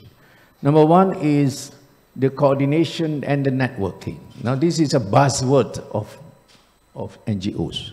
We always say this word, coordination and networking. The coordination sounds good, but the networking always failed. Last night I was saying this word. We always have this net without working. So we established this, you have your address with me and all that, but it's not, the communication is not effective enough. So we need a full coordination and an effective networking. Number two, we have to have this rebuilding process and mechanism. We have to define how we're going to do it. Now, the idea of MAPIM having this Waqaf city, this is going to be massive. 100 million ringgit is actually not that much compared to the US dollar, which is about 20 million. Now, tonight somebody is going to give us 20 million ringgit. It's small. That's not much you can do. This is about the value of the project. But then the whole working of it, trying to make it the proceedings. So what we need to have is to define and frame the process and the mechanism of our rebuilding work. And then we need this coalition because we have to do what I call the placement of the projects. Now, in Gaza, there is a lot of, probably after this, once it will start to, the whole machinery of the government, I don't know what government we're going to have in Gaza, but they have to have, a coordination of where is the project, in what area? Is it in Darbalah, or is it in Jabalia, or is it in Khan Yunis? Why is it there? Why are we concentrating in that area? Why not another? Those kind of things is what we call the placement. It is very important because we don't define it. Let the Palestinian, the Gaza people define. Where do you need that project? The next one is about the prioritizing. Again, my idea is that the priority will come from the Gaza people. We as outsiders, we do not know because they live the suffering. They experience the sufferings, So they define to us. They tell us we need that. Then we should respect and try to follow that, And then we have the function of this coalition is to have, I mentioned this now, what I call the clearing house. Clearing house is basically about making sure that we have a coordination of information, We have to have a right kind of data that we want, the kind of facts that will help us to do this project. And then another need and function is the reporting and documentation. This is vital because you have to build the trust with the donors. One of the things that we are weak is that we do not have good documentation and the reporting is not convincing. And therefore the donors will say, look, probably this is the only one time that I can contribute, and then that's it. Now we want to be a sustained thing. Taking account, there was one lady who says, the rebuilding Gaza to be probably 3/4 of the normal Gaza before will take you at least 80 to 90 years. Can you imagine? Why is that so? It's because it's the uncertainty. It's not like, you won't have another war. God forbid. But we have to be in that framework of mind. Sunny was saying about the risk management. Of course, it is a very important element. What if? What if there is another attack? What if there is the continuous blockade? What if? So, people like us, we are very straightforward. We want to do a project, then we leave to Allah. If there's another attack, then yeah, what can we do? But we have to be smart and it has to be intelligent. And then we have the negotiation and advocacy function, which is important. Stopping the war, having a permanent ceasefire, allowing the crossings to be open. Those are essentials. And I think it has to be in the circle of this coalition. We have to talk about it. We have to see what we can do to make sure we can appeal to Egypt. Please give the fullest cooperation. Please open the crossing.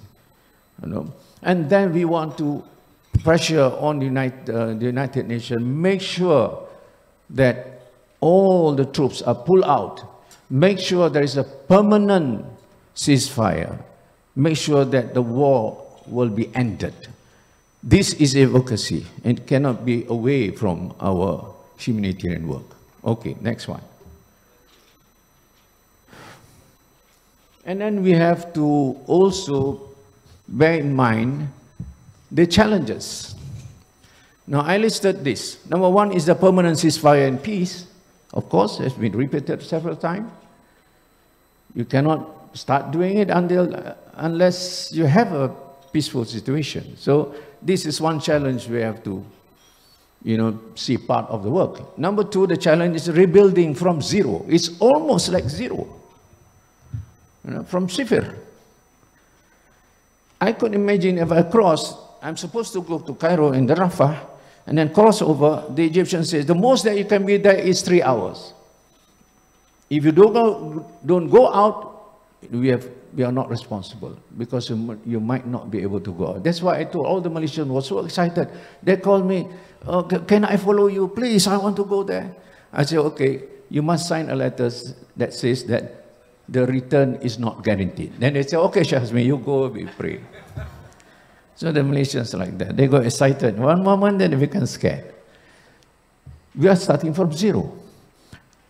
The first time I was in Gaza, 2008, 2009, it was like you're standing in an area where you left and right, everything is leveled. Everything is on the ground. So what do you do? Where do you start? You have hunger there. You have jobless here. You have no shelters there. You have no water here. How do you start? So the challenge is almost starting from zero. And then the working procedures with local authorities and partners. This is critical, and this is also strategic. I will have a deeper discussion with our brothers from Palestine, because the Hamas and the Fatah factor is there. You cannot ignore.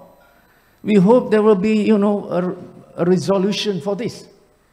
Of course, the Israeli United States, they want only a government that is under their nose.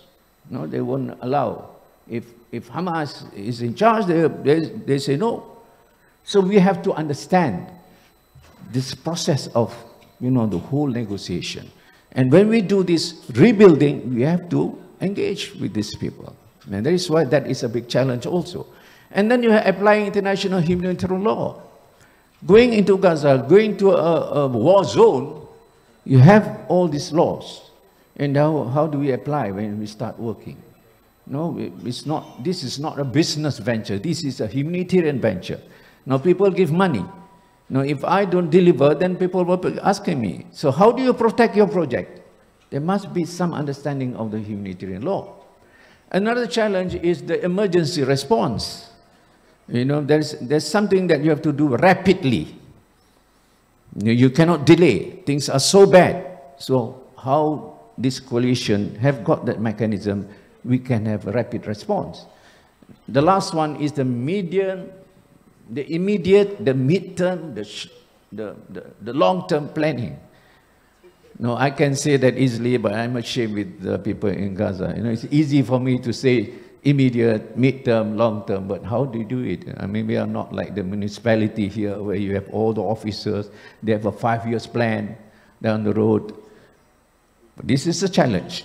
How do we work out this long-term planning? Next. Okay. Now, the humanitarian program cycle, I call it the humanitarian program cycle, is number one, the needs assessment and analysis. Number two, the strategic response plan. Number three, the resource mobilization. Number four, the implementation and monitoring. And number five, the operational review and evaluation. It sounds academic, but let me just tell you that this is an important guideline. You know, you cannot just say, oh, I've got 100,000, okay, I'm going to do some work. No, the process is there. You have to do this process. Otherwise, you'll be like, you know, it's a touch and go kind of thing. And then that's it. Maybe another war, I'll come again and help you. No, it has to be this. The needs analysis, and everything. Okay, now we go to the approach. Now this coalition have to understand the approach. There are three. One is the risk analysis and monitoring. Number two is minimum preparedness and action. And number three, the contingency plan. Again, this might sound academic, but the process must be understood. All right, next. And then you have the basic principles of humanitarian work, which is embraced and applied by many world organizations. So they put this up, the 7 principles: humanity, impartiality, neutrality, independence, voluntary service, unity, and universality. Universality. It's not exhaustive. If they ask me if I present a paper on this, I say I'll have a few more principles. One of which is dignity. When we help people, it's not that they're obliged to us. They must thank us. No. It's their dignity. You help them because they need help. That's it. You don't have to put our name. That is why I like the other Sunny was saying, we don't have to put MAPIM's name there. No need. It's a whole nation approach, right? Unless people don't know, Cikgu Azmi, I want a name because we collect the money. Okay, no problem, you put up the name. We just want the people to benefit from that. That's it. But the principle is this. This is how we're going to work. All right, next one. How do we decide the members of the ICR? International Coalition for Rebuilding. How do we get all the members here? If I'm not mistaken, with 23 countries, plus Malaysia 25 or maybe 26, and I saw the list, we have probably about 40 organizations in this meeting. How do we get you on board? So I list out this. Number one, we have organization that is at the status of national humanitarian NGOs. The next one is regional and international NGOs. And then probably we have foundations. So I'm not really finished with this part, but I'm just saying to you, we definitely have to have a disciplined membership for the ICR so that we abide by the rules. And if we sign a memorandum among us, we should respect the rules. Otherwise, you know, it will be haywire. We need some structure. Okay, next. So we might go into the memorandum of understanding and commitments where there are components of the MOU. That's it.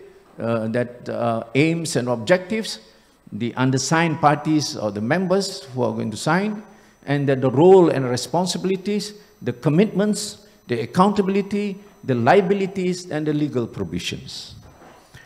I do not have the draft first, but I'm going to give to somebody who knows how to draft a good memorandum.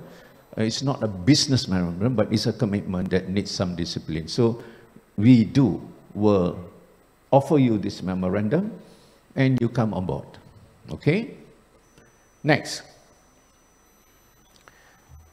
We have to establish, the ICR has to establish what I call the working relations with agencies. Now, there are United Nations agencies. There are many of them. And then we have the OIC agencies. And then we have the International Red Cross, Red Crescent, which is recognized. They go into all these conflict areas. And then we have the national country agencies.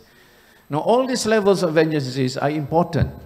We know we are frustrated about the way they function. Some of them are just, wasting money of the public money.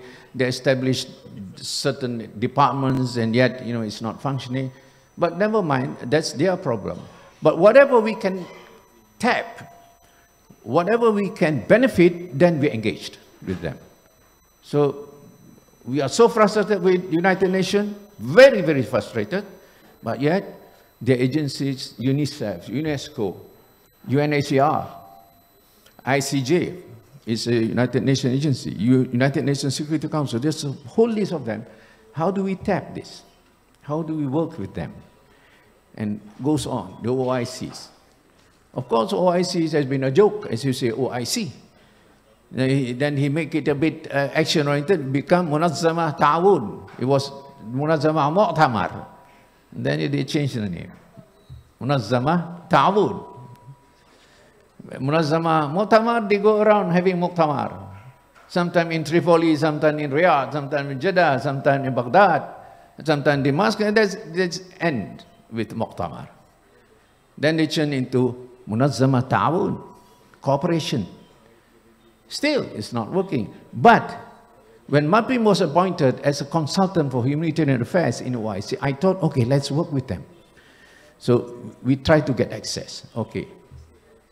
Where is the slide? What happened?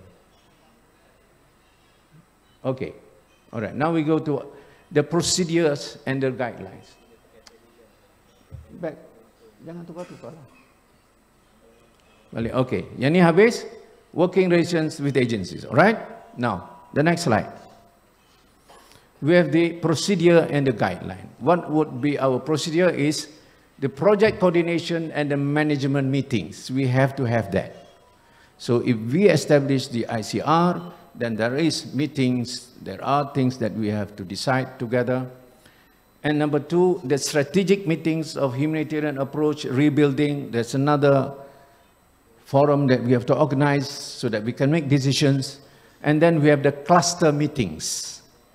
Now we have to develop from ICR clusters, NGOs who wants to work in food assistance, NGOs who wants to come into the group of shelters and non-food items, NGOs who want to come into emergency healthcare, into multi-purpose cash assistance, into water sanitation and hygiene, into protection, into education, emergencies and mental health and psychosocial support. We have to have members that are involved in any of these clusters. That's how we start pushing people to do their work, okay? We don't have to have every time a physical meeting because it will, use a lot of resources. We can do online meetings. So for instance, FIANS from New Zealand and CNSS from Thailand, or AW, AXA Working Group for Indonesia, and we have people from Singapore. You will decide which sector you want to be involved and get yourself into that cluster. And the Secretariat will organize the meetings. What to do. So this is what I call the procedures that we have to go through. All right, I think I'm ending this. Next, the structure. My proposal is that we have a board of trustees. This is to establish the constitution. And then we have the central committee, the supervisory committee, and with the executive committee. And then you have the director, the regional head coordinator, and the staff management team. This is a rough idea of the structure. Okay, next. I was just thinking that we have the operational secretariat. Now, the main secretariat will be two. My suggestion is Kuala Lumpur and Istanbul. Because we got Hayat Yolu, and then we have MAPIM here. If there's any proposal, let's have in Oceania, there's one, in Latin America, there's another one, that we will decide. The next slide. These are what I call, next slide. Okay. I call it regional heads. Okay? You have East Asia, that will be China, Korea, Taiwan. That's it. Taiwan, Japan. And then Southeast Asia, 10 countries. Myanmar, Thailand, Cambodia, Laos, Vietnam, Philippines, Malaysia, Singapore, Brunei, Indonesia, Timor-Leste. Southeast Asia. Oceania, you have Papua New Guinea, Australia, New Zealand. Is my geography okay? I'm not sure about the countries. Some of the countries might be already drowned by the sea. And then you have the South Asia. You have Sri Lanka, India, Pakistan, Bangladesh, Nepal. That's it? Javad, is it true? It is South Asia, they call it South Asia, right? And then you have Central Asia. All these, Kyrgyzstan, all these countries. And then we have regional head in Central Asia, West Asia. Of course, we call it West Asia, sometimes people call it Middle East, but West Asia, all these countries. And then we have North America, with South Africa, we have Europe, and we have Russia. Sorry, China is in the South Asia. I thought we developed it one by one. So let's start with the Malaysian Southeast Asia. We get people on board and we have one head, okay? Okay, the next one.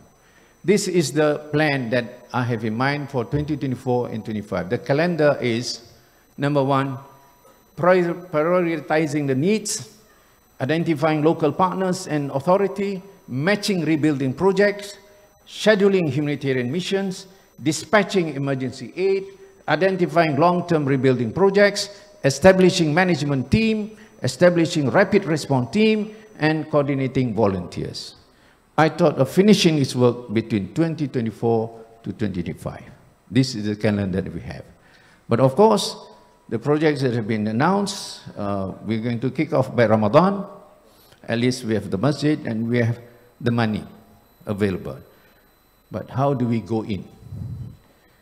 The trucks will be sent, the cargoes will be going in, the delivery of the things probably can be done, but rebuilding in the whole sense of, setting all these physical things that you need will take time. My contemplation and my view of the future, we have to come up with the resources. Within the next 5 years, I hope, with quite a conducive situation, we can rebuild at least 2 out of the 5 provinces. Am I correct? Brother, who's around there? You have Rafah, Khan Yunis, Dir Balah, Mandiratu Gaza, Jabaliyah, Shama, and Beit Hanun. So I think 5 or 6. For the next 5 years, I hope we can rebuild at least 2 other provinces with all the need of shelter, the health service, the education, the infrastructure. If we can do that, then our work will be tangible. Thank you very much. I'm going to end by... There's one brother from Thailand, Brother Ali, who wants to have 3 minutes to give your inputs. We have to disperse exactly by 5, so we have a little bit of time to have inputs from you. Brother Ali, where are you? From Ummati, welcome. I will not be standing like this, I'm going to fall. So I'll be sitting on that side, okay? And we have also Dato' Raja Kamar Bahrain, and then we have, we'll use this half an hour to have additional ideas. Give your remarks. Thank you. Come.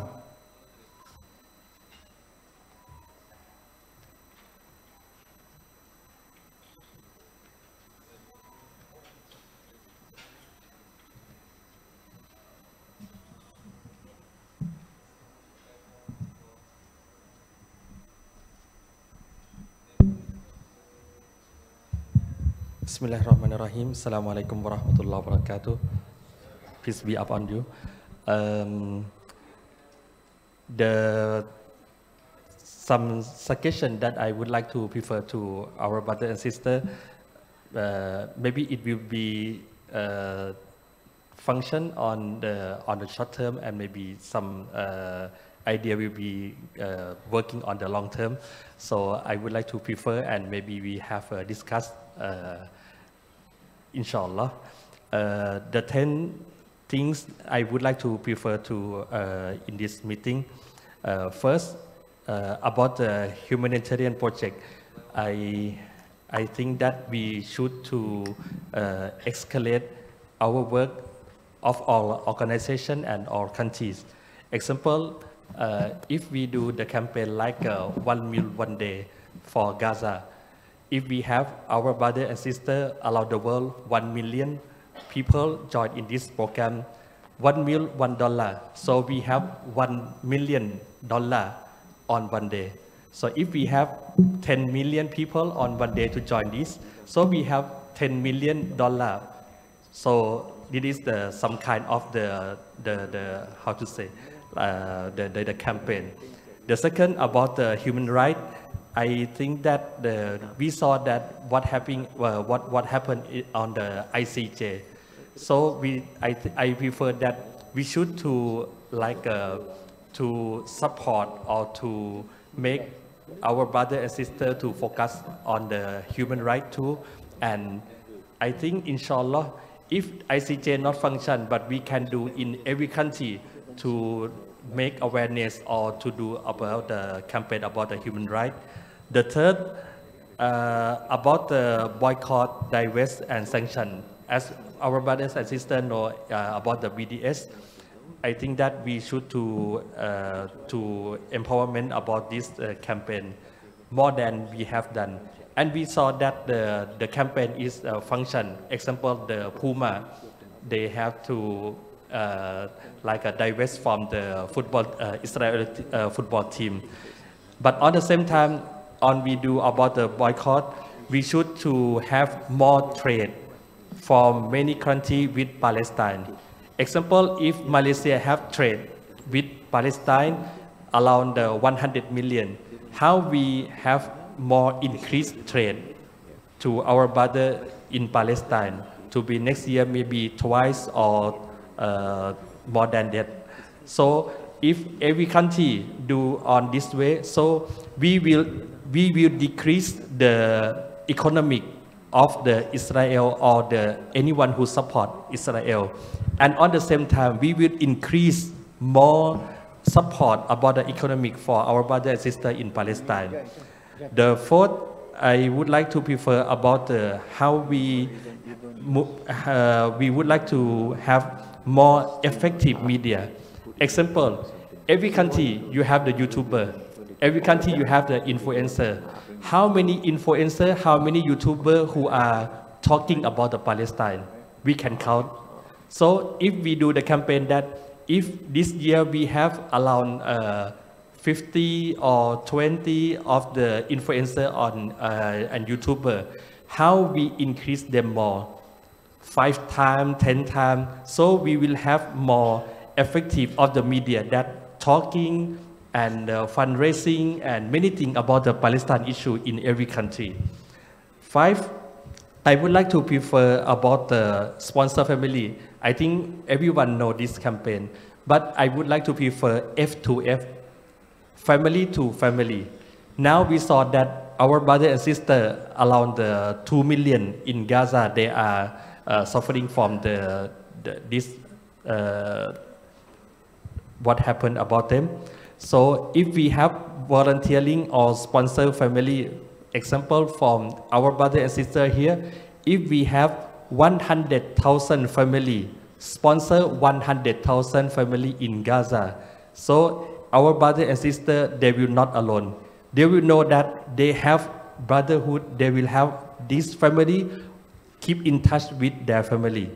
6, I would like to prefer about the advocacy, as the Sheikh Azmi told that we should to talk to our government, every government, so this is very function and very effective that if every country have more advocacy with their country, if their country have very good relation with Israel, how to decrease it.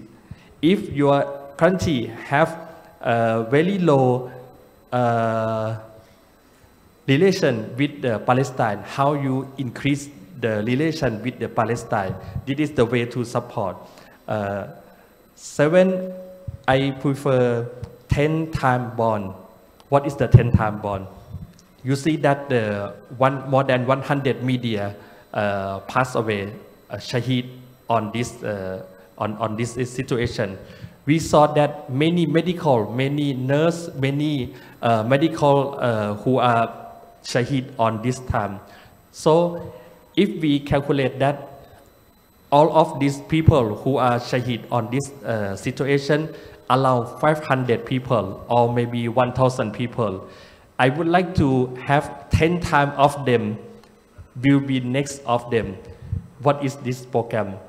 We should to support our students in all of our country to be the next medical who go to work inside Gaza. We should to support who are the media. We support them and they will go to work in Gaza. Support the medical, go to work in Gaza. Support the engineer, go to work in Gaza. So if our brother and sister, 1,000 of them pass away, we will have 10,000 of them go to work in Gaza, inshallah. 8, I prefer to have the forum. I'm not sure that's same as Cheku asked me or not. Every year we saw that many leaders around the world, they will go to have World Economic Forum every year. So I would like to prefer to have World Palestine Forum. We would like to invite many leaders or many president, leader of many organizations to have the World Palestine Forum come together around the world and discuss, talking and planning what to do, what to support, everything, blah, blah, blah, every year, inshallah. And 9, I would like to prefer Jum'at with Palestine. I saw that Malaysia, Indonesia, very active about this program. In Thailand have some time, but inshallah, I and Dr. Arifin, we will do to continue this. If we do the program like every masjid, every surah have the program about the Jum'at with Palestine, maybe 1 time per month or maybe 2 times per month, so it will keep in touch. It will have like it will keep continue about the Palestine issue to talk not only about the Gaza. They will choose to talk about the West Bank too, because you see that in this situation that Gaza has too much bombing, but our brother in West Bank, they are shaheed and they take to the prison more than before the October 7. And the 10th, the last thing I would like to prefer, I would like to prefer that every country should to have Palestine Center study. How we can, how this is some function to working about the academic and maybe involve about the humanitarian, human life together. Example, if Malaysia have 10 universities that have Palestine study, so we will have many students who in deep about the Palestine. They will know very well. They will not only come to join on seminar, but they will have bachelor degree about Palestine study. They will have master degree about Palestine study. They will have doctoral Palestine study. So it is very important that if we do this campaign to have this one in every country. In Thailand, start with 1 university. In Malaysia, start with 5 university. Indonesia, 5 university. In Pakistan, in every country. If we do like this, so this is a very strong network of academic about the Palestine study around the world. to work together. So please forgive me about my English not well and about I take more time. But if anything that I prefer here, if every brother and sister should to give more suggestion or edit or make to do anything that we can do together. So you're welcome, and I would like to have all of your suggestions to improve and develop, and so we will have the answer to Allah. We try our best of everything that Allah gives to us to help our brother and sister. Jazakallah khairan. Assalamu alaikum warahmatullahi wabarakatuh.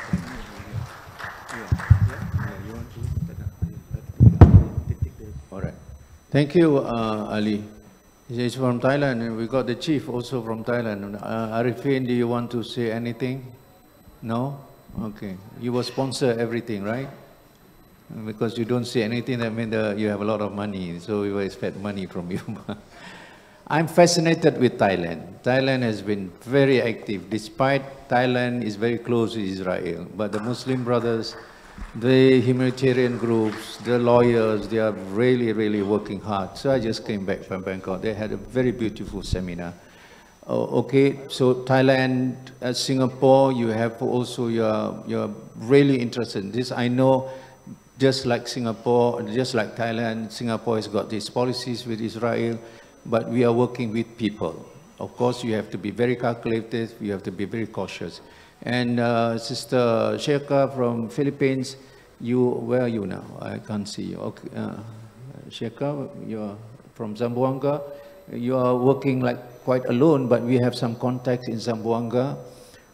All of them are also interested how to help, so we will go in detail what Zamboanga and Philippines can do. We have brothers from Nigeria, also they are so interested. I will have a private meeting with them after this. We have also from Brunei. Yes, Brunei, we really hope that our Brunei brothers and sisters, they are very sensitive with Palestine. They're trying to work it, they have to go via the government, but I think Brunei is not out of the circle. I think Brunei is always interested to help. Indonesia, of course, you have a very big network, you have millions of people to be from your work. I am envious about many creative things that Indonesians have been doing for Palestine. I'm also welcoming people from Afghanistan. I've got a brother here. We are trying to work on how to make Pakistan also very active in the campaigns. We will have a meeting with Afghanistan. I will try to make a trip. From the UK group, of course, I mean, things are so active. You are in loggerhead with the government also, but I think UK has got a very high potential of dealing with the Western mind, you know, how they look at the Palestinians.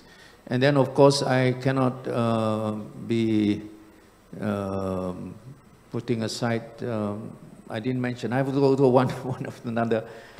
We have a sister from Bosnia. It's something that is, you know, not in my mind, that sister, it's a Palestinian, but in Bosnia, under the spirit of what Bosnian went through in 1995, there was a Holocaust, almost a massacre, but our sisters and brothers in Bosnia would definitely will come into our circle. And I also would like to also extend my welcome to you to embrace this initiative from amongst our brothers in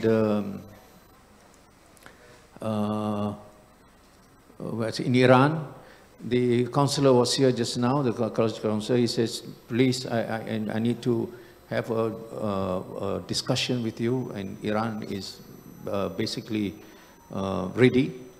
And of course, our brothers in India, there are problems in India, but our brother Javed has always been with MAPIM. They say we are going to try to see how we can mobilize India.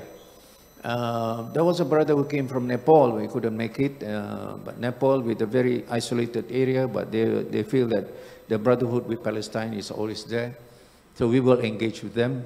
And then we have, of course, New Zealand. I've mentioned a lot of time. They're really moved by this meeting. They really think that we can do a lot. And I have Brother Muhammad Noor, who's now, I asked him to become representative, a contact person of MAPIM in New Zealand, and he's ready to help. And I think we are now doing all this engagement, doing all these contacts, and trying to position everybody so that you have something that you can do, you can play a role. All right. We will, tonight, all of you are invited for this very important dinner.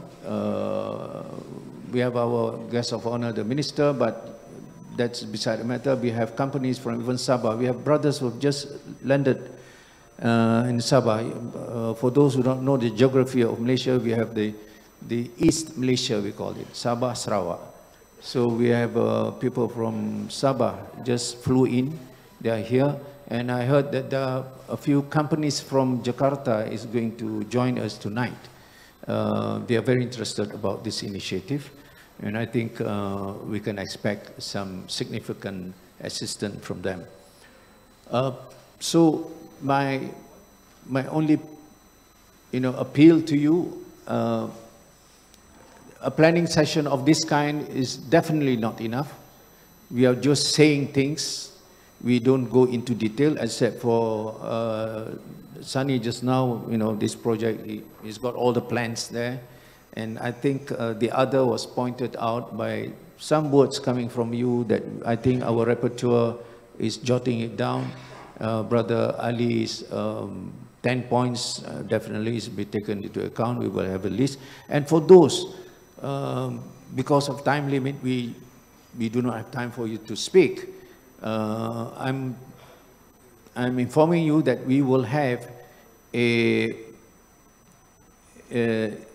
Facebook and also a special dedicated email. You please send all your ideas so that we will pick up from there. All right? I would be glad to have people speaking today, but our time it doesn't permit. With all that have been said, now I think we're going to go to a new level of our engagement with Palestine. Palestine is the generic term that we are always discussing, but if you go thoroughly into the whole profile of Palestine, you have Gaza, and then we have West Bank, and then you have Jerusalem. Then if you go on, that we should be able to go this debate of the one-state solution, and then the debate on the two-state solution. Whatever it is, we want the Palestine to get their rights back to their own interests. It will be still a long journey, but I think we have to be very clear of how this thing is going to move forward. 75 years has been too long. We cannot wait until 100 years. Palestine is still under occupation. It must be changed. We have to reverse the whole situation in the best way that we can. So I'm going to now give my ending conclusion before probably the last word from Brother Basit, to give your last words before we end up. But there's a, we're going to give certificate of participation. Is this for everybody? The whole participants. So you can get this. So if you've got a problem with your immigration, when you go, you just show this. Definitely you'll get through. Don't worry. This is a very strong certificate. Ibrahim, you don't be worried. I know you have a problem in Myanmar. They are killing people in Rakhine. things are very tense now. Even the Buddhists are running out of Arakan. They are going to Bangladesh. So Bangladesh is going to, again, burden that. But all said and done, thank you very much, Professor Dr. Hafiz Rahman. You're going to leave. You're not joining us with the dinner. I'll convey my salam to the Minister of website. And thank you, Ustaz Muhammad Ayas, a very close, long friend of mine. We are going to work on this. And to Sheikh Sameh, this is a home. We will try to see whether we can have more things for us to engage with you. Datuk Sri Amawa, he's not well at all, but he said to me, if it's not because of Gaza, if it is not because of Al-Aqsa, I will not come. But because of Gaza and Al-Aqsa, even if I have to crawl, I will come. So that is Datuk Sri Ahmad Awa.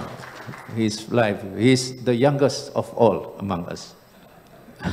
You are 88 years old. All right. Thank you, Datuk Hasanuddin.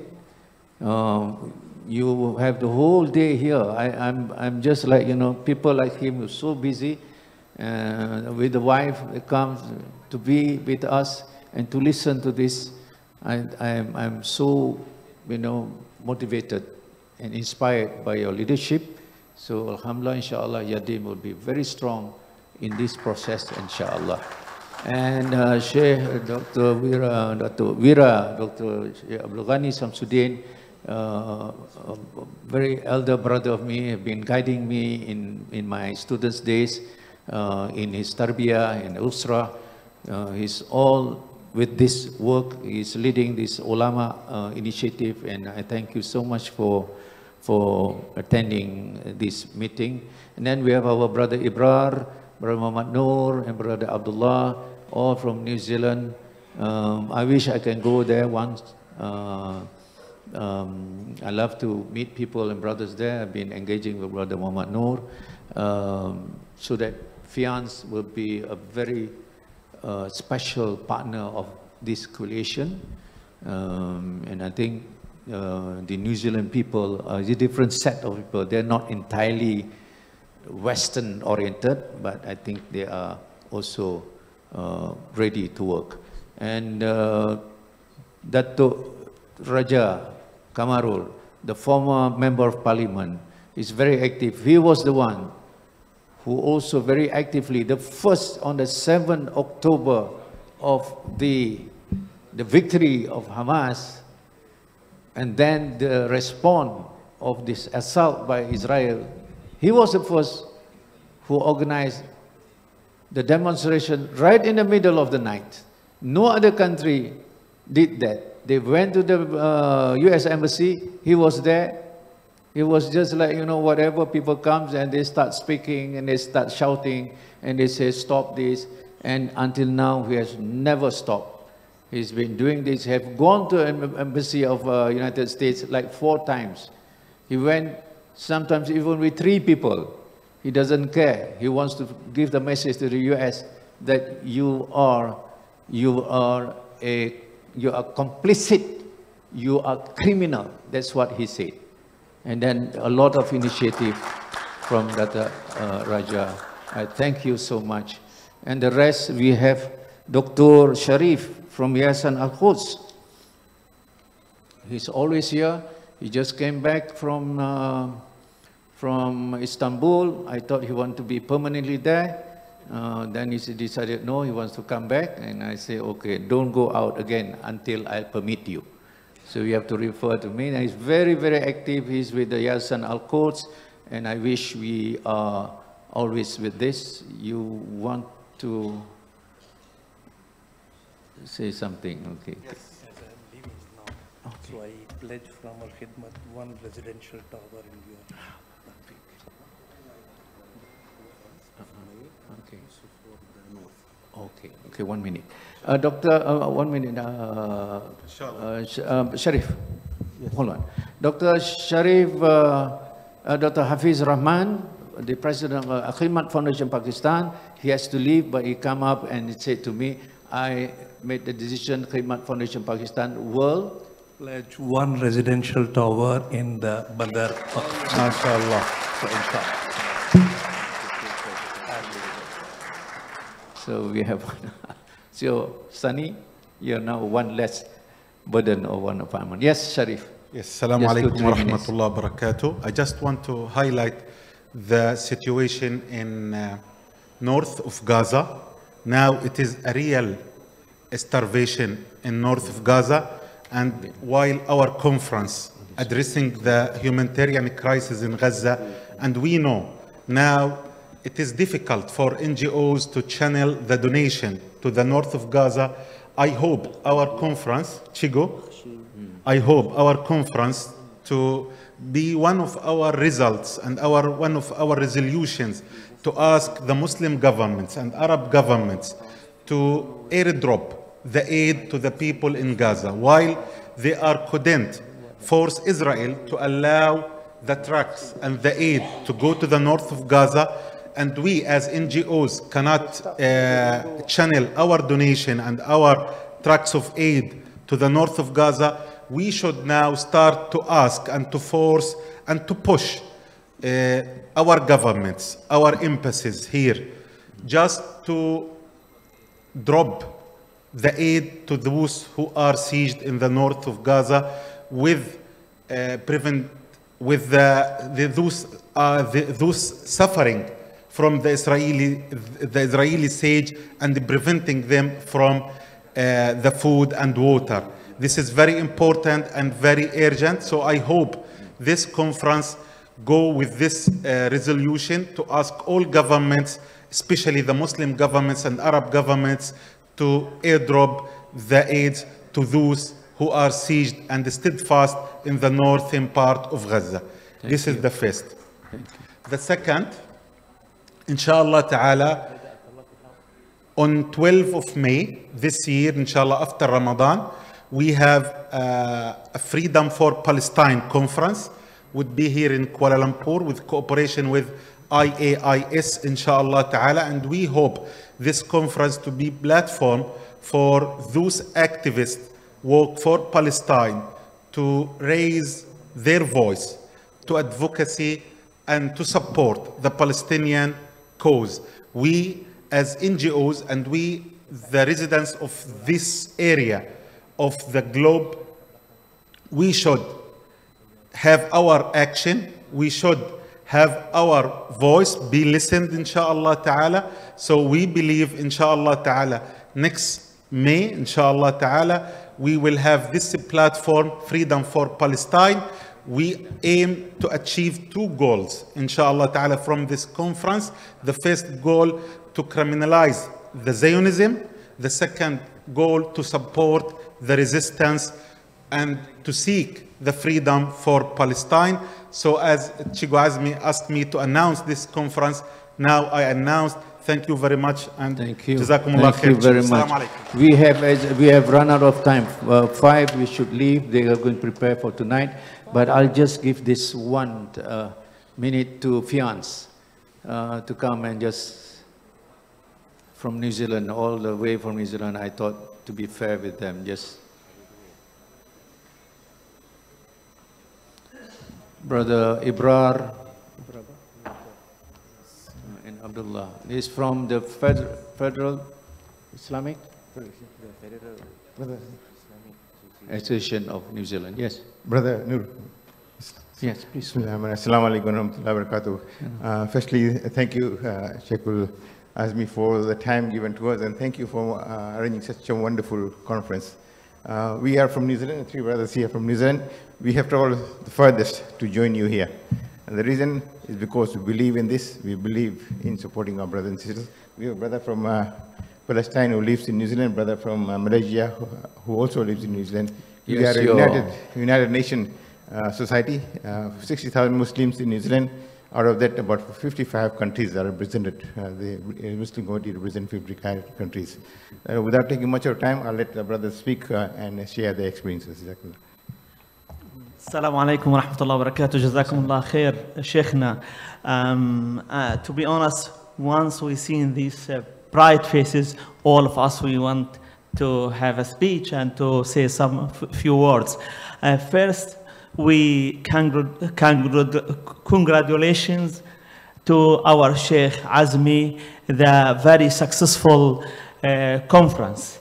And we express our warm express from our team at the ground in New Zealand. We have a team. They will ask us once we go home what you achieved, what you bring from overseas, from Malaysia. So now we have fully energy. We have a direction, what we want to do as our image, as our vision. Fayaz is the umbrella for the Muslim movement in New Zealand. Fayaz brought all the Muslims together and work partnership with the New Zealand government. Today, we are coming here to be partnership with all of your movement and all your team Sheikh Azmi. Just I want to mention one thing and remind myself and all brothers sisters. إذا أردت أن تعرف عند الله مقامك فانظر فيما أقامك. Sheikh Azmi, you want to know where is your position from Allah, see what you are doing in dunya. You are doing for the Madlumin, for the people in Gaza. As a Palestinian from Gaza, from Rafah, I appreciate all the supporting, all the solidarity for you, for our people. I know the time is limited, but the last thing I want to mention, I want to carry one thing.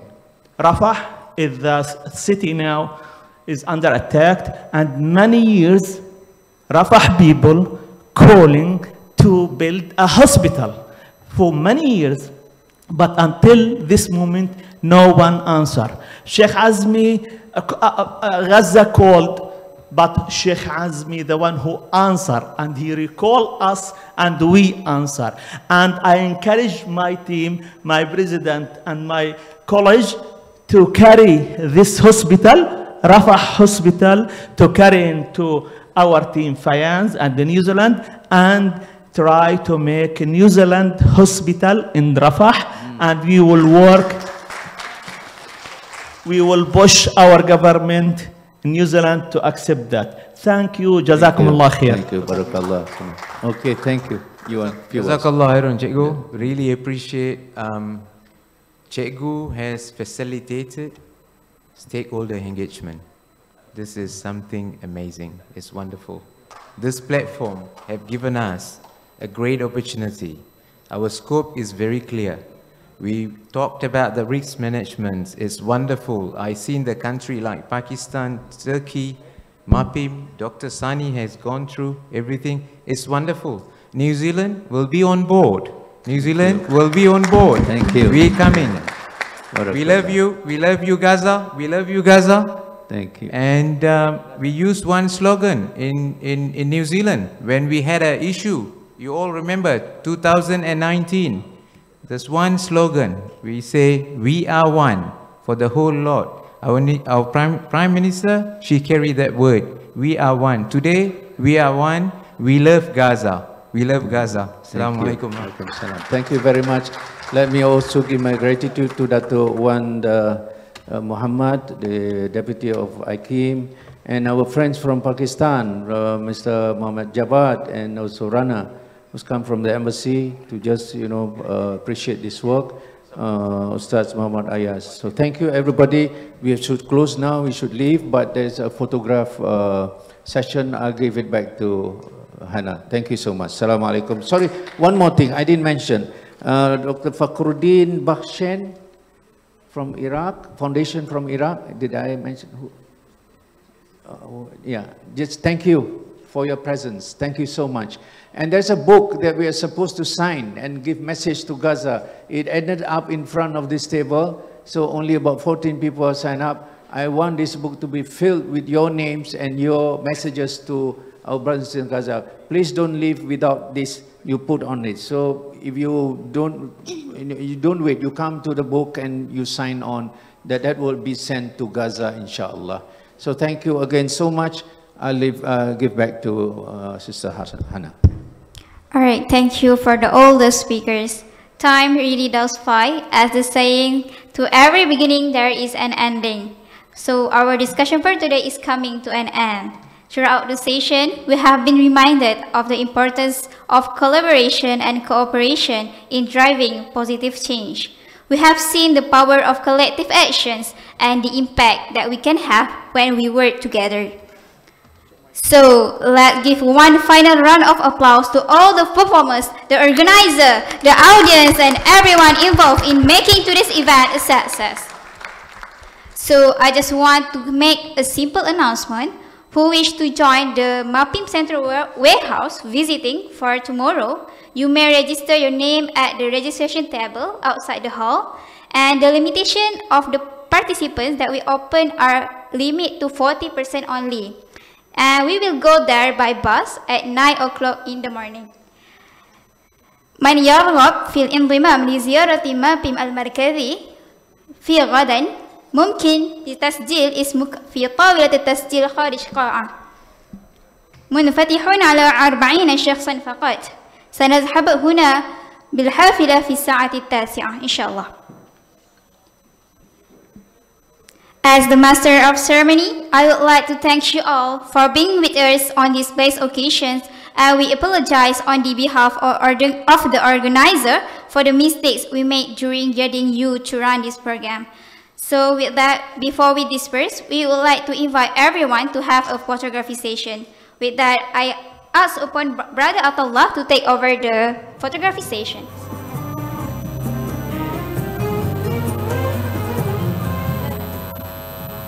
بفضل الله تبارك وتعالى تم تجهيز مشروع كسوة الشتاء لصالح من هجروا جراء الحرب الصهيونية التي طالت كل مناحي الحياة في قطاع غزة بتمويل كريم من مؤسسة مبين دولة ماليزيا. جزا الله الإخوة الكرام في دولة ماليزيا على دعمهم ومساندتهم لآلاف المواطنين في قطاع غزة. بوركتم وبورك عطاؤكم. كن عونا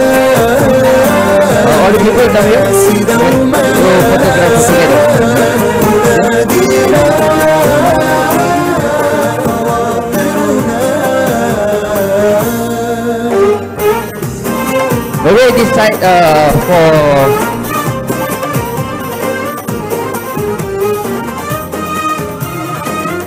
hello, excuse me. Okay, this side, left for woman, right.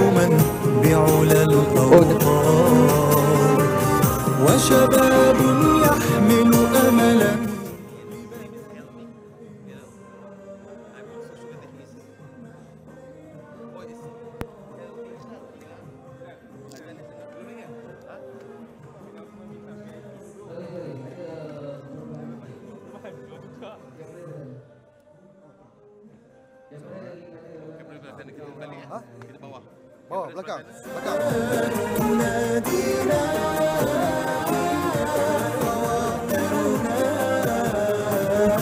Okey, boleh yang di atas pentas ni pun boleh sikit.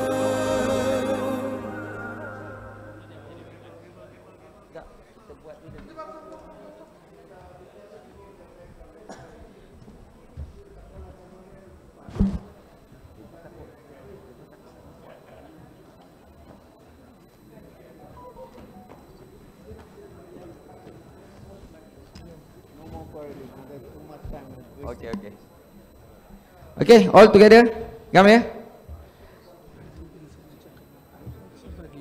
Huh? Tak. Palestine together. No. We are Palestine. We are Palestine. Huh? Teacher. Kuluna Palestine.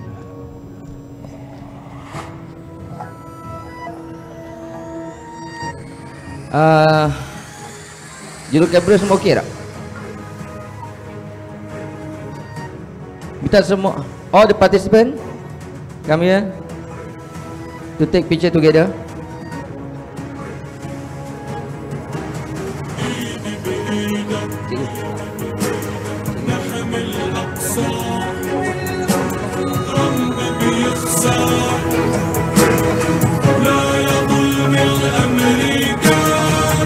Tengok dia punya tak berbalik.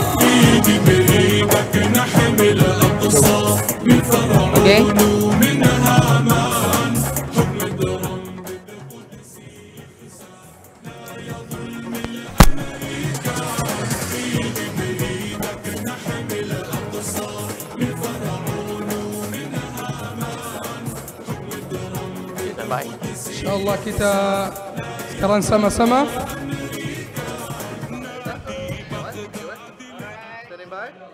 Ambil orang ambil gambar. Okay, standby. 1, 2, 3. Labbaik ya Gaza.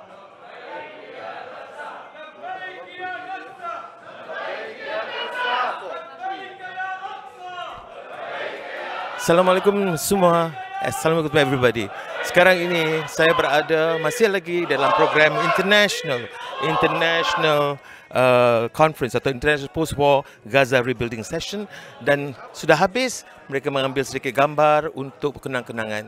It says we just ended this session, and as you can see the participants and the organizers are together taking pictures, and it will be a very wonderful experience after this when every one of us participate in the rebuilding of Gaza. Ini akan menjadi satu keindahan yang menarik sekiranya semua di antara kita ini melibatkan diri untuk membantu Gaza. Perbincangan terlalu banyak. Anda boleh menontonnya nanti berkali-kali dalam FB. Kita akan bagi anda kesempatan untuk menontonnya. We are giving you the free will to watch us, to view this whole session in the FB. So you can just watch it and see what have been discussed. All right, and that's it. So they have decided on many things, and things are giving a kind of hope for the future of Gaza and the unity of the Muslims all over the world, in all continents and in every country that believes in the justice world that we are hoping to have. Jadi saudara-saudara, kita yakini bahawa apa yang diusahakan oleh MAPIM dan Hayat Yolu itu akan menjadi satu batu permata untuk dia menjadi jalan bagi kita mencapai suatu perubahan yang besar dalam membina sepenuhnya Gaza. Saudara, sepanjang 2 hari ini saya telah mendengar pelbagai pandangan, pelbagai saranan, pelbagai kritikan untuk kita melakukan sesuatu. Jadi yang paling penting ada disebut oleh Cikgu Azmi adalah kita sebagai individu, bukan kita sebagai negara saja, bukan kita sebagai agensi ataupun persatuan saja. Kita sebagai individu. Apakah peranan kita? Bagaimanakah boleh kita membantu menambah nilai kepada kemungkinan pembangunan yang lebih terancang, terurus dan terbaik untuk Gaza sebagai pameran kasih kita, perjuangan kepada perjuangan yang diperjuangkan oleh rakyat Gaza. Baik, nampaknya saudara, waktu sudah tidak mengizinkan kita. Malam ini akan berlaku satu program untuk menyatakan kira macam pengistirahan bagaimana mereka ingin menyatakan penyertaan mereka di dalam pembangunan dengan menjanjikan sesuatu. Baik saudara, sampai di sini saja. Terima kasih kepada kami dan kita ucapkan terima kasih kepada semua termasuk Erat TV yang merupakan platform untuk disiarkan siaran kita, dan kepada semua yang telah menjayakan program kita ini. Sehingga kita jumpa lagi daripada MAPIM dan juga Hayat Yolu. Assalamualaikum warahmatullahi wabarakatuh. Together for Gaza. Bersama untuk Gaza. Thank you.